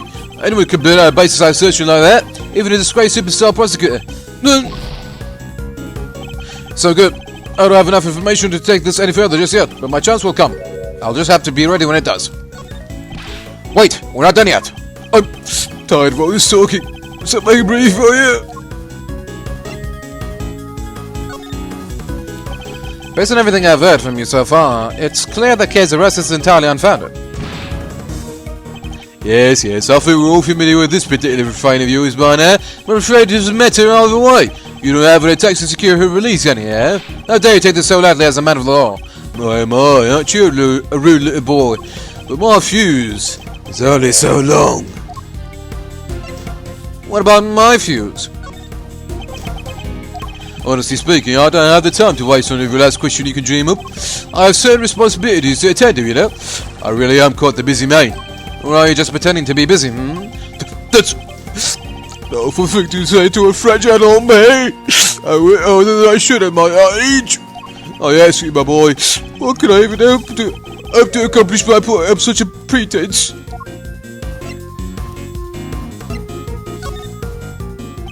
You obviously don't want to talk about the case anymore. That's why you're so keen to get out of this conversation, isn't it? It's just so tragic. It really is. That you would suspect me of such things. It's not a suspicion, it's a certainty. There were no clear grounds on which to base Kay's arrest for a start. No, my boy, let's not get carried away. There was plenty of evidence to support our case. The mask, the letter, the corsage. These were all in her possession. And, of course, her confession. More than enough to prove her guilt, I'd say. Those are... What's the matter? Struggling to come up with a way to explain everything away?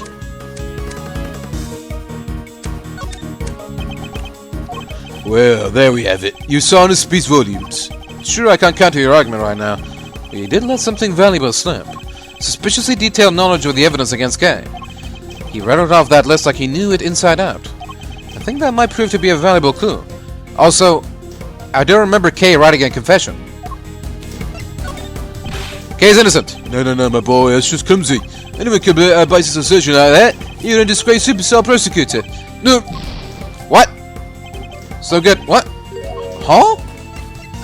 Okay. Wait, we're not done yet. I'm tired of this talking. Make a brief for you. Huh? Okay. Who gave the order? Who decided that Kay should be arrested? You know, I can't seem to remember. Don't ever get old, my boy. It wreaks havoc on the memory.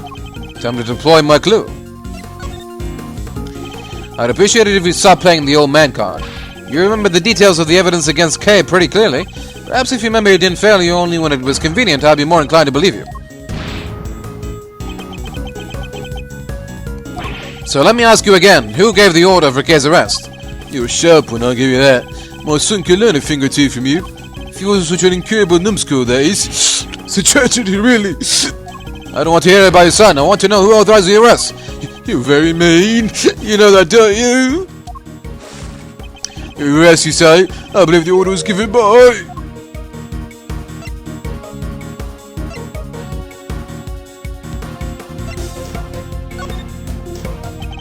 Got you now. You're backed into a corner and you don't even know it. What are you going on about all by your lonesome over there? You need to cut an old man like me some slack. Can't keep up with all that youthful energy. Curses! I should have picked my words more wisely. Got yourself to happen. Oh, what?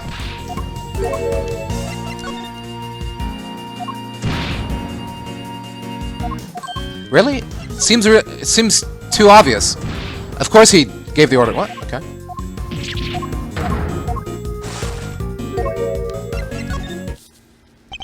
Come now, Chairman Winner. We both know it was you. Alright, you got me. You make it sound like we're somehow a bad thing, though. But I have a reputation to uphold, so I guess I better clear up this little misunderstanding. I'll entertain your questions for a few more minutes. I'll see if I can't put your mind at ease. The key thing to do now is to establish how intimately he knows the details of the case. I just have to ask the right questions.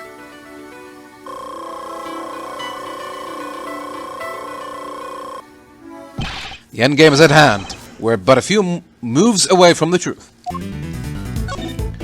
Suspect, Kay Faraday. How much do you know about her, exactly? I know that she's a suspect. Aside from that, not much else. Cross my heart, but it's true.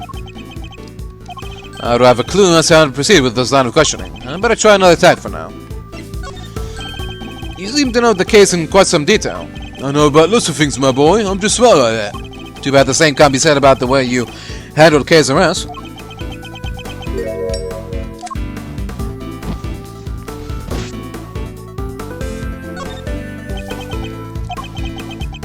I'm a very busy man. Do try to remember that I can bring this sort of check to an end whenever I so choose. It's only taking so long because you won't give me a straight answer to any of my questions. If only you'd stop giving me the runaround, we'd be done already. So let's try this again. You seem to know the details of the case quite intimately. Why is that? Because I read the case file. Not exactly the most thrilling use of my time, of course, but it's part of the job. I have to be a good role model. I can't be seen to be slacking. It can be but I had some time on my hands, so I read the whole thing from cover to cover.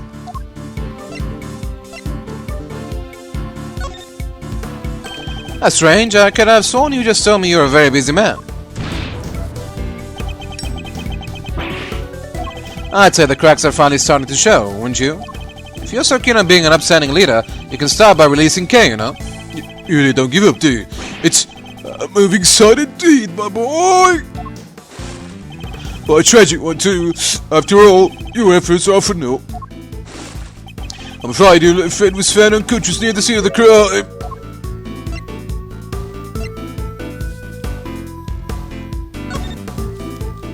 We have yet to hear much about the circumstances under which Kay was found. She was lying unconscious in the storeroom, correct? That's right, although I'm not at liberty to tell you how I know that. He knows things even we didn't. In fact, he seems to be aware of every tiny detail about this case. This could be a valuable clue. The suspect, Kay Faraday. How much do you know about her exactly? I know that she's a suspect. Aside from that, not much else. Cross my heart, but it's true. Time to deploy my clue. Sorry, but the more you tell me, the less sense your story makes. For one thing, you know details that even those investigating the scene were not aware of. Why is that? Just how much do you really know, Chairman Winner? Oh, there's that intimidating face you like to make again. Well, two can play this game. How do you like me now, huh? I do have to commend you on your doggedness. It really is something. I'll take that as a compliment. Tell you that if you like, but wrap this up, will you? I still have the stamina anymore. She's the culprit. The one who pushed my suspect. Just accept that already. How much more evidence did you want us to lay her down with, for goodness sake? Load her down with? Yet another interesting turn of phrase. One that makes it sound a lot like the items Kay was carrying might have been foisted upon her. Impressive. You really do pay attention, don't you? It's no wonder they used to call you a prodigy, Mr. Ex-Prosecutor. I think you know the answer to your own question by now.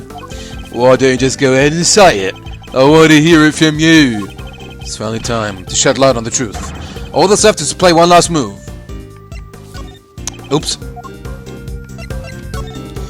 Kay is innocent. No, my boy, it's just clumsy. Anyone can base a decision like that, even a disgraced supercell prosecutor. Time to deploy my clue. Kay was framed. The true culprit set it all up so she could take the fall instead. That is my answer, and I won't let you deny it any longer.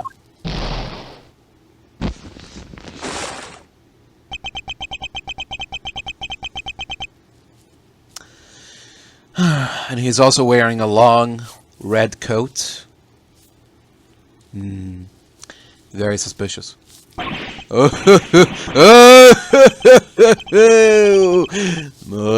you really are a sharp one, huh? It's a bit of a shame you chose to hand in your badge. I admit it, you're right on all accounts. And that's checkmate.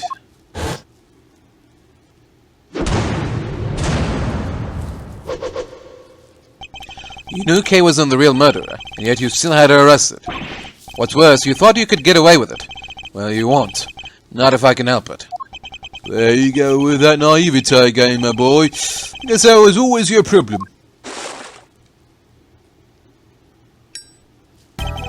With a girl arrested and a conviction secured, this old mess goes away, and that's what we're happy.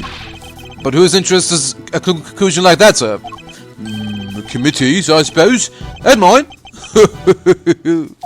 Listening to you just now, well, it really got the tears flowing, I have to say. It was poignant and heartfelt and sincere and utterly infuriating.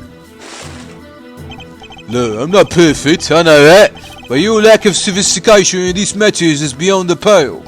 You insist that the truth is more important than anything else. Would you say the same if you knew what the real value of the truth is? What are you trying to say? When you get to my level, you don't uncover the truth. You make it, little by little. K. Faraday, murderer. That's the truth. The truth. I created. Yes, my boy. That's what I like to see. You're so sincere sometimes it's painful. Just makes me want to put you in your place. Knowing the real truth will get you nowhere. Because that's how much it's worth. Nothing. Shocking, I know. But why not go after the real killer? How much do you even know about what really happened? You're still not getting it. That's your truth. And it is worthless. Mine is all that matters. You understand what I'm trying to say, don't you, Mr. Ex-Prosecutor? I have all the power here. Curse you! Well, aren't you menacing? You and your little friend are just as bad as each other. Violent criminals who deserve to be locked up. You'll pay for this. With that, yet another person disappears from my life. Oh, it just makes me want to cry and cry and cry.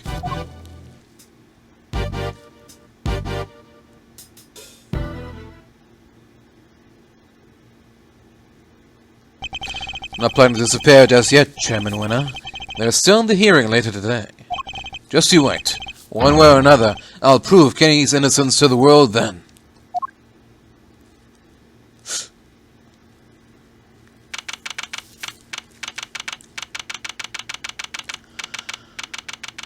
April 6, 8:30 a.m., Committee for Prosecutorial Excellence, Chamber. 10 members, over a majority are present. I hereby call this hearing to order. We are gathered here today to assess the professional competency of Prosecutor Miles Edgeworth. In the sight of the goddess, we do solemnly swear to pass fair and frank judgment. Fair and frank. Don't make me laugh. Verity, if you would be so kind as to summarise the case against Mr. Edgeworth. On April 5th, despite having been advised of the illegality of an investigation he was conducting, the accused refused to desist and eventually had to be detained by myself and Chairman Winner. His actions compromised the investigation into the murder of a certain defense attorney. Despite having been presented with copious evidence of her guilt, he continues to insist that the suspect, 1K Faraday, is innocent of all charges. Perhaps you could explain the details of the murder to us as well? Of course. On the morning of the 5th, the body of the victim was found here in the committee chamber. Further explanation will be provided by... Me, Eustace Winner, Premier Prosecutor. The floor is yours, Mr. Winner. Murder itself happened late on the night of the 4th. The victim was Miss Rosie Ringer. That same night, an illicit auction was being held here in this very room. Ringer took part in that auction, I think. Yeah. Meaning that the murder took place sometime during the auction. When she was found, Ringer was dressed in an outfit that matched the description of the auctioneers. However, due to the fact that the auction carried on after the murder occurred, I deduced that Ringer was not in fact the auctioneer. You deduced nothing of the sort. And what about the basis on which the suspect was detained, Mr. Winner? Yeah, I got this. So Faraday was overcome by... crushing remorse, Yusuf. Yeah, that. Tons of crushing remorse. So she confessed. According to her confession, she was on the roof of this building when she encountered a person in a red raincoat on the viewing platform. That person was Miss Ringer, I take it? Precisely, Mr. Chairman. The killer dressed the victim in the auctioneer's outfit after the fact. But at the time when she was killed, Miss Ringer was wearing a red raincoat. And who won the race to find that raincoat nearby? Me, that's who. Did you? I thought it was somebody from forensics. Strictly speaking, it was found by one of the forensic investigators under Mr. Winter's command. I knew it! The blood analysis on the coat showed that it was indeed Miss Ringer who had worn it, and the suspect's confession was the final nail in the coffin. She confirmed having committed the murder. So, as you can see, Kay Faraday was the killer. There's no way anybody else could have done it.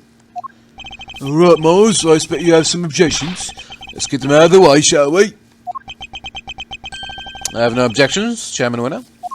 Well, now, is that so? I thought it would take more than a single... No objections in the matter of my unauthorized investigation, that is. But in the matter of Miss Faraday's supposed guilt, I have plenty. I can personally attest to the fact that Mr. Winner's investigation was fair and impartial. Of course he was. When it comes to carefully conducted ups, I'm the winner every time. You know, Miles, it's within my power to offer you a plea deal of sorts. If, and this is purely hypothetical of course, you were to withdraw your objections, you might wake up tomorrow to find yourself the proud owner of a seat on this committee. So I ask you again, do you have any objections, Mr. Edgeworth? If you think you can buy my silence, think again.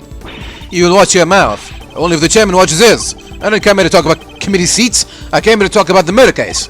And I'm out of statement under oath. And it won't rest until I have one. I want to know exactly what the committee's view on the incident is. You want to put us on trial, my boy? Very well. If it will make you happy. Verity, please provide Mr. Edgeworth with the materials pertaining to the case. Really? But, sir... This will be his sirrah. So let's humor him with the sender if he desires. If you say so, Mr. Chairman.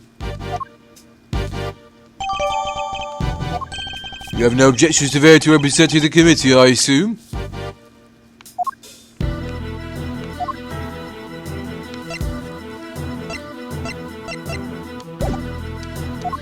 None whatsoever. Mr. Edgeworth. Don't worry, okay? Everything will be fine. You'll see.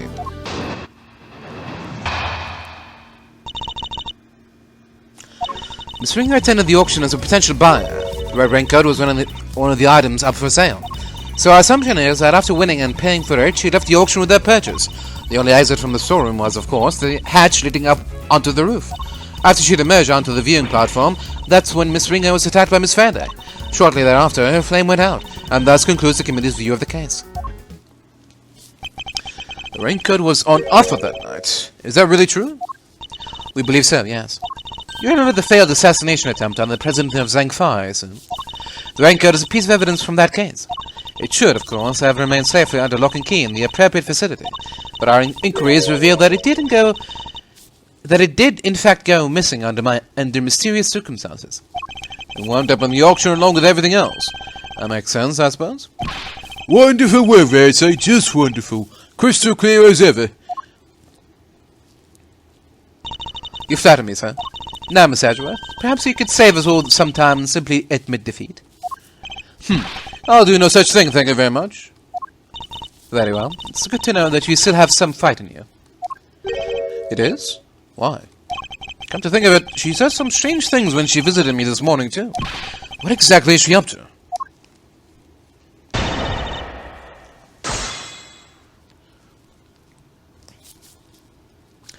She finally beginning to believe in the power of truth or whatever.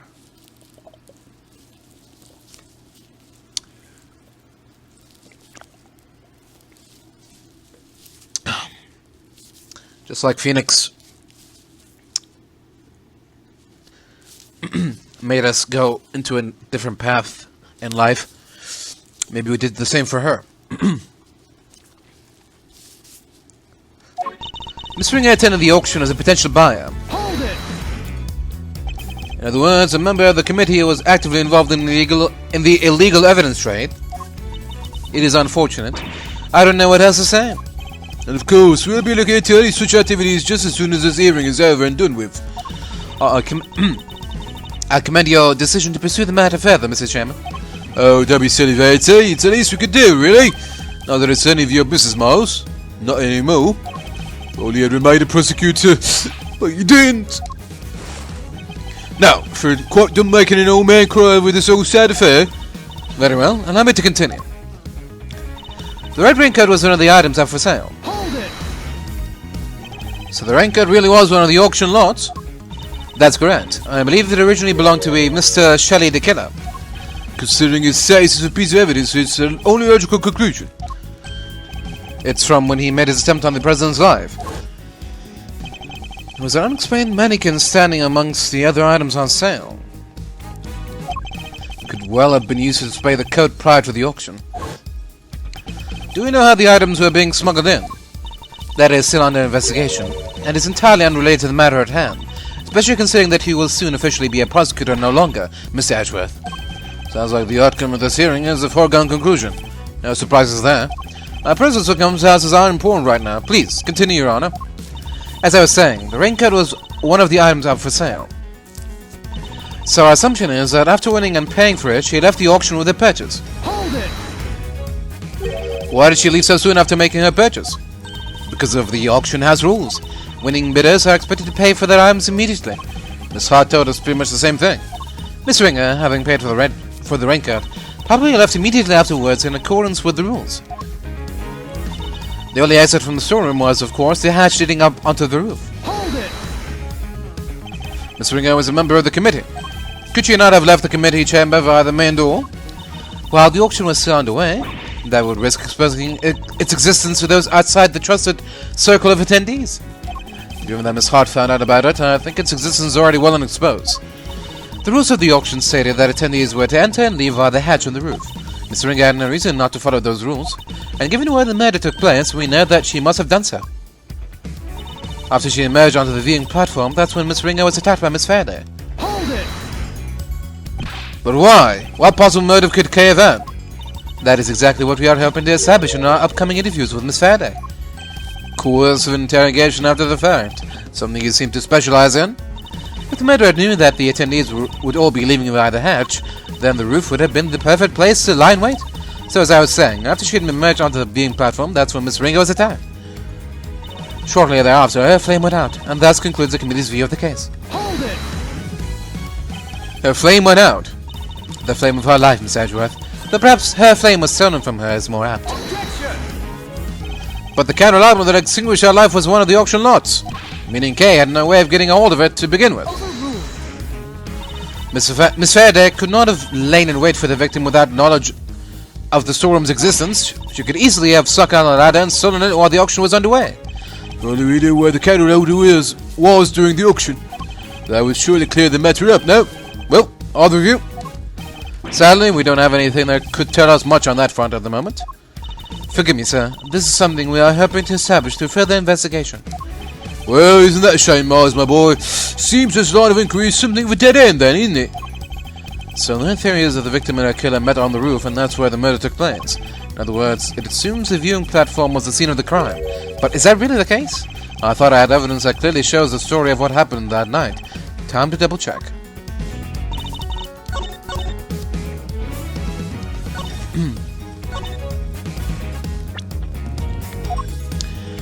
Okay, do we present the photo with the blood stain on it, or...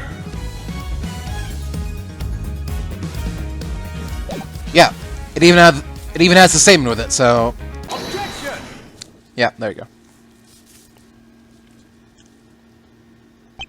Maybe you could clear something up for me, Judge Gavelle. What is Miss Hart doing here at this hearing? She's an eyewitness. I thought it would be obvious. Well, that ain't really an eyewitness, more of an ear witness, I guess. Huh. She's not exactly the most confidence-inspiring choice to help you make your case, is she? I like to think that I choose my allies a little more carefully than you, Miss Edgeworth. Then you should question them more thoroughly, because there's something she hasn't told you. Take a look at this. It's a photo taken by Miss Hart. Yes, in the storeroom, correct? What of it? According to your theory, the murder occurred up on the roof. But according to Miss Hart's testimony, she happened to witness the entire incident unfold in the storeroom, just before she took this picture. Wait, you saying Gavelle got it? Wrong. That's exactly what I'm saying. What? Miss Hart, if I may confirm your account of the events you witnessed that night, you saw the person in the picture, correct? I sure did, clear as day, and with my own 2 eyes to boot. And what were your impressions at that point? My impressions? This right here is the scope of the century. Something like that? Yeah, that makes sense. I was hoping more for your impressions of the person in question. Oh, that there's a walking meal ticket? Seriously? Just my little joke. No need to look at me like I done sat on your lunch. Oh, red raincoat, right? Well, I took one look and I thought, that's our prep right now. And therein lies the rub. Well, Miss Hart to have thought such a thing means that the murder occurred... Oh, Miss Edgeworth, when will you learn to use your words? If it's an explanation of the facts that you require, you need only ask, you know. What do you mean? I assume you're about to raise the issue of the voices Miss Hart heard, voices that may be unrelated. Objection! There's also the blood on the palm. Unrelated, you can do better than that. Was one of the voices Miss Hart heard really even Miss Ringer's? You kidding me, right? Them folks was talking crime-related turkey. Oh, my name ain't Lord dang Hart. Ah, but did you hear them clearly? Well, can't really say for sure, but... Yeah, I can't really say nothing, and you know it. They was using voice changes, and I done told you all that. Precisely. Miss Hart heard voices, but those voices were disguised. Which means we cannot even be certain that whatever she did over here had anything to do with the murder. Objection!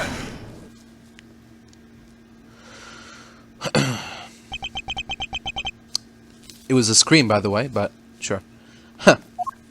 You don't need to yell objection in order to sigh at me, Mr. Edgeworth. It seems I overestimated you, Judge Gavelle. Nonsense. That is the business, my boy. The very best.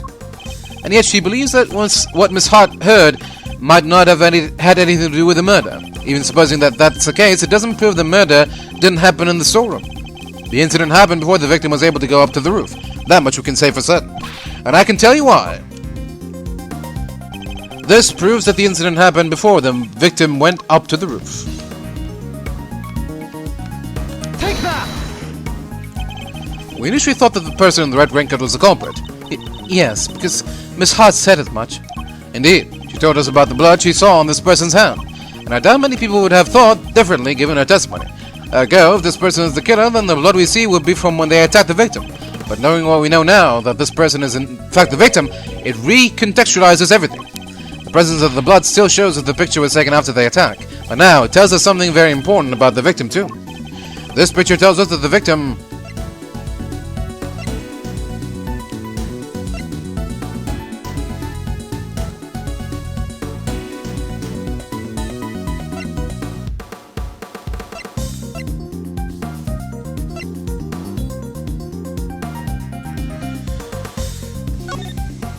The victim must have struck the killer. She must have struck them hard enough to draw blood, thus the blood on her hand. Miss Edgeworth, all the blood at the scene was shown to have been from the victim, which means your theory holds no water whatsoever. Doesn't it? This picture was taken after Miss Hart heard the sounds of the attack, right? And then there's blood dripping from the person's hand, so... You're right. That can mean only one thing about the victim. This picture tells us that the victim survived the attack, but that doesn't work for us, but... Sure, there's no doubt in my mind that the victim was attacked in the storeroom. But here we have photographic evidence of her standing upright and alive, albeit with a bloody hand. This can only mean that Miss Ringer survived the attack. The blood on her hand is from the wounds she had sustained. What are you talking about? Who dies from a hand wound? The wound wasn't on her hand, Mr. Winner. I imagine she had used her hand to try and staunch a wound. That's right. While it's impossible to tell from this angle, the victim was already mortally wounded here. Oh, well, that certainly would change things, wouldn't it? Very much won't. Not at least by making it absurd to suggest that Kay was the attacker. Her encounter with the victim happened after this picture had been taken. After the victim had already been attacked and was in critical condition. I put it to you that all Kay witnessed was the victim finally succumbing to her wounds. That would have been quite the coincidence. It's a textbook case of wrong place, wrong time, I'd say. You seem to be forgetting a rather important fact, Miss Edgeworth. Well, that, or pretending to not remember it. What? What fact am I forgetting? I think it's time to wrap things up, don't you, Verity? Put the boy out of his misery. Dad, give her works for me. Why do you keep giving her orders? That's my job. Hey, you really are a total and utter embarrassment. I am not. I hate to break it to you, but you both are. Go to it, Gavelle. Put Edgeworth out of his misery. As you wish. I'm guessing the fact that she confessed to the murder. Miss Ringer's body was found with 3 wounds in her chest. And we all know what those wounds are from, don't we? That's right. They're from when she was stabbed in the chest by a 3-armed candelabra. I doubt anybody could survive such grave wounds. If you care to read the coroner's report, I'm sure you would change your tune. Oh, is that the argument you're making? Okay. No, she done, Gavelle. Now Edgeworth will have to make several objections. Yes, I'm afraid I will. What? Why? Were you listening? Oh, I was listening. Very carefully, in fact. Hence my objections. Come on, why do you always have to undermine me? That's never my intention, I assure you. It isn't? Because you do it so well to yourself every single time already. Oh, of course it isn't. Yeah, I knew that. Because Please, Eustace, just stop for goodness sake. You've already embarrassed me enough. Huh? What do you mean, Dad? Okay. Well, they're just busy in their little world. Alright.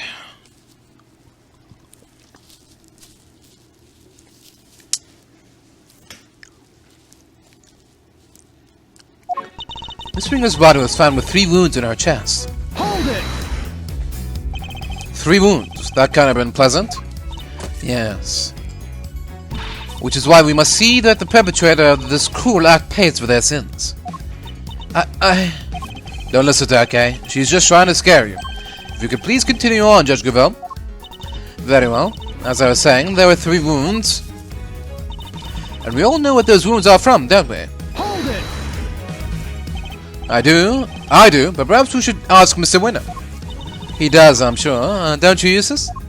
Oh, me? Oh, you better do. I know this case inside out. Who does he think he's fooling? Eustace, my boy, make an old man happy and at least glance at the coroner's report, would you? Sure, let's see. Yada yada yada, 3 puncture wounds, blah blah blah, can road. No, wait, that's what they use? Crazy. Ahem, precisely. The wounds were infected just as Eustace says. That's right, they're from when she was stabbed in the chest by a 3-armed candelabra. Hold it! And you're sure the stabs of the chest were the cause of death? There's no doubt about that? None. One of the spikes of the candelabrum even pierced the victim's heart. And unless you mean to call Dr. Hurt's professional opinion into question, we can only treat that as fact. The coroner's opinion begging on my own winning wounds. Now that's why I call a flawless victory. Well, I'm certainly not about to ignore the coroner's findings. Hey, what about my findings? You can't just ignore them. But if the cause of death really was the punch wounds to the chest from the candelabra, that would seem to contradict one of the pieces of evidence we've gathered. He's not just ignoring my findings, he's ignoring me! Do something, Gavel! As you wish. At the very least, I will ensure that he cannot ignore my own conclusions. I doubt anybody could survive such grave wounds. Hold it! But the victim may not necessarily have died instantly. I think we can say that much at least. Perhaps, but she would surely not have lived for longer than a few moments either. So, there are people who could survive even if you stab them in the chest. Sure, they might be, and they might not be too. So, which is it? Trust me, there are not. And in case you're still tempted to believe there might be, if you care to read the coroner's report, I'm sure you would change your tune. Hold it! Cause of death is a set of 3 puncture wounds on the left side of the chest inflicted by a candle holder. Well done for reading, Miss Edgeworth. That report forms the basis of my own conclusions. In other words, if I disprove what it says, I disprove your conclusions too. You have the strangest sense of humor, but I wouldn't mind seeing you try. However, before you do, I would advise you to read the report very carefully. After all, I am not interested in your opinions, only in solidly grounded deductions. Very well, then you shall have my deductions. Miss Edgeworth, don't worry, okay? Everything will be alright. I need to find something to prove that the victim was still alive and breathing immediately after the attack. If I can't, case fate will be sealed.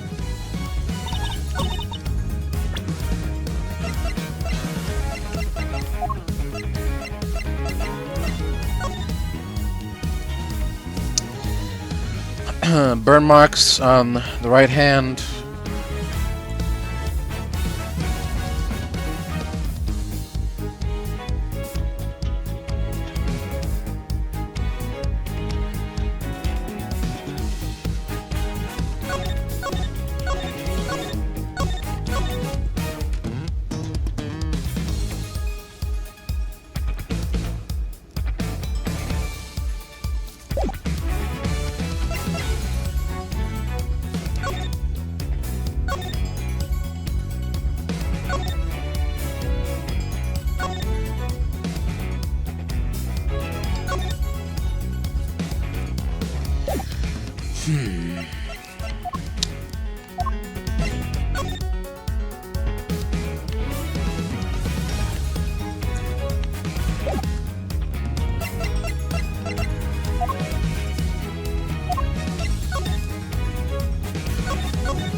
Just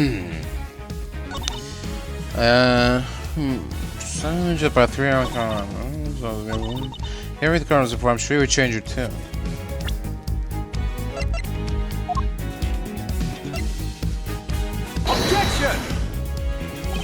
Would you care to revise your testimony at all, Judge Gavel? No? Why? Do you believe there's something wrong with it? Well, no, nothing seems out of place. Then perhaps you could refrain from insinuating otherwise? No, that blew up in my face.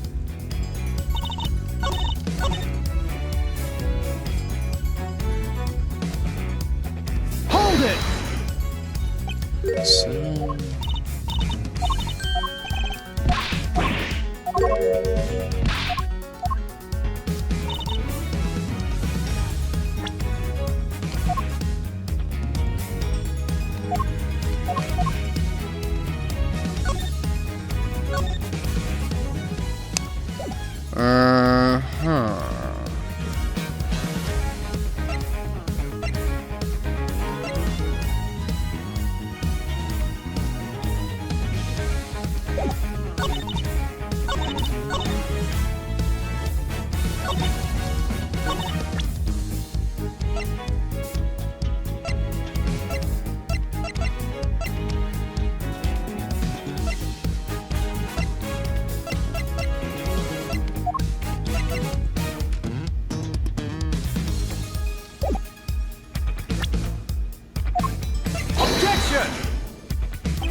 I don't know what I'm missing here.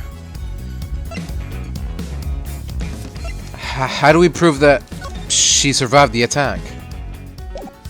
Are we just gonna use the letter again? Objection! Right? No? Silence is statement in the this court? Why not? What precisely is wrong with my statement? For one thing, the fact that you clearly do not believe it yourself. No, was that obvious? Gonna have to be more careful next time. Okay, I need to find something to prove that the victim was still alive and breathing immediately after the attack. If I can't, case it. What? The photo? Really? The photo again? Objection!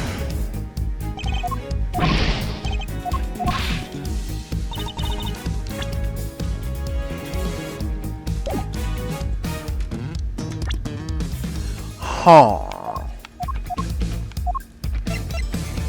The box.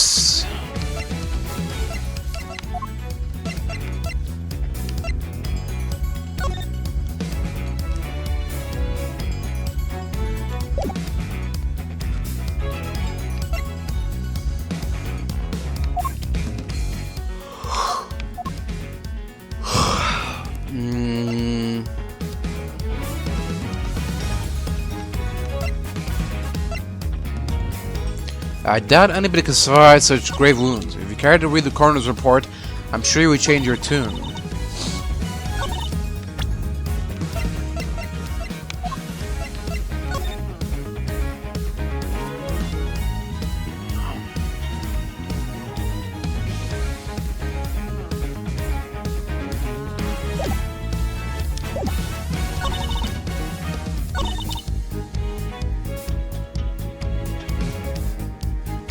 Hold it!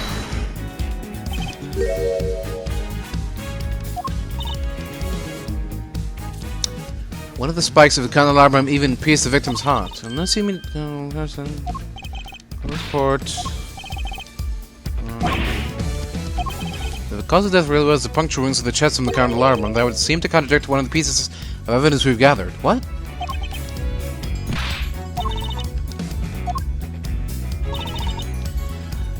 The only piece of evidence I can think of is the alleged letter. Objection!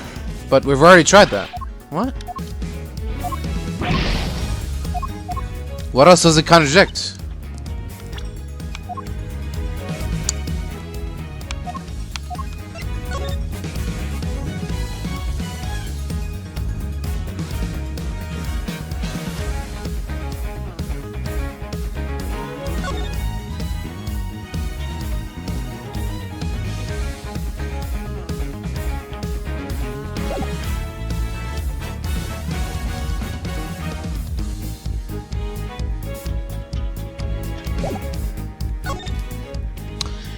Yeah.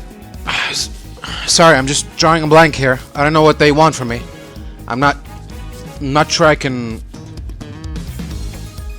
intuit what they're trying to draw out of me. So,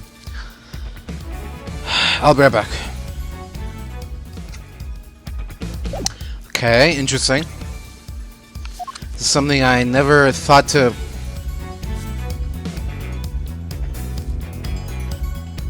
Okay.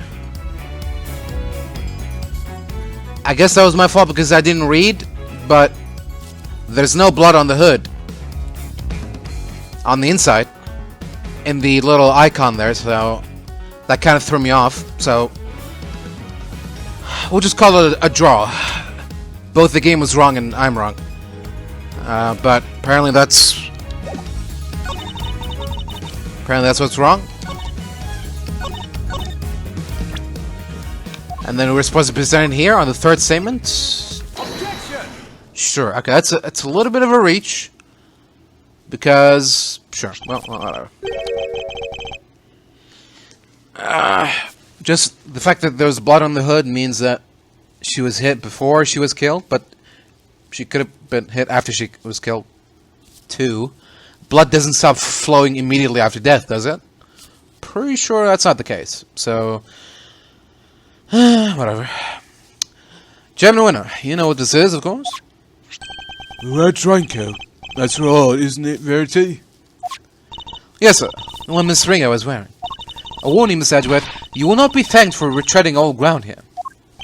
Well, I'm afraid I might have to regardless. Now then, if you'll answer me this, George Gavel. You told us that the victim's bloodstains were found on the cone. But do you remember where exactly they were found? Of course, they were found on the hood and... No! What's the matter, Verity? The hood and... Was blood found anywhere else on the raincoat? No, it was not. Doesn't that strike you as odd? The victim died of stab wounds to the chest. Wouldn't that lead one to expect to find bloodstains in that area?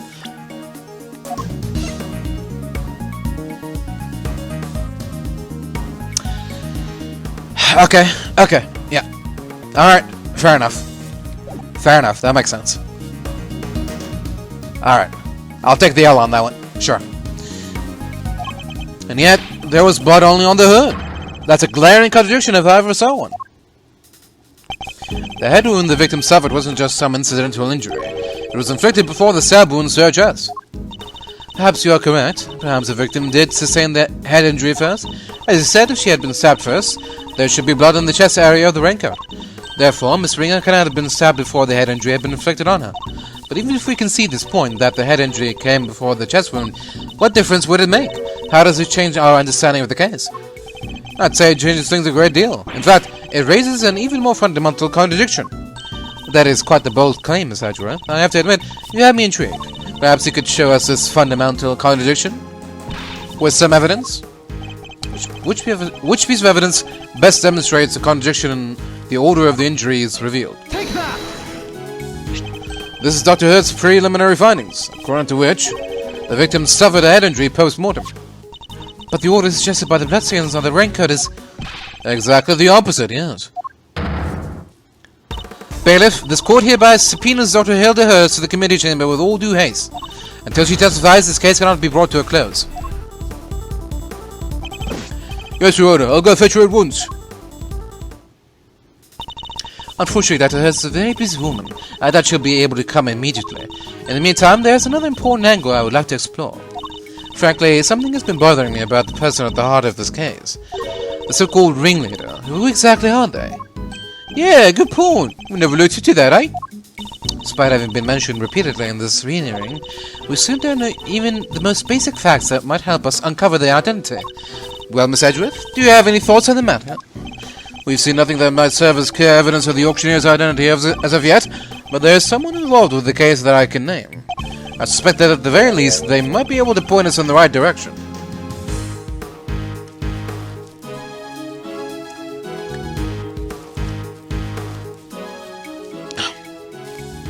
Is it time? Is it finally time to lay it all out? And that is... Chairman Winner! Oh, I demand that you testify as to what you know, okay? We don't even get a choice. Alright. What? Are you crazy? Why would you accuse my dad? You would cast doubt on the integrity of the chairman of the committee. Do you understand the implications of such an act? I don't care who or what he is. We're talking about the truth here, and about a man who seems dead set on framing Kay at all costs. The mask, corsage, ticket stub, and everything else, the items Kay was carrying when she was found, they were deliberately placed in her possession somehow, by Chairman Winner himself. A shocking accusation, and one I find hard to believe. But for the sake of completeness, I must ask, why would he do such a thing? To cast suspicion on Kay, of course. Why else? I even managed to get him to say something to that effect. Chairman Winner, your rebuttal, please. I think the good chairman might be in shock. So what if I did? Did you hear me, dear boy? I said, so what if I did? You say you got me to admit as much. That way is you approve, eh? With no witnesses to submit of, your word alone is older enough to make an accusation like that stick. Or do you mean to tell us that you have something more to base your rap based on? Sounds the arrogance he's shown back at the detention center, and yet... Miss Edgeworth, I am going to have to ask you to explain yourself. If that's alright, Mr. Chairman. Not at all. I'll be very interested to hear this for myself. I'm intrigued to learn where Morris might have gotten the idea that I'm some sort of criminal. Because you'll never find a more fine and upstanding citizen than myself. He has a lot of nerve acting all innocent like that. Very well, let's start at the very beginning. The fact that the auction took place right here in this hallowed trial chamber is a point of suspicion. A location that should, by rights, only be accessible to members of the committee. Yeah, they will have keycards to the room after all. Furthermore, these auctions seem to be held on a somewhat regular basis. And for that to be possible, there can be only one winning explanation. That's right, Mr. Winner, that the auctioneer is a member of the committee. Well, no! What on earth is wrong now? What do I do, Dad? I played right into his hands. Oh, you do indeed, you utter nitwit. Mose, my boy, you do realise that you've cast quite the wide net with your explanation. That's true. There are 11 members of the committee altogether. 10, given Miss Ringer's unfortunate passing. 10 potential suspects in total. Well, it certainly was me! It can't be the chairman, can it? Whoever it is, speak up right now!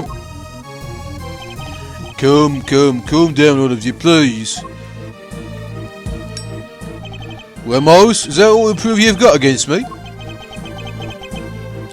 Ha! You're very quiet all of a sudden. But it's too late to back out now. You accuse the former chief prosecutor and current committee chairman of a crime. I will tell you to prepare for the worst. But there's no preparing for what you're about to face. You've been forcing us to argue over every little detail for a while now.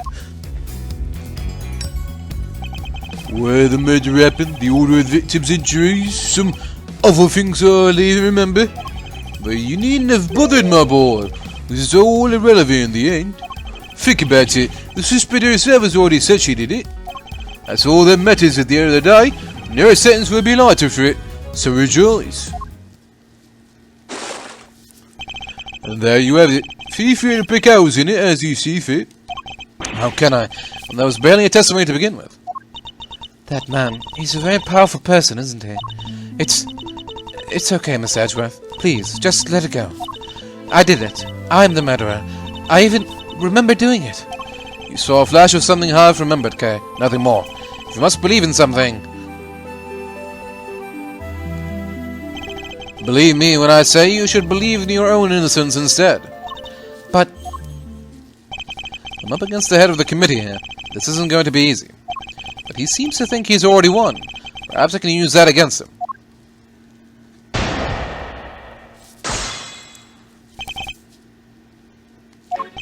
You've been forcing us to argue over every little detail for a while now. Hold it! Even if the broad strokes are correct, it doesn't make something true. Don't be such a sit in the mud. I'd say the bigger picture is more than enough here. After all, every case has its little inconsistencies and contradictions. If we let ourselves get put on every single one, we'd never make any arrests. And once we did, the trials would drag on forever. Even you understand that, right? Not in the slightest. Hence my inquiry into the details. Oh, to be so young and big-headed. Anyway, you keep digging into those details. Where the murder happened, the order of the victim's injuries, some other things I don't even remember. Hold it! I seem to recall the ringleader's identity and the faulty coroner's report being critical points of contention.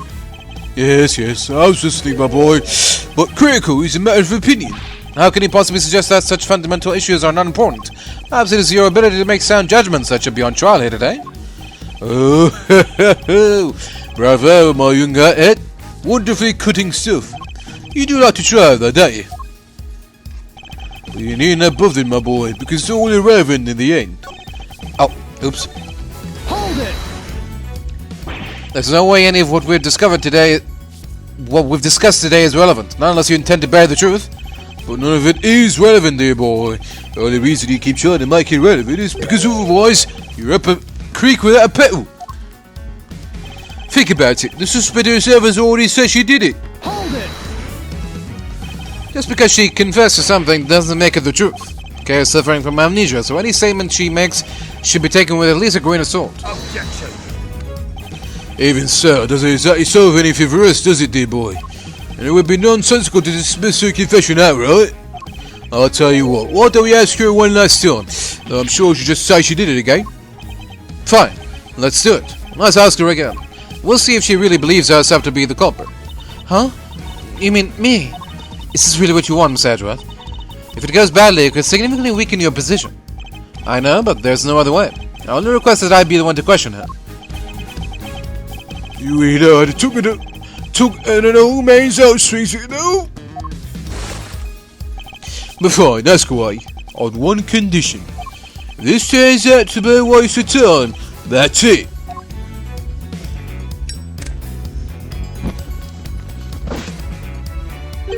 We'll call the proceedings to an end then and there. Agreed?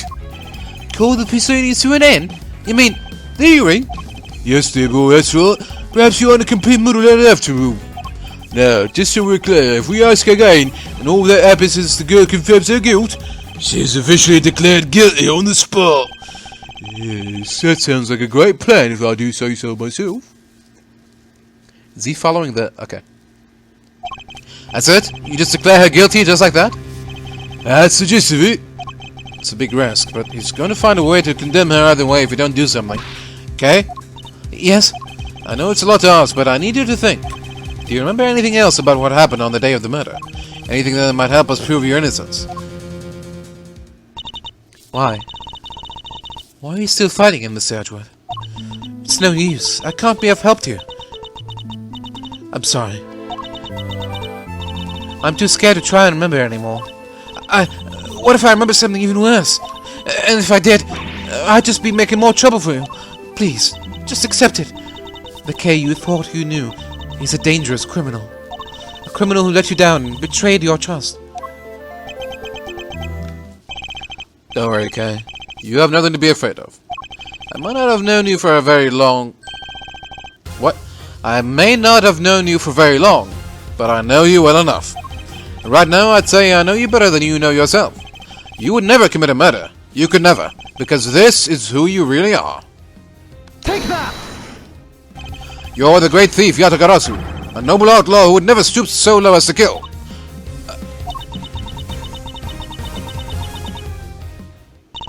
I can't do it. I'm sorry. Because all I can see is the one memory that's returned. I have to face it. Hold it! No, the only evidence of your guilt is the confession they force out of you. As I said earlier, you have to believe that you are better than that. Or are you saying you don't believe a word of what I've been telling you? No, it's not that. You're trying so hard to help me. And you're risking so much for me. It's too much. You have to stop. I'm begging you. Ah, so that's what's going on. I thought it was strange, but now I see. The reason you are allowing yourself to be railroaded into accepting your fate is because of me, isn't it? Which is exactly what the K I know would have done. You're a good person, Mr. Edgeworth. Sorry to burst your bubble, but I'm not. And I don't plan on becoming one anytime soon. Because despite all your wishes to the contrary, I'm still trying to help you. So you see, I've merely been servicing my own ego, regardless of what I put you through. Now, let's try this again. See the good in yourself, Kay. Remember the noble thief you truly are. That memory of you committing the murder, you need to question it with all you have. That's all I ask. So please, do it for me.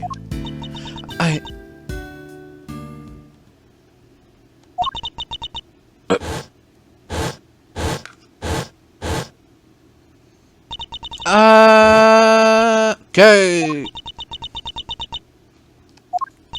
What's wrong? Did you remember something? Oh, about some cliche movie plot if she did. A cow.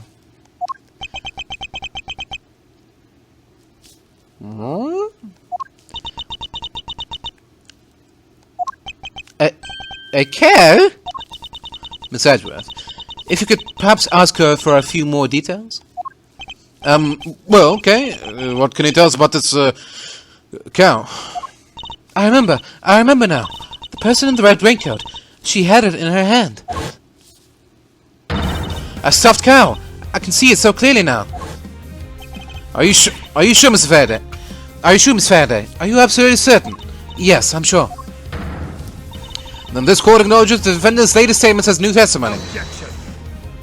Have you lost your mind, Verity? We can't accept testimony like this. With all due respect, Mr. Chairman, information pertaining to the victim and her possessions is new and highly relevant evidence. Need I remind you of the adult side of her memory? No, simply won't do. Admiral, but if you claim her memory is unreliable now, then our own argument is weakened, sir. You said yourself only a few minutes ago that thanks to the suspect's confession, we need not worry ourselves over the finer details. Did you not? Were we to call the validity of her memories into question, then we must also call into question the confession on which our entire argument is based. Is that really the most advisable course of action? Yes, you're right. Proceed as you fit then. Thank you, Mr. Chairman. Still in the game, but only by the skin of our teeth. Only thanks to Judge Gavel's intervention. It's almost as if she was on our side for a second. Well, Miss Edgeworth, the stuffed animal? I believe the cow in question is this thing here, Your Honor. We found it in the storeroom and believe it is yet another auction lot.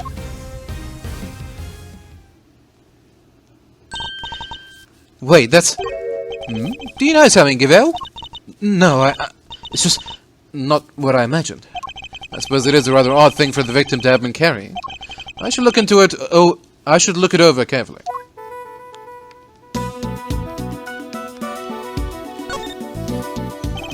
The right horn seems intact, but I can't say it's doing much for the overall symmetry of the stuffed toy.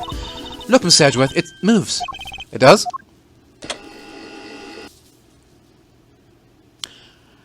The time of day is 9:18 p.m.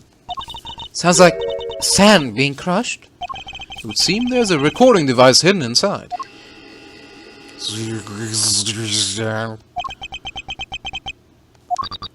I knew it was you the moment I laid eyes on you. You can't hide that bird from me. Nothing to say for yourself. I've waited so long for this day, and now I finally had my revenge.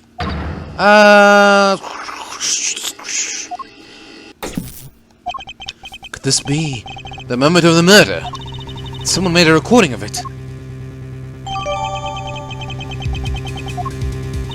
Hey, that's him right there. Damn's the voice I heard. Sure as eggs is eggs. Unfortunately, we have no way of verifying when these voices were recorded. It's possible they have nothing to do with the murder. If only there was some accompanying video footage. You got bugs in your ears or something, lady? I done told you, them's the voice I heard. And we already know the victim was holding that thing, right? So it's gotta be from when she got. Yes, it is a possibility, but a weak one without more than your word to back it up. We need something more, something credible. We need... Yet again, she seems to be stepping in to help, I guess. Judge Gavel, I think we all know the voices are from the moment of the murder. Consider for a moment the words we heard one of the speakers say. I knew it was you the moment I laid eyes on you. You can't hide that bird from me. I believe we have something that could explain what these words are referring to and how it's all related. Which piece of evidence proves that the voices are from when the murder occurred? Take that! The coroner's preliminary findings. How do they prove anything? Indeed, what on this page shows that the voices must be from the time of the murder?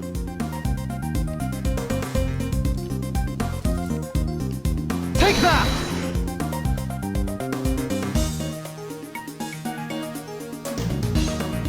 Think again on the words we heard. This part in particular sticks out in my mind. You can't hide that burn from me. The victim had a prominent burn mark on the back of her right hand. Eh? What of it? According to case testimony, the victim was carrying the stuffed cow toy, and a burn mark, an identifying mark unique to the victim, was mentioned on the recording it captured. It's just coincidence. Stuff like that happens all the time, right? I'm not so sure that it does, especially not in this case. The court accepts that the recording may be from the time of the murder, in which case one of the two voices must belong to the real culprit, and based on the content of the conversation, it seems likely that it's the one we hear the most. Well, that still doesn't tell us anything about the killer's true identity, or even if they're male or female. Due to the voice changes, correct? Unfortunate, but unavoidable. One thing, however, has become clear. We are now able to say that the voices Miss Hart heard were those of Miss Ringer and her killer. Just like I done told you they was. We can say something else now, too. Then let's hear it. That is, if you don't mind, Mr. Chairman. Do as you wish. According to Miss Hart, just before the murder occurred, two people came up to the storeroom from the committee chamber on the elevator. The ringleader and one of the auction attendees. It seems this was the point at which money exchanged hands. The murder happened immediately afterward, and the auction carried on after that. All of which points to one key fact. What else does this latest revelation tell us?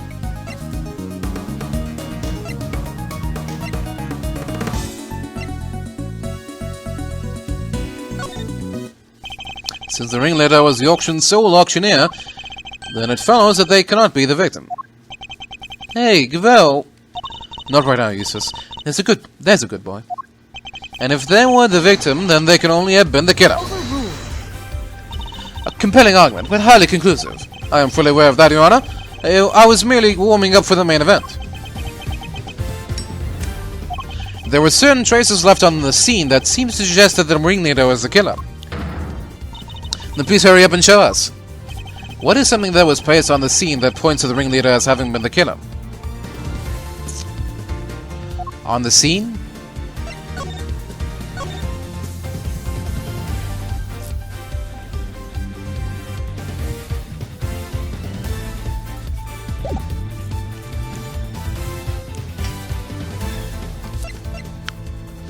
Take that! The outfit?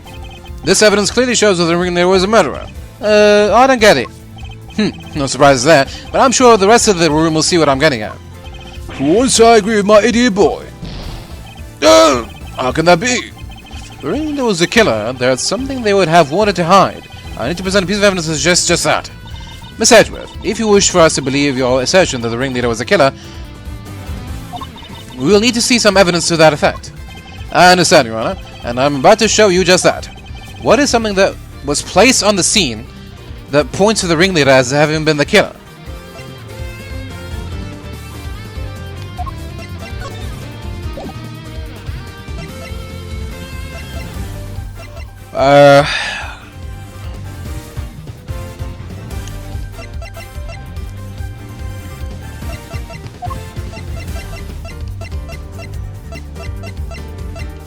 Something that was placed on the scene.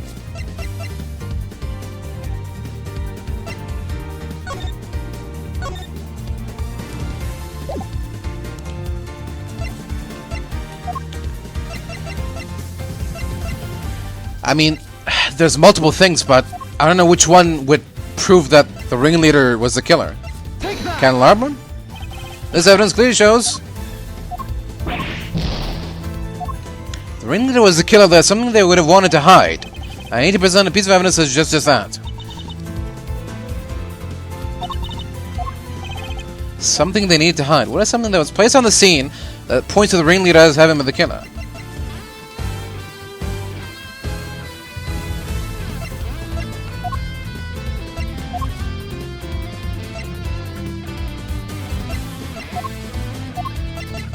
Take that!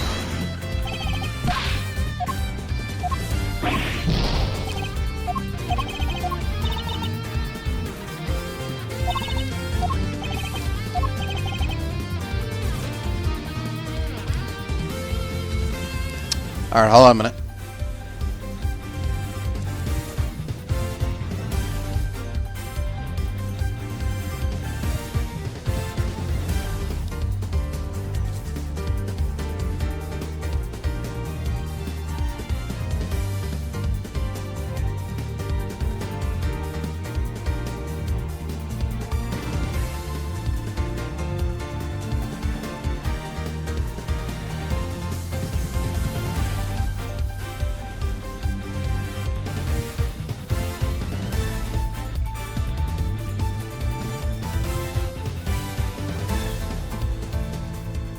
Okay, well, again, I'd argue that's one of the things that he wanted to hide, but okay, sure, I can see the logic. Killer deliberately left a large pool of blood at the foot of the Goddess of Justice statue. It was due to that blood that we originally thought the murder had happened in this chamber, but it was simply a ruse designed to cover up the blood that had dripped down from the storeroom. In order to conceal the existence of the underground auction, correct? Correct. The culprit had nothing to do with the auction. They would have had no reason to cover up that blood, which further supports the theory that the ringleader and the killer were one and the same. And as to the identity of the ringleader, do you have anyone you'd like to name? The auction is always held in this committee chamber, with its storeroom located just overhead. So at the very least, we know the murderous ringleader has some connection to the committee. Yes. You suspect me, correct? As the committee's most powerful member, that should hardly be a surprise, right? Objection. You're a fine prosecutor, that much I'll give you. But as I think I might have mentioned already, you're also hopeless and naive. You've got nothing to do, boy, have you? No evidence whatsoever. Unless you've got something to share after all. Do I have any evidence to show that Chairman Winner is the murderer? Chairman Winner himself would brought up the fact that I suspected him. He's seemed confident right from the get-go that he's untouchable. Which means he knows. He knows I have nothing. Oh, well, Miles, my boy, time to play the piper. I've always wanted to say that. That's all yours.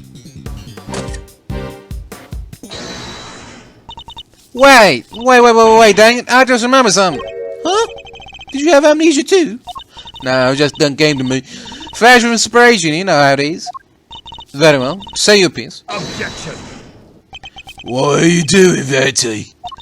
Mr. Edgeworth has made it clear that he won't give up until every last lick of herb has been extinguished. So, extinguish we must, lest he try to drag us through this excruciating process again in the future.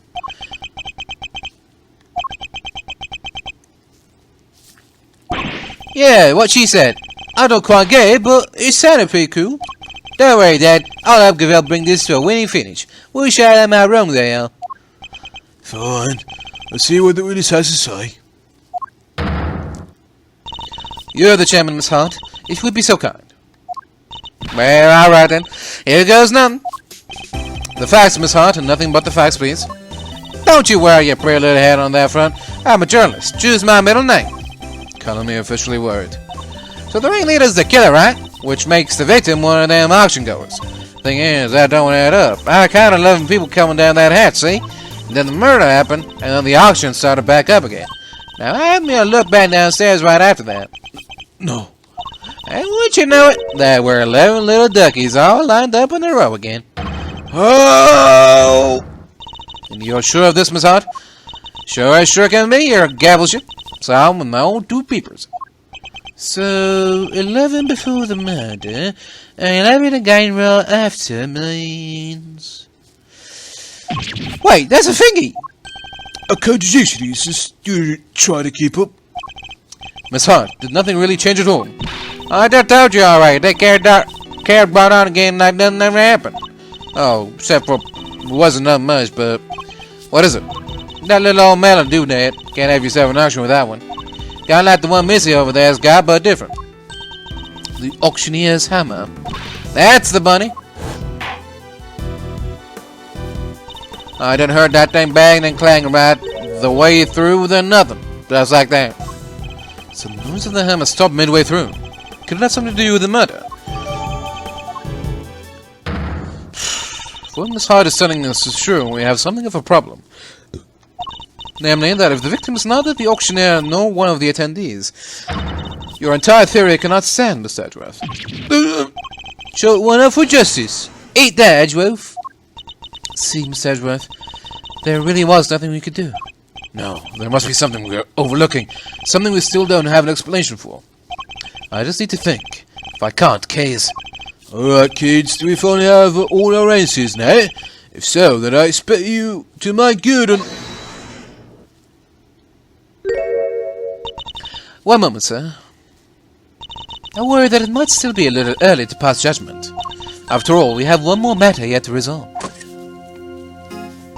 And until we do, we cannot claim complete and total victory over Mr. Edgeworth. Is that not so, Mr. Edgeworth? Frankly, I expected you to have raised your voice by now. Allowed hold it, perhaps? Oh, yes, of course. Once again, she has rescued us from the jaws of defeat. Very well, let's get this over with, shall we? What is this one matter that still remains? Why, the contradiction in the coroner's report, sir. That's... I'll bet with witnesses, Your Honour.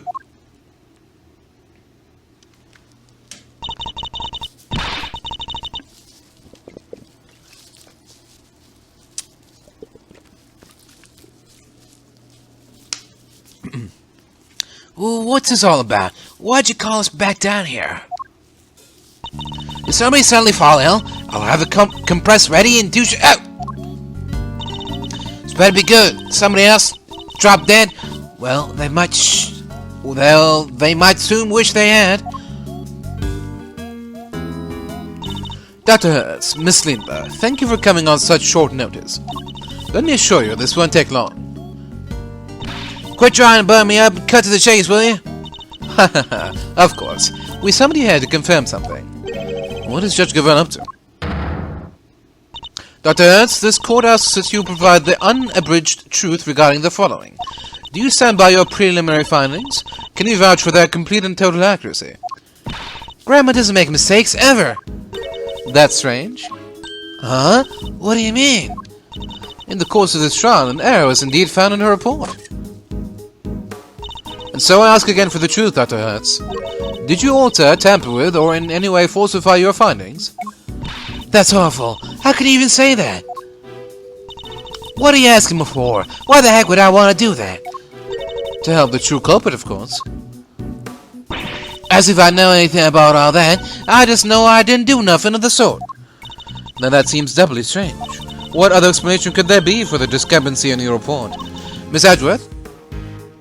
I wonder if you might have any thoughts on the matter. It's unlike you to be coy, I must say.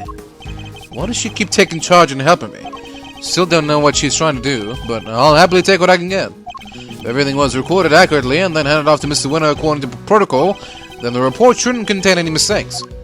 Wait, for the record, I didn't do anything to the report. I guess we'll see, won't we? Dr. Hertz, perhaps you could begin with your side of the story? Why do we even need to? This is pointless. I'll be the judge of what's pointless, thank you very much. We have patients waiting back at the hospital. But Grandma, we really don't have time for this. Won't you please help us? I can't stress how important this is. Grandma says she'll testify. Could you please make it quick? If we're not back soon, people will suffer. Yeah, you had no qualms about taking your time and buying cotton candy the last time we saw you. We'll let you go as soon as we can, I promise. Assuming you tell us the truth, that is.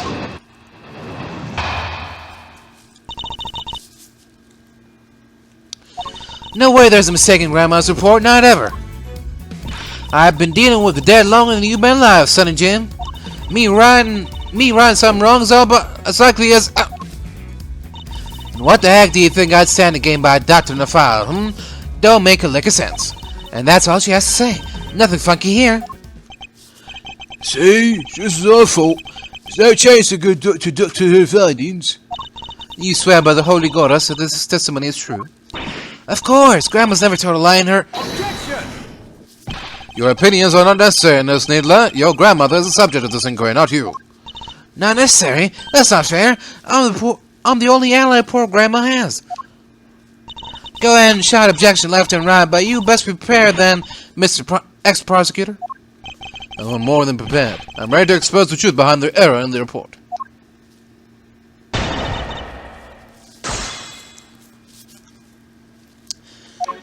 No way there's a mistake in Grandma's report, not ever. Hold it! Never? You are saying that Dr. Hertz is infallible? She has to be. A doctor can't afford to make mistakes.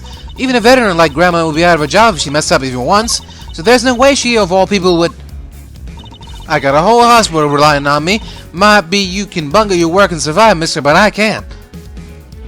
I've been dealing with a dead lung and you've been alive, Sonny Jim. Hold it! And you've really never made a single mistake in all that time? Doctoring is all about experience. The longer you've been at it, the better you get. Huh. If only the same were true of prosecuting, Chairman Winner would be the best in the business. But I think we can all agree that's not the case. Really are devil, Miles. But you're also quite wrong. I've never once made a mistake either. After all, I have people to do that for me. I'm too busy for foul-ups, and luckily for me, I don't have to make them.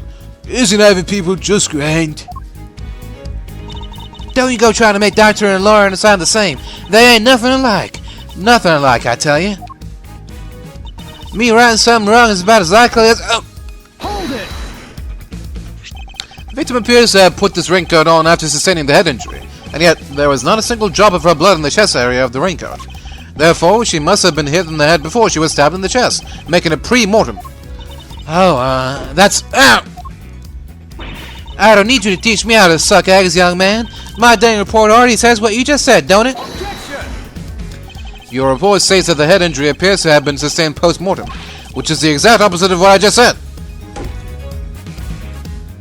Oh. Sure.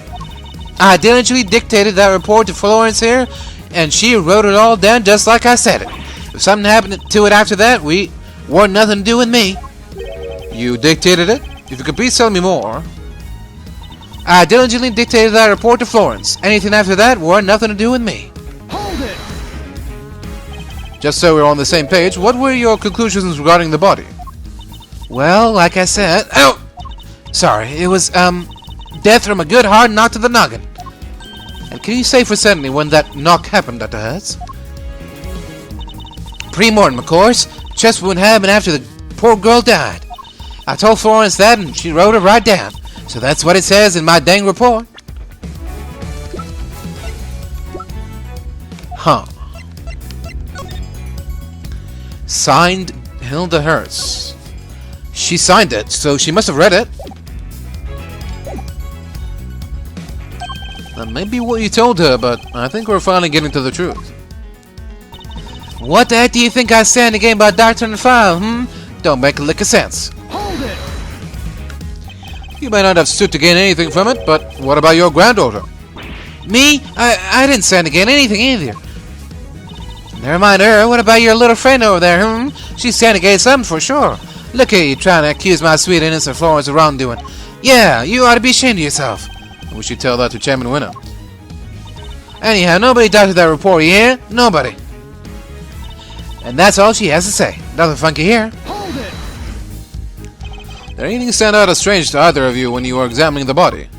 Let's see. Huh? What's that, Grandma? Pretty strange young fella showed up, that's for sure. A strange man? Who? Dressed like a damn fool he was, all frilling around the neck and such. And the dangest thing of all, even though we all knew the idiot boy was about to get fired, he still insisted on messing with my scene. That's right, I'm talking about you, mister. Rubble-neck ruffian, crimson-suited creep. Oh, so Mr. Edgeworth is a ruffian and a creep. Those are not words you need to commit to memory, okay? Dr. Hertz doesn't sound like she's lying. No. She only communicates through her granddaughter. I should probably try to make sure that Nurse Needler is being truthful too.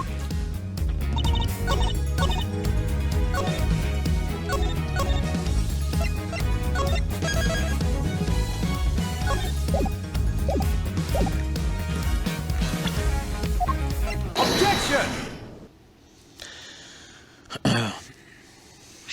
Dr. Hertz, I'd like you to take a look at the report for yourself. Oh, I'll read it to... Oh!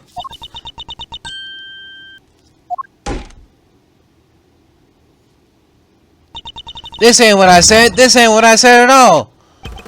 What? What do you mean exactly?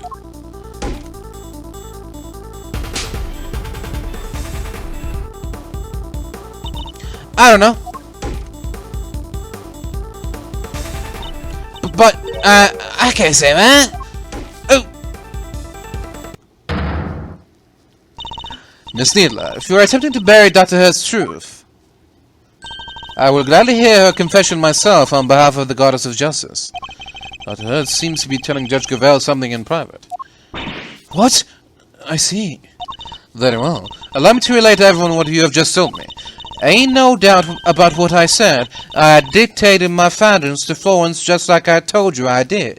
The photo-hated young thing must have wrote it down wrong or something. Wow, that was a great impression. Yes, but was it really necessary? So, in summary, there's an error in the report, and it was all because of you, Nurse Needler.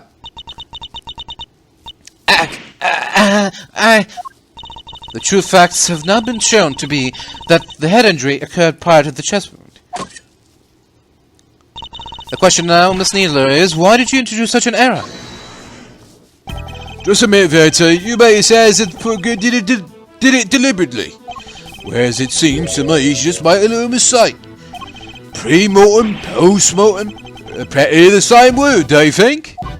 Except they mean two completely opposite things. This was deliberate, no doubt about it. But why would she want to change it? Exactly. Thanks. Ow! You won't get away that easy. Explain yourself, young lady. But Grandma, You submitted a falsified report, an act that led to Kay being accused of murder. You owe us an explanation. I can't. I can't tell you.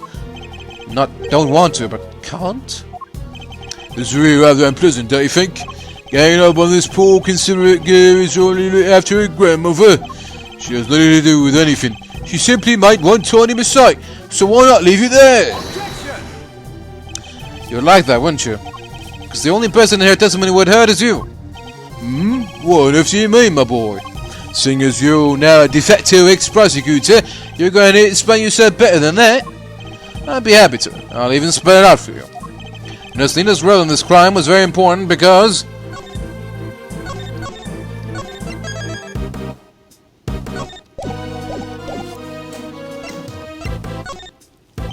Nurse Nina doctored the report in order to cover for her accomplice. Oh, so she's a co-conspirator? This innocent young thing? Do share your grounds for making such a wild accusation, dear boy. Murder couldn't have been committed by one person working on their own. Without at least two people, it wouldn't have been possible to...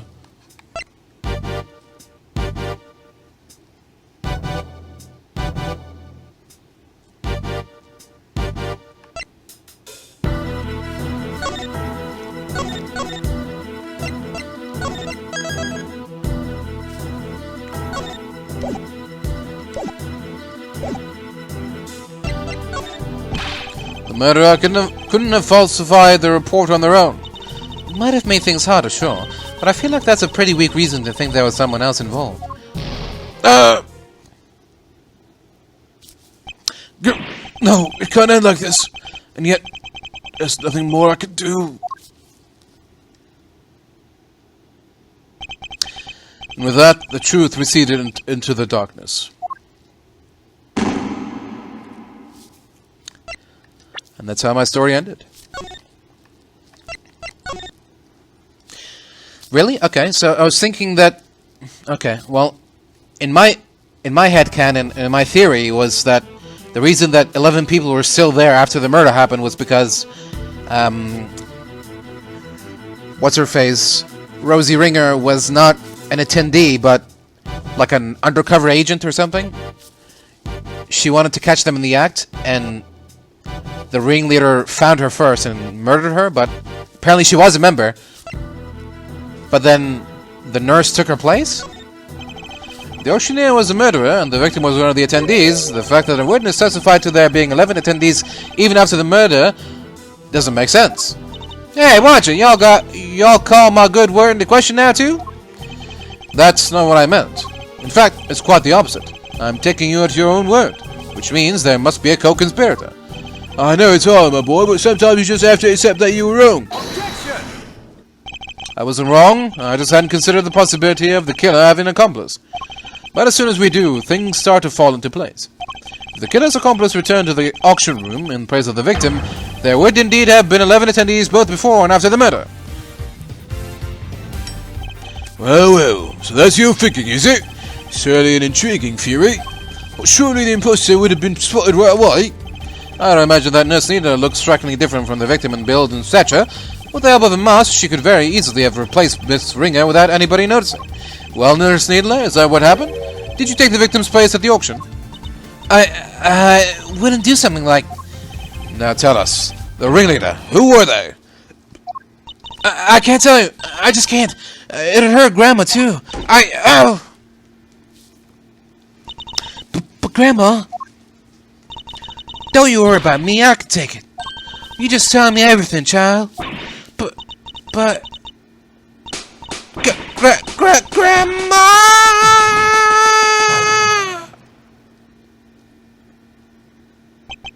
So I was right. She was an accomplice. Miss Needler, why? Well, Miss Needler? Can you explain yourself? Yes. Huh? Oh, thank you, Grandma. But I'm alright now. I confess it. I changed places with Miss Ringer. So you admit that you were working with the ringleader? Yeah, I was helping them. I don't know how, but they found out Miss Ringer was gonna attack them. Culprit was going to be attacked. By the victim? They seemed pretty sure it was gonna happen that night, so they made a counterplan. They wanted to strike first, and they wanted me to help them. I was told to go to the storeroom before the auction began and wait there.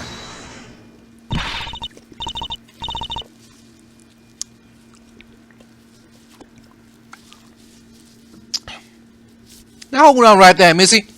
I didn't see nothing, and my eyes don't lie. If you'd have been there from before the auction, I would have bumped right into you. I was there the whole way through. You weren't there for a bit of it. I'm not lying. Well, that's easy for you to say, but you're lying about altering that report only a few minutes ago. Objection! I think we're all well aware of the number of potential hiding places in that storeroom. Are we? Where's that you try to say our friend the news was hiding? Miss Needler hid here while she was waiting in the storeroom. Take that! She hid inside this clothes box. Oh, she did she? Huh, where it was that whole time, even before I moseyed on in. Like I done told y'all, they had all damn chains around it. Wanted to hide in there myself, really, but it was locked up tight, so I had to go elsewhere. I imagine that's because Nurse Needler was already lying in there by the time you arrived. That's right. We didn't want anybody to open it or it would have really blown our cover. So the ringleader told me to climb in and wait until it was time for my part of the plan. And then they wrapped the whole box up in chains. I think they took the elevator downstairs not so long after. It was just before the auction was due to start. So as the auction was beginning, you and Miss Hardwood had been the only people in the storeroom. Yeah, I think so. The auction proceeded as it always did, until a certain customer came upstairs to complete her purchase. That was when the incident occurred. Miss Hart overheard the victim and the culprit exchanging words around then. You betcha. I was behind that statue there shaking like a dang leaf the whole time. In the middle of their quarrel, Miss Ringer was killed by the auctioneer. I imagine that the auctioneer then carried Miss Ringer's body over the clothes box, from which Nurse Needler emerged and swapped places with the victim. After placing Miss Ringer's body inside the box, Nurse Needler's role now is to pretend to be Miss Ringer. The two of them then returned to the room below as if nothing had happened. Does that about sum up what happened in the storeroom, Nurse Needler? Yes, in fact, that's exactly what happened. Hold up, so you just waltzed right back on inside and nobody noticed? This is two completely different people we're talking about. You're telling me none of one of the other folks down there at the auction cottoned on? Why would they? The other auction goers had no reason to notice the difference when Nurse Needler entered because...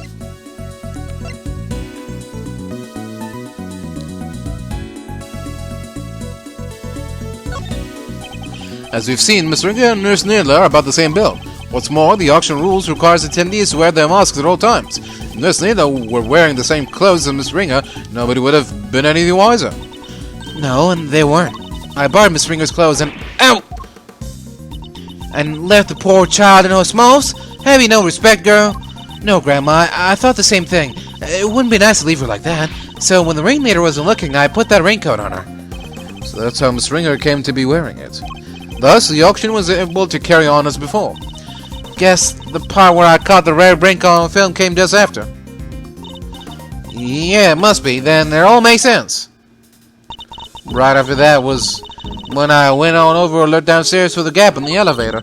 Spied me 11 happy little auction goers. Then back I snuck into my little hidey hole. Don't tell me you were hiding back there the entire time after that. Well, that is... Not exactly. What is it? Did something happen? So maybe I ought to have mentioned this before, but I fell asleep for a few winks after that. Well, passed out. Unconscious, you might say. What? What happened? Oh, nothing much. Kind of silly, really, but there was this sunlight noise, and it startled me just a little bit, you know? Alright, me more than a little, but I just witnessed a murder. Can't blame a girl for getting jumpy.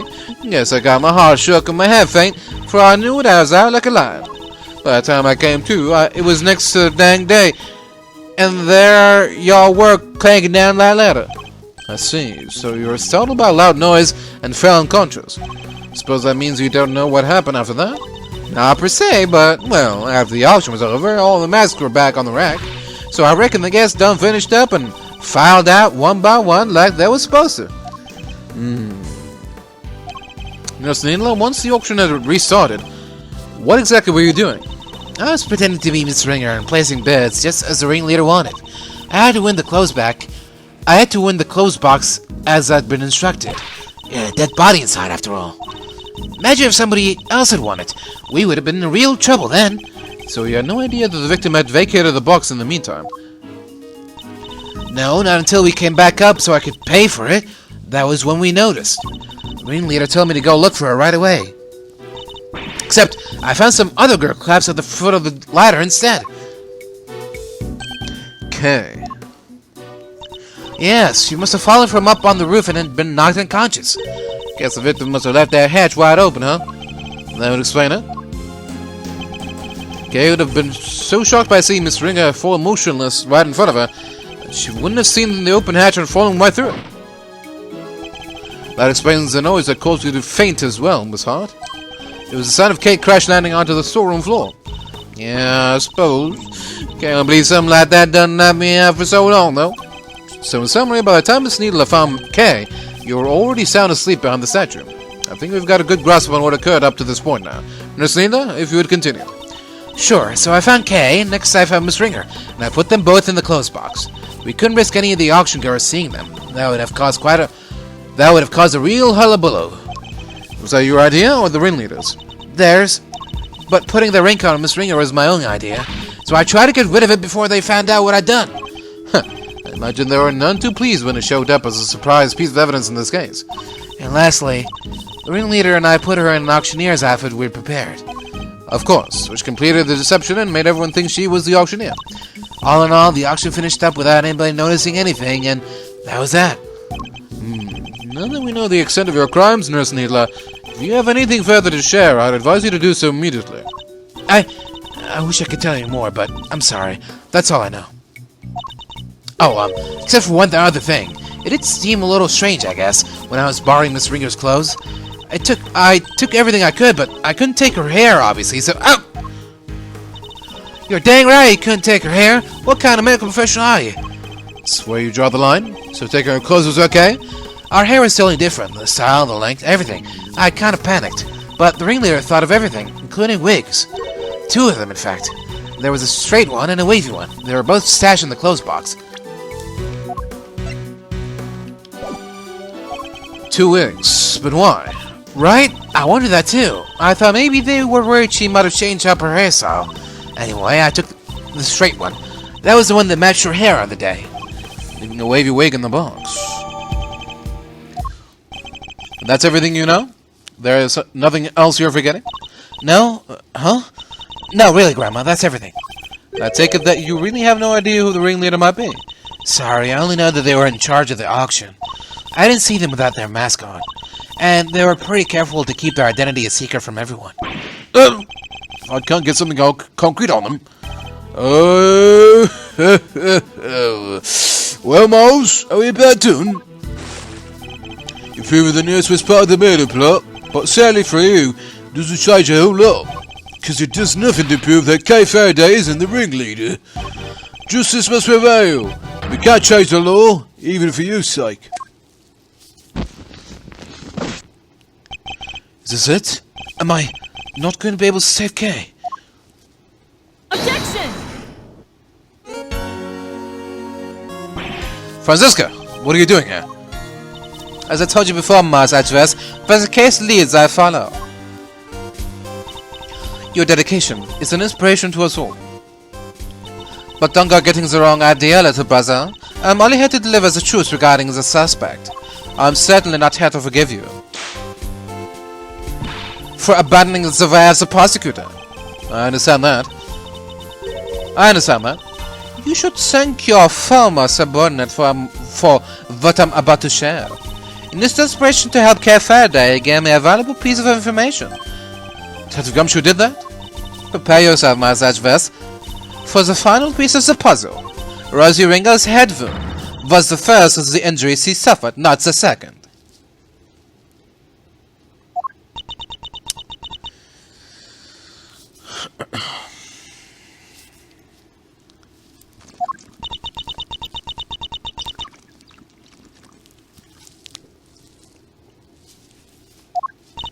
Well, someone say something. Yes, there's no easier way to say this, Franziska, but we already proved that ourselves. You... what? Yes, just a few minutes ago. Well, why did you say so sooner? You didn't exactly give us a chance. And I suppose you know about the murder weapon too? No, not yet. Ha, good. Then listen up. The victim was struck on the head with a blunt object bearing a circular surface, and the wounds to the chest were actually inflicted post-mortem. Circular surface. Objection! And you're certain of that, I assume? Your sources are above board? Two trusted medical professionals reached the same conclusion independently. You couldn't ask for more. Objection! That's certainly good to know. Unfortunately, you're overstepping the bounds of... Objection! Of what? I am the prosecutor in charge of Interpol's investigation into the underground auction, and this murder occurred during that auction. It would be negligent of me not to pursue leads pertaining to related parties, especially the victim. My boy, you really become quite the force to be reckoned with, haven't you, my dear? And all parties are in agreement. The victim died from a blow to the head. Sadly, the murder weapon itself has yet to be identified. Huh. Based on the shape, I might have an idea or two. But guys, I didn't turn up any other weapon during my investigation. And yet, one need only think about the setting and an auctioneer's tools, and the answer should be obvious. An object with a circular surface used in an auction. We're obviously talking about... what would an auctioneer have readily at hand? An auctioneer's hammer, of course. But we never found one of those. If the auctioneer was indeed the killer, it does seem a likely candidate for the murder weapon. But without the evidence to support your theory, it remains more than that. It remains nothing than that. It remains nothing more than that. Oh, I have just the evidence you need right here. This piece of evidence strongly suggests that the auctioneer's hammer was a murder weapon.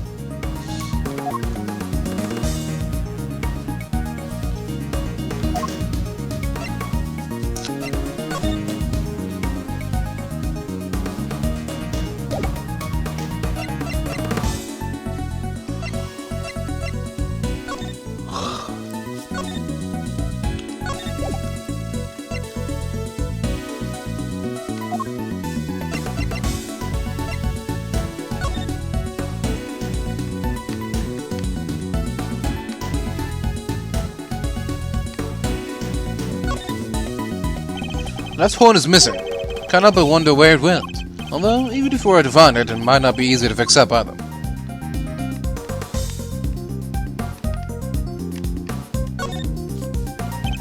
Twisting this horn makes it play the recording.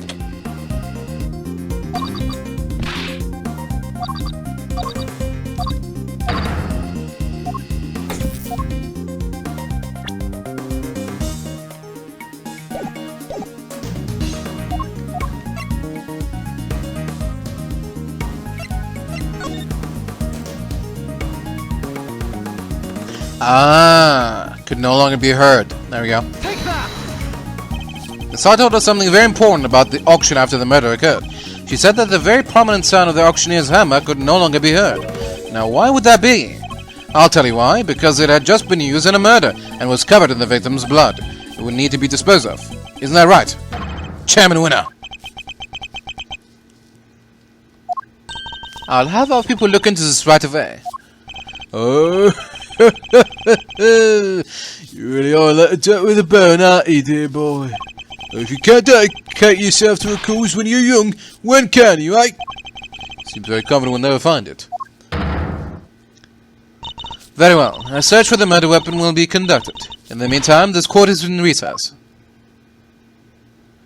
To be continued.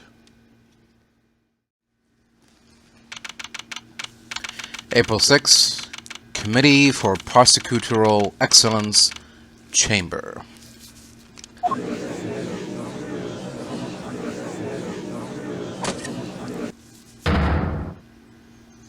Silence in the courtroom, please. Miss Von Karma, if you would be so kind as to update us on the progress of the search. It's not good news, I'm afraid. The entire big building has been searched from top to bottom, and no auctioneer's hammer was found anywhere. That is bad news indeed. Then, we have no choice but to move ahead with the verdict. Such a terrible shame. I suppose only a fool would have left a murder weapon behind. Certainly not what I expect from a first-rate criminal mind. No, it's just not enough to work with here. Can't carry us any further on my own. Yes, it really is a tragedy, but such is life, I suppose. I was just thinking back over the defendants I've made plea deals with over the years. People who poured their hearts out to me, who trusted me with every detail of their crimes. And then, when it came to their sentencing, I recommended life in prison every time. For every single one. Oh, if only you could see the stupid, dumbfounded look on their faces. The verdict will now be passed. All present will accept the goddess's word as law. There's nothing more I can do. Kay and I are both... If only we had some proof. I never imagined I would be passing judgment on you under such circumstances. The end of the road, huh? By the power vested in me. Excelsius winner, this court hereby indicts you for your crimes. What? Huh. What on earth's gotten into you, Verity? I submit for the court's consideration the case file of a certain incident, namely the I-7 incident, a murder that took place 18 years ago. What does that file have to do with... Wait, you mean... You late night visit to this chamber? That was to... Precisely. I came here to retrieve these documents, though sadly it would seem that I arrived too early, to catch the auction itself. When we spoke on the matter before, I implied that I had come to retrieve files pertaining to your own case. You'll have to forgive me. That was a ruse to buy myself more time. What the heck are you doing, Gavel? You can't just accuse my dad without proper grounds. It's defamation. An excellent observation, Eustace. It is? And of course, I have the grounds to make such an accusation. 18 years ago, Mr. Manfred von Kalmer had some details about the victim's body fabricated. Details he was forced to fabricate when the sculptor Artie Frost's body went missing. My papa? Fabricating information? What is the meaning of this? Ian Seidman, the detective originally assigned to the case, did in fact report that the body had gone missing. However, it seems that a certain someone wasn't very pleased with Mr. von Kalmer, and deliberately withheld that information in order to bring him down for a few pegs. What? This individual refuses to allow anyone to go against their wishes or to challenge their power, and they're known to go to extreme lengths in order to bring those who defy them to heel. 18 years ago, they were no different. In fact, they even ordered Dr. Hertz to create a fake autopsy report for the I-7 incident. What? She was responsible for the fake report? Wait, you have to understand, Grandma, she's not a bad person. She had to do what he said. She didn't have any choice. He, the person in question, was the chief prosecutor at the time. The chief prosecutor 18 years ago. No. It's the man who gave Paz the first penalty of his career. Excelsius winner, it was you. Objection! What are you all talking about? My dad would never do something like that. Overruled. I'm sorry, Eustace, but your opinion on the matter is not needed here. Well, Chairman Winner, do you have anything to say for yourself? All that nonsense with the body, that was Manfred's doing. Such a willful boy. The fake autopsy report? Hilda, how could you? I can't believe you, not the kids, would do such dishonest things behind my back. Hold it! We could just ask her why she didn't. She is standing right over there, after all. Wait, Grandma can't. She's out. Grandma, I'm sorry. I knew. That's why I... Right, exactly. If I didn't, everybody would have found out about what you did. They said he was going to charge you if I didn't help him with their plan. They said he would... That he would... I just had to do what the auctioneer said. So you were coerced into it, were you, Nurse Needler? And just to be clear, the auctioneer was Chairman Winner? I'm sorry, but I honestly don't know. The person forcing me to help them was the auctioneer. And they definitely looked to be about the same build as the chairman, but I never saw their face. Well, there must be something. Any detail, no matter how small, will do. Oh, wait. Their mask didn't cover their whole face. And the part that wasn't covered had a tattoo on it. I remember that much for sure. On their chin? What? A tattoo. Objection!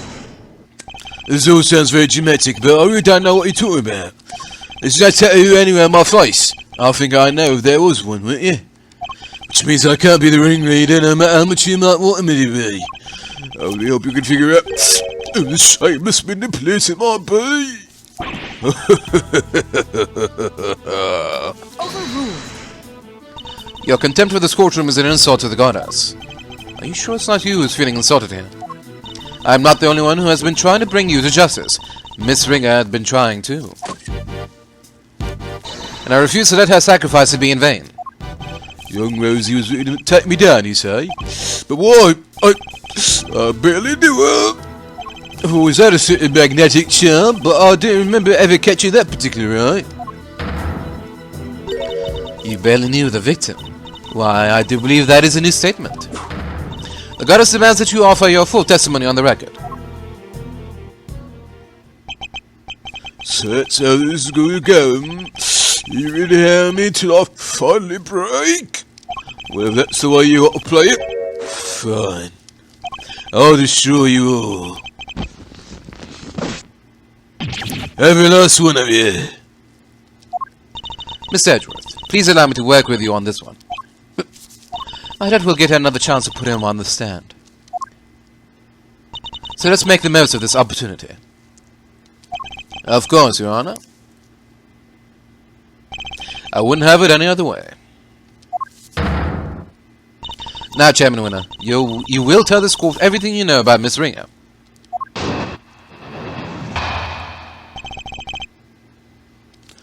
Young Rosie was a member of the committee, of course. But we never really had any personal interactions, at least none that I remember. I had no motive to murder that poor girl whatsoever. And I have absolutely no idea why she was after me. So you don't mean to accept your part in any of this? Of course he doesn't. He isn't guilty. How could he be? He's my dad. The winner of the winners. That's very kind of you, Eustace. But you need more than mere words if you plan to cover for me. Right, you got it. I won't let them pin this on you. I believe in you, Dad. You'll beat Edgeworth. I know you will. Yes, yes. You really are such a sweet, simple child. He really loves his dad, huh? But that's no excuse for him to ignore his father's crimes. No matter how much he respects him, regardless of their station in life, all criminals will be made to atone for their sins in time. This won't be easy on Mr. Winner, but it has to be done. We can't let his father get away with this.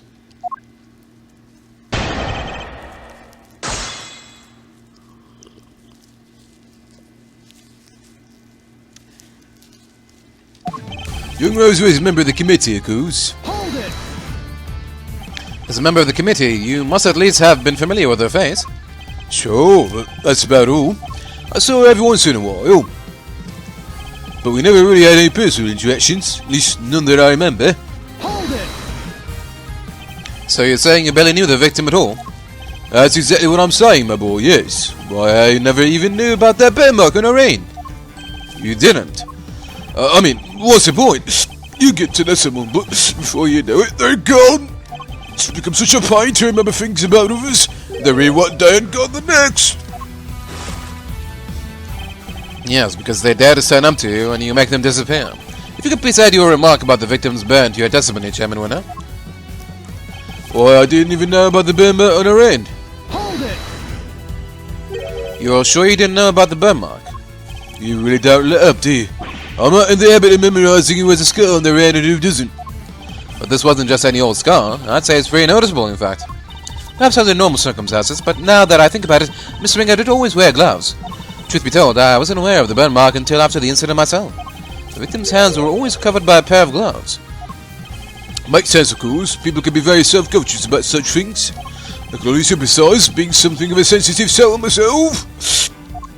I hope you're not too sensitive to append that statement to your testimony. Although I suppose she was always wearing gloves, perhaps it was to hide that burn. Hold it! So you remember her always wearing gloves?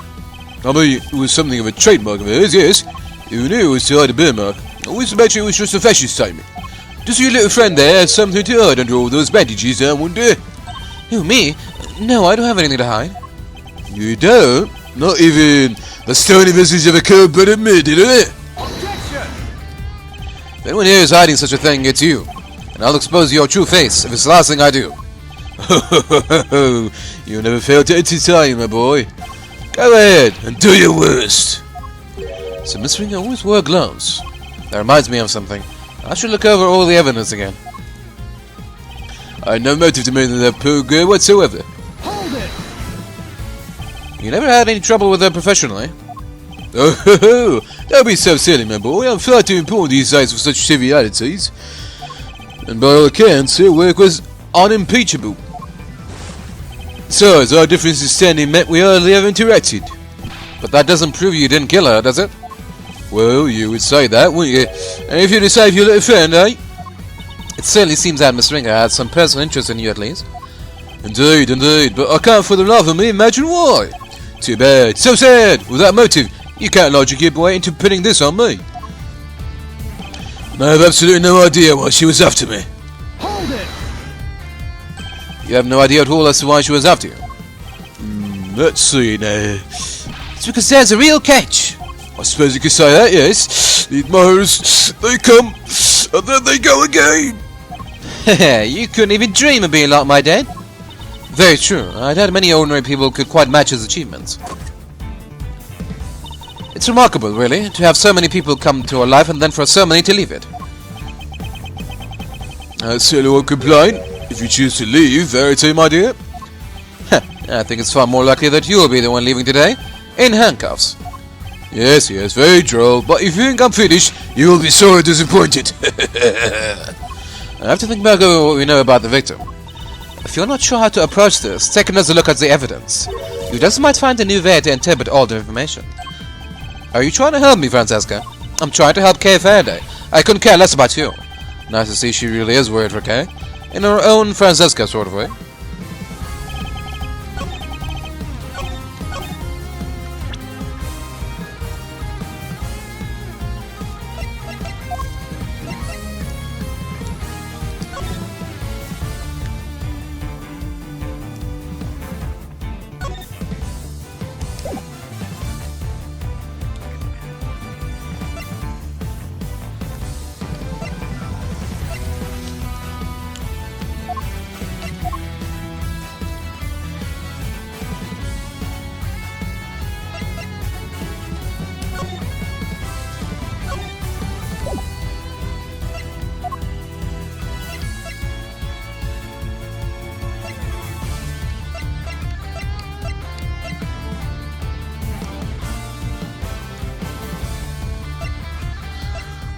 Okay,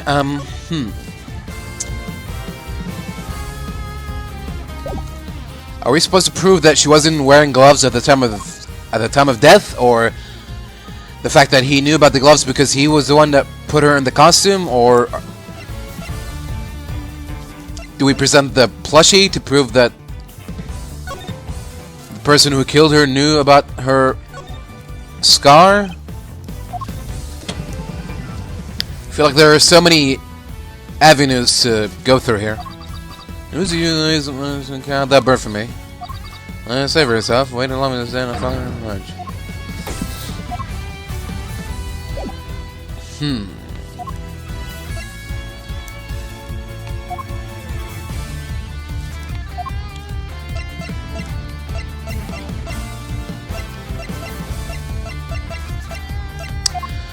Alright, fuck it. Let's try them all. Objection! What do you think of this piece of evidence, Chairman Winner? Oh, let's see. I think it's absolutely nothing. I'm sure Eustace agrees. Sure you do, Dad. It's totally irrelevant. Took a swat down by the lesser winner. Mr. Winner is really enjoying this, huh? Of course he is. He has his father here to back him up. That's just fine. I'll just take the both of them down together.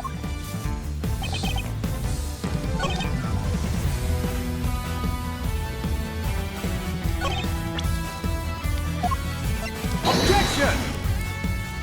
Surely this piece of evidence completely contradicts your testimony. I don't know, Mars. Any thoughts, Eustace? Beats me. Well, I guess it doesn't. Right. I thought so too. These two are the worst. Please, Miss Edgeworth. It's okay. I'm not about to give up just yet, Kay. I'm going to prove that you're innocent, one way or another. Miss Edgeworth.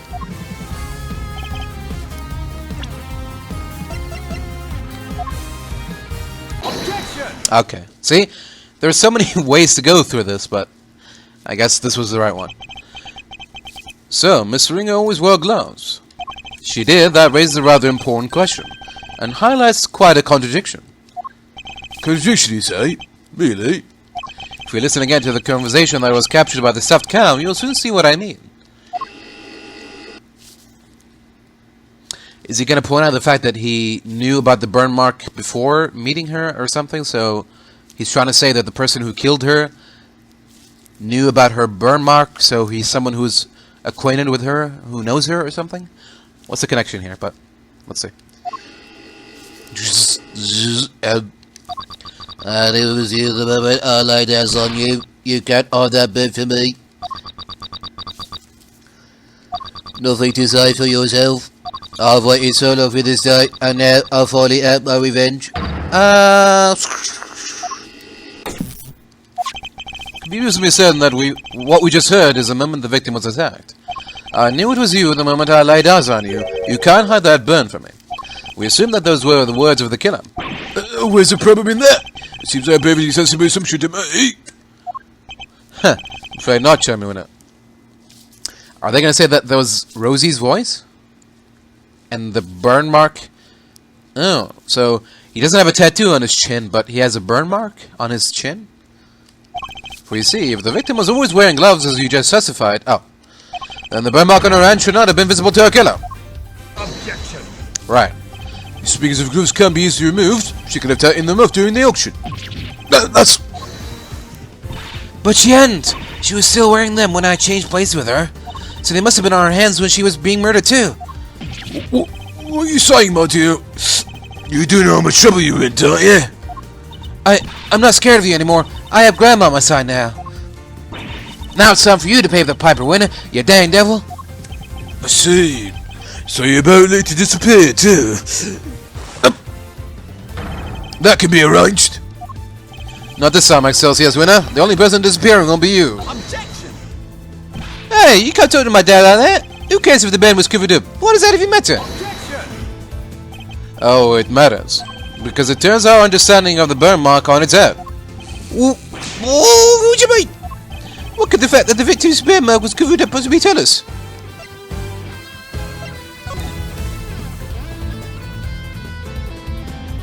Think about it like this, Mr. Winner. The victim was wearing gloves, therefore the burn mark on her hand would not have been visible. In which case, whose burn mark was it that was being referenced in the recording? Somebody who wasn't a victim? Precisely, which can only mean that the culprit had a prominent burn mark too.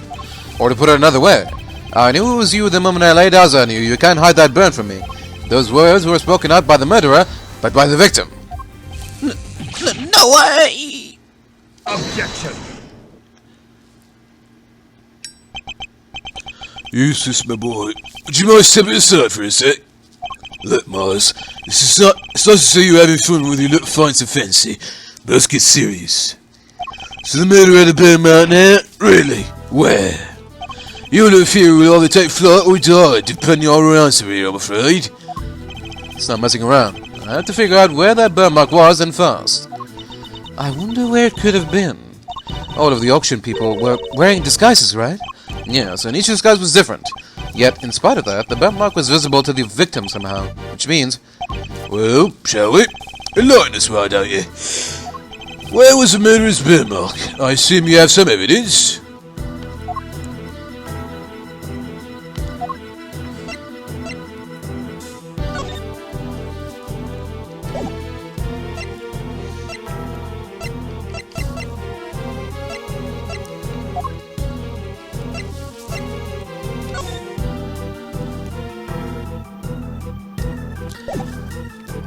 do we have the...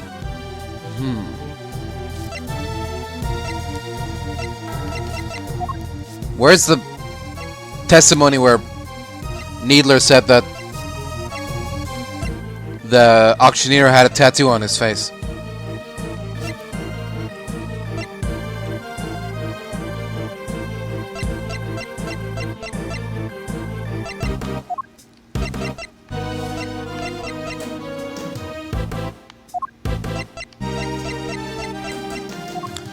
Huh? Or was he wearing the Jammin' Ninja mask? Take that! Yeah, this ought to tell you everything you need to know. How about the location of the murderer's burn mark? Dear boy, that doesn't tell me anything at all. Sorry, we'd have to do better than that. No, I got that wrong. How would the ringleader have looked when Miss Ringer saw the burn? If I just focus on that, the answer should come to me. Alright, Miles, let's stop wasting time, shall we? Where was the murderer's burn mark? I assume we have some evidence. Take that! Here, this ought to tell you everything you need to know.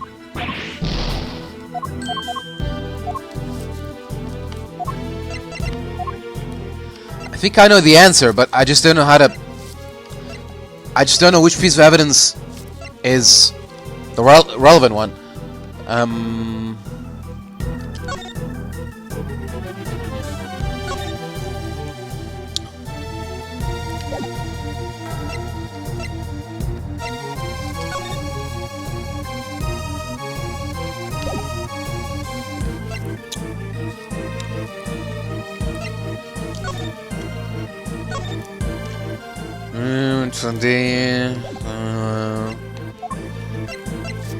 Victim's letter. Keycard record.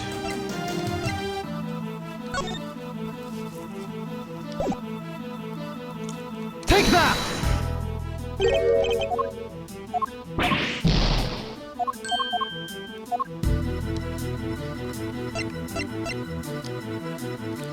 Person coming from beyond the concession stand and pushing her off the building. I think you can get your precious thing back.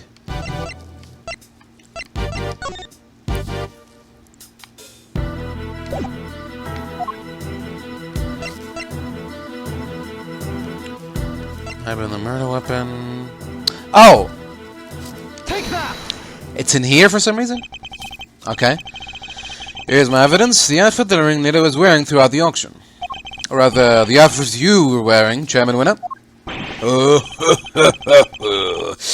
what is that in his specialities, eh? Objection! A suit, white gloves, and a mask. This disguise should have covered almost all of your skin. But according to Nurse Needler's testimony, the auctioneer's mask didn't quite cover your entire face. Not only that, she claims to have seen a tattoo on the part that was exposed. But was it a tattoo, or did she simply mistake a burn mark for one? Burn mark? On the face? Objection! Sorry to interrupt while you're so clearly enjoying yourself, dear boy. I regret to inform you that none of the committee members have such a burn. Myself included, of course. But Dad, I mean... Eustace, do you think you could be quiet, please? You can be foolish on your own time later. Well, you may be an annoyance most of the time, Mr. Winner, but on this particular occasion, I'm grateful for your presence. A reaction like that from you, his son, is as good as an indicator of the truth as I could have hoped for, and it gives me a much-needed confidence boost concerning another theory of mine, namely, who that one unexplained item belongs to.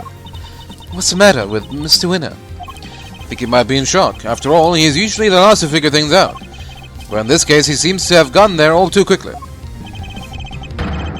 He knows that his father is indeed the real murderer. Wait a minute, don't tell me. Don't tell me.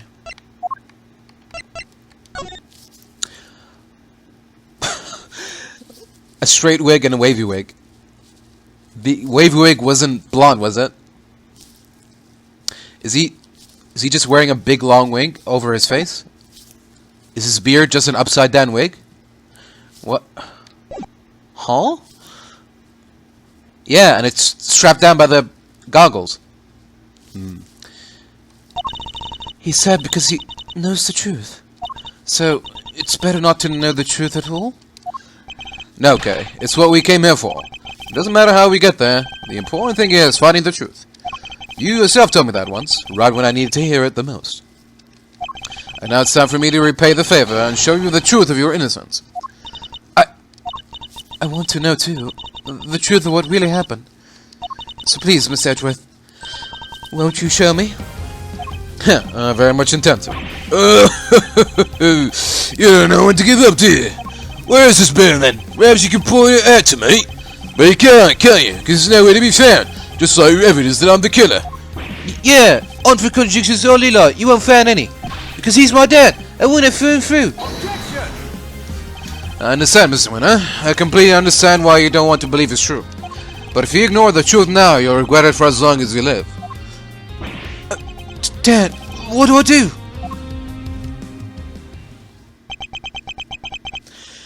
I just don't understand it. How could I have raised such an utter buffoon? You really wish to help your father, Eustace. You could try thinking on your own. You could try thinking on your own for once in your life, you useless nitwit. But I try all the time, Dad. All I do is try. I went to the school you wanted me to go to. I ace every test. Look at my jacket. They only gave these to the valedictorian. I did everything you tell me to. I worked like crazy and graduated top of my class. I tried to be just like you and win as many trophies as I could. Objection. You really are just a simpering simpleton, aren't you? Oh, says to you, Ace, I had to give you perfect scores in all of them. Those debate and speech competitions you won, the judges were all friends of mine. You never even realised that much. There is no hope for you, I'm afraid. None at all. You're no son of mine. Even you must see that.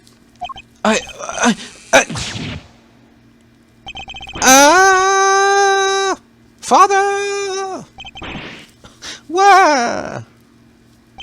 Oh, gone.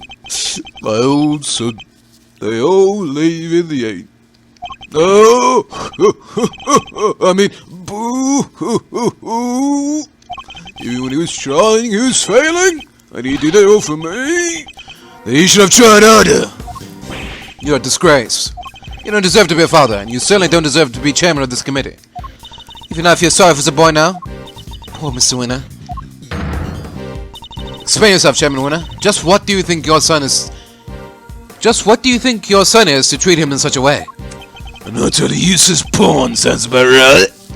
But you want to tell Verity? You tried to swear me away into my trust by using Eustace too. I cannot deny it. However, I have never thought of him as a mere pawn. He may not be a naturally gifted prosecutor, but he tries. In some ways, he tries harder than anybody. That's what I have witnessed during my time with him. Yet you would call him useless. How could you? Objection. Because he is Verity, my girl. He is utterly incapable of doing anything I ask of him. Miss Edgeworth, I entrust my offering to the goddess to you. so that you may use it to call her final judgment onto Excelsior's winner. Thank you, Your Honor. I've been more than ready to do so. The ringleader had a visible burn mark on their face that night. That it would follow that Chairman Winner is currently hiding that mark somehow. How exactly was he dressed during the auction? That will be the key to solving this case at last. Now then, your answer, please. Which piece of evidence will help us to reveal the burn mark on the culprit's face? Take that! Okay.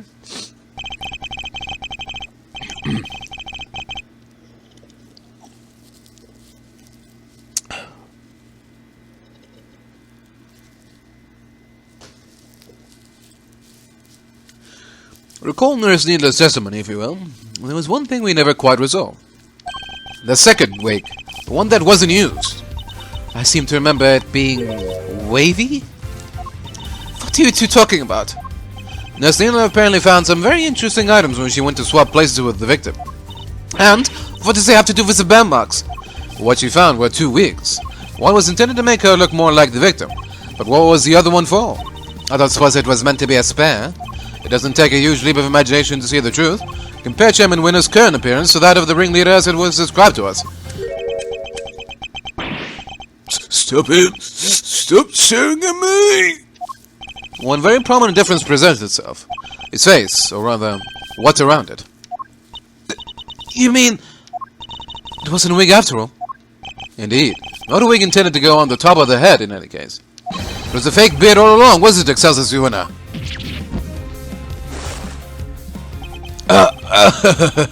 This? Why, this is all my own, dear boy.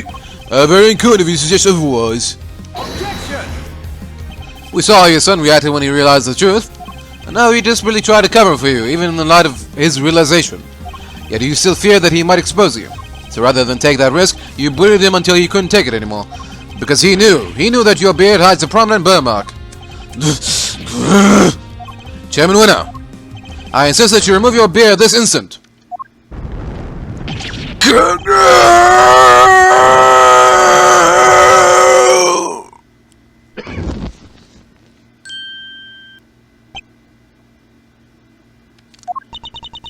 There it is. The burn mark. Miss Edgeworth, for bringing evil to justice before the eyes of the goddess, you have my thanks. No, thank you. I couldn't have done it without you. Celsius Winner, in the name of the goddess, I hereby pronounce my verdict. In the matter of the murder of Miss Rosie Ringer, this court finds you guilty.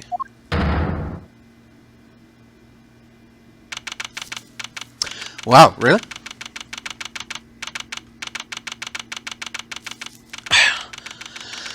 Just like that, eh?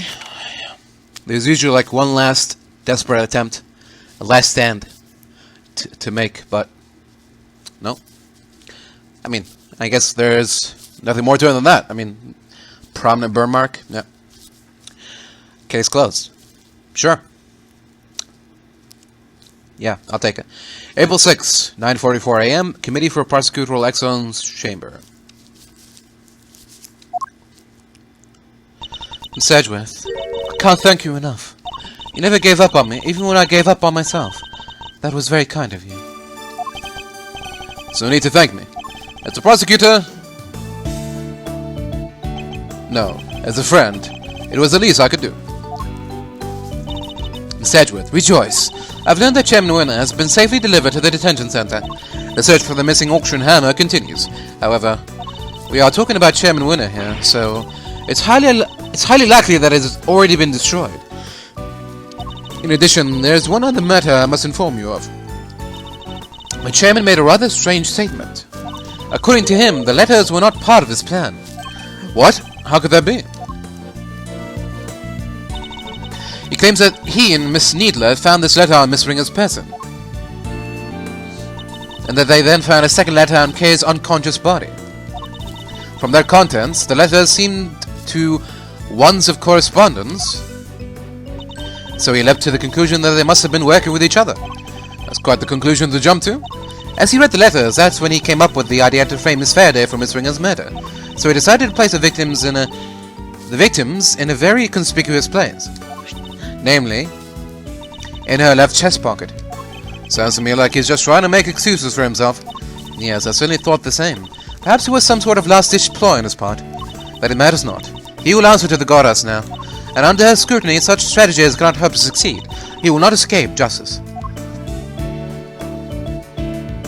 And with that, one of the duties with which I have been entrusted with is complete at last. Judge Gavel, before you go, can you tell us what you know about how Chairman Winner came to murder Miss Ringer? There's more there, isn't there?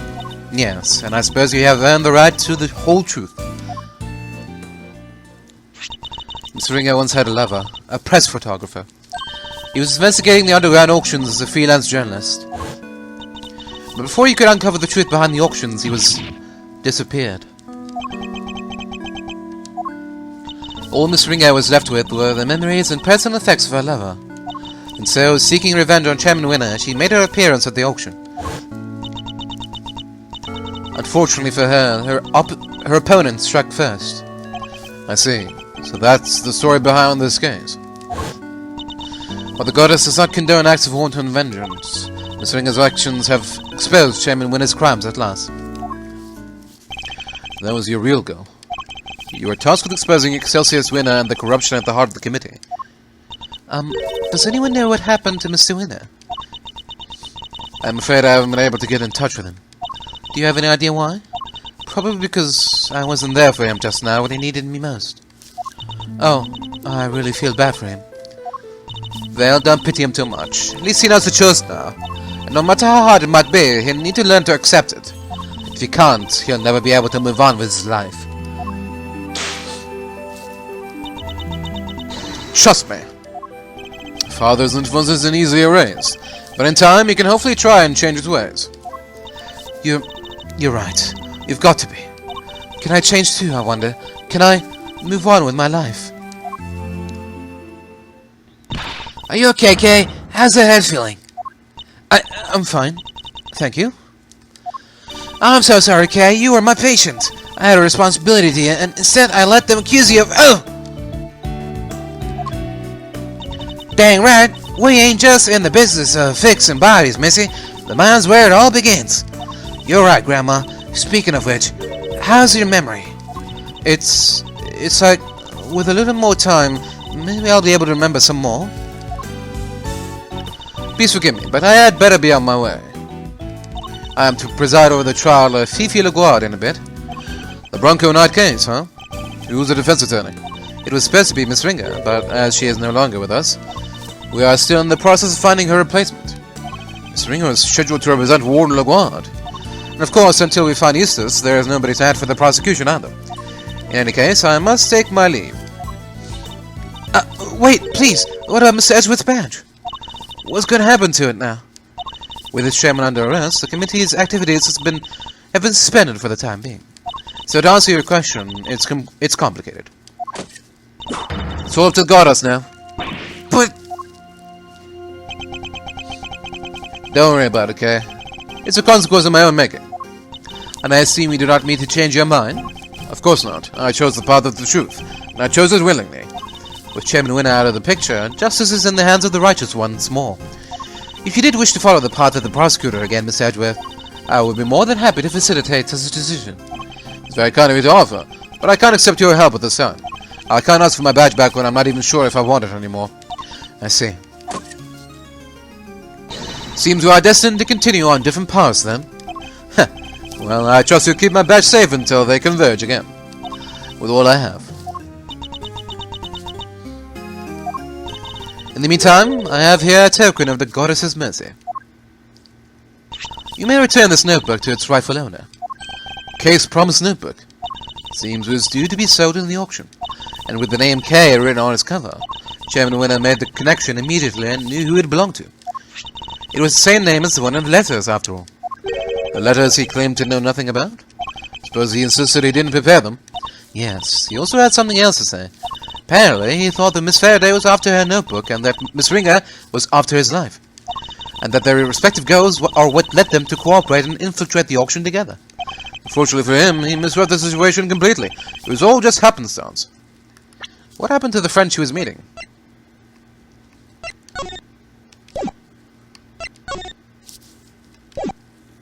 It was... What?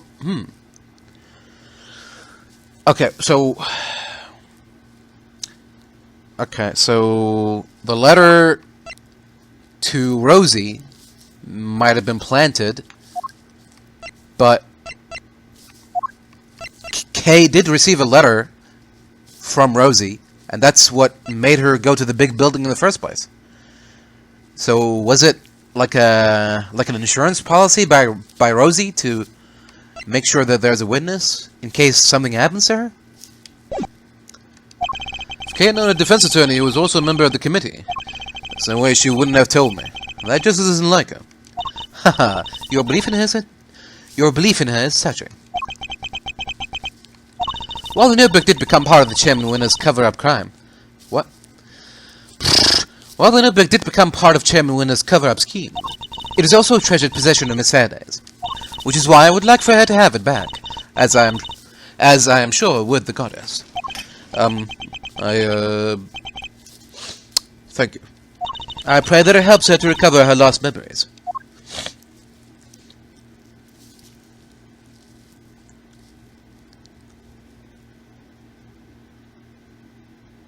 Is everything alright? Judge Gavelle wanted me to return something important to you. Isn't that...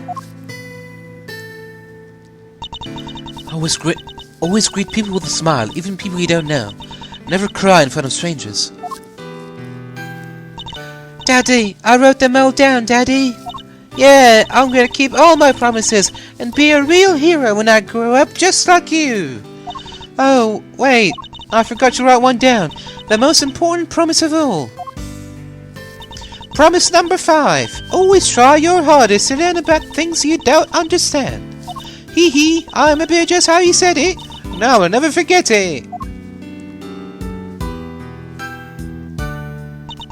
Always try your hardest to learn about things you don't understand. That's right. I have to try.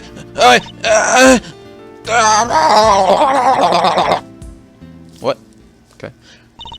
I'm Kay Faraday, the great thief who will do anything to what? The great thief will do anything to get her hands on the truth. Second year to Garazo, an assistant to Miss Edgeworth. Kay, is that really you? Can't say I'm not a little bit embarrassed, but yeah, I'm back, and I couldn't have done it without you, Miss Edgeworth. You never stopped helping me, even when I was totally lost and couldn't remember anything. Thank goodness. You suddenly seem to be back. Okay, so this is a real you, huh? Welcome back. It's so good to know you're better. I can sleep easy now. Now that you found it, don't you dare go losing that memory of yours again, young lady, you hear? Miss Needler, Dr. Hertz, thanks a lot for looking after me. And if you really are better, how about you get out of them dang hospital duds? Oh yeah, I'll wash all your clothes for you. Here. I thought they were with Detective Gumshoe. He handed them over to us after they came back from forensics. And did he happen to mention if forensics found anything of note? I didn't ask.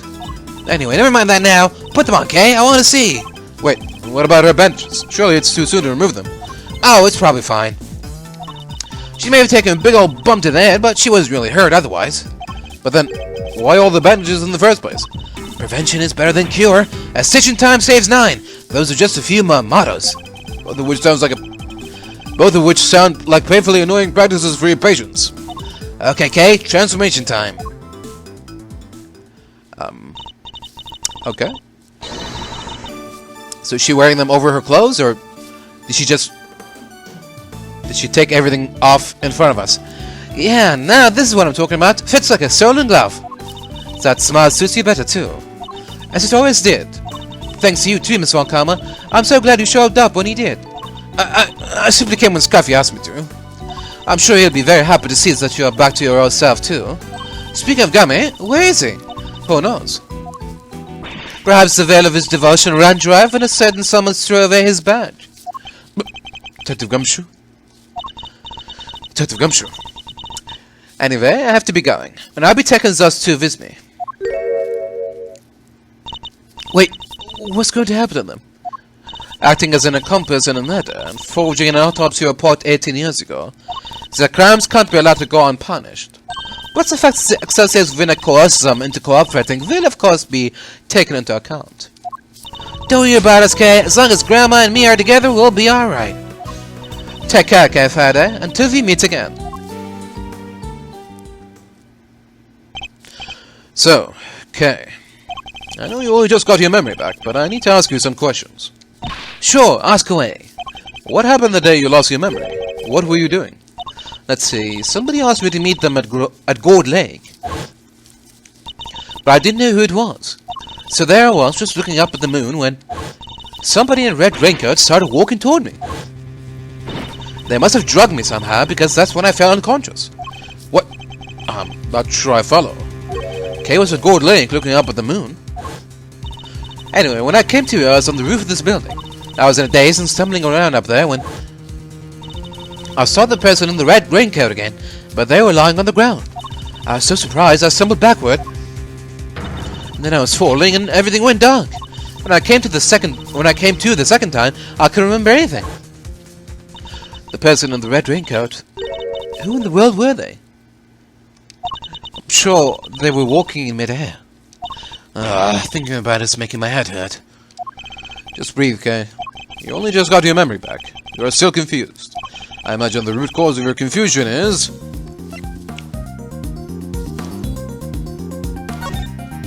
I imagine things are all mixed up in your mind because you were at Gold Lake one minute and then at the top of the big building the next. And because you saw the moon in both locations, your mind blended your memories of the two together. Huh? But those are two totally different places. I know I was pretty out of it, but I don't think I could have gotten them confused that easily. I believe these things on the roof may have made you more likely to become confused.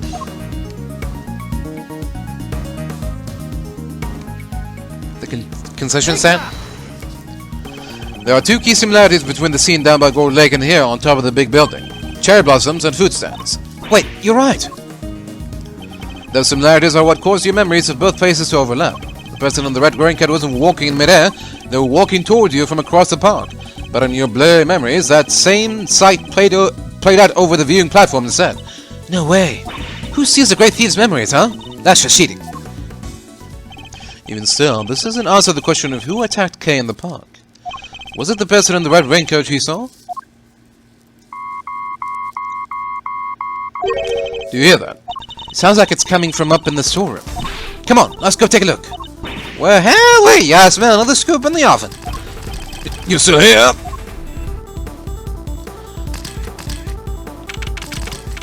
April 6, 9:53 a.m., 51st floor storeroom.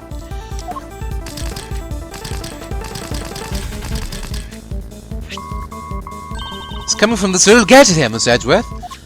No, it's transceiver. I feel like I've seen it somewhere before. It's still going. But I'm no good with technology. Come on, you have to pick up. Fine, I'll do it. Hey, this is Edgeworth. Kay, if you could refrain from answering strange calls from me. Mr. Edgeworth, I presume? I know that voice. Shirley the Killer. Congratulations on another case solved. Yet I can't really say it's been fully resolved, can you? I'm sure you have noticed by now that there was a mastermind at work orchestrating the entire incident. How do you even know about this case? That's not what's important right now. Let's focus on this certain individual for the time being, shall we? I have indeed been wondering myself if somebody else could have been involved. If not, how are you to explain the piece of evidence that proved so damning to Kay's case? No way, an evil mastermind? But who? Oh, indeed. Perhaps you could share your thoughts? What is the evidence you question that points to somebody else's involvement? Take that! The letter Kay supposedly wrote to the victim. Yeah, I don't remember ever writing that. So who did? Who prepared such a thing? I know I'm not the only one who would like to know. Now do we know it wasn't you? Now why would I do such a thing like that? Huh?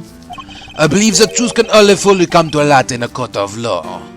But since you have had your badge revoked, that is no longer an option. So how will it end? How will it all end? I, for one, will be watching from the sidelines with interest. Even news by my badge. Oh, and one last thing. I do hope you won't betray my trust in you. Now, I bid you farewell. What the heck did he mean by the case hasn't been fully resolved? And why is he so interested in us anyway? Ugh, everything's just one giant ball of mysteries. It seems we've only scratched the surface of this case. But even without my badge, I'm going to carry on doing what I can. However this ends, one thing's for certain. Come what may, I will expose the truth. The end.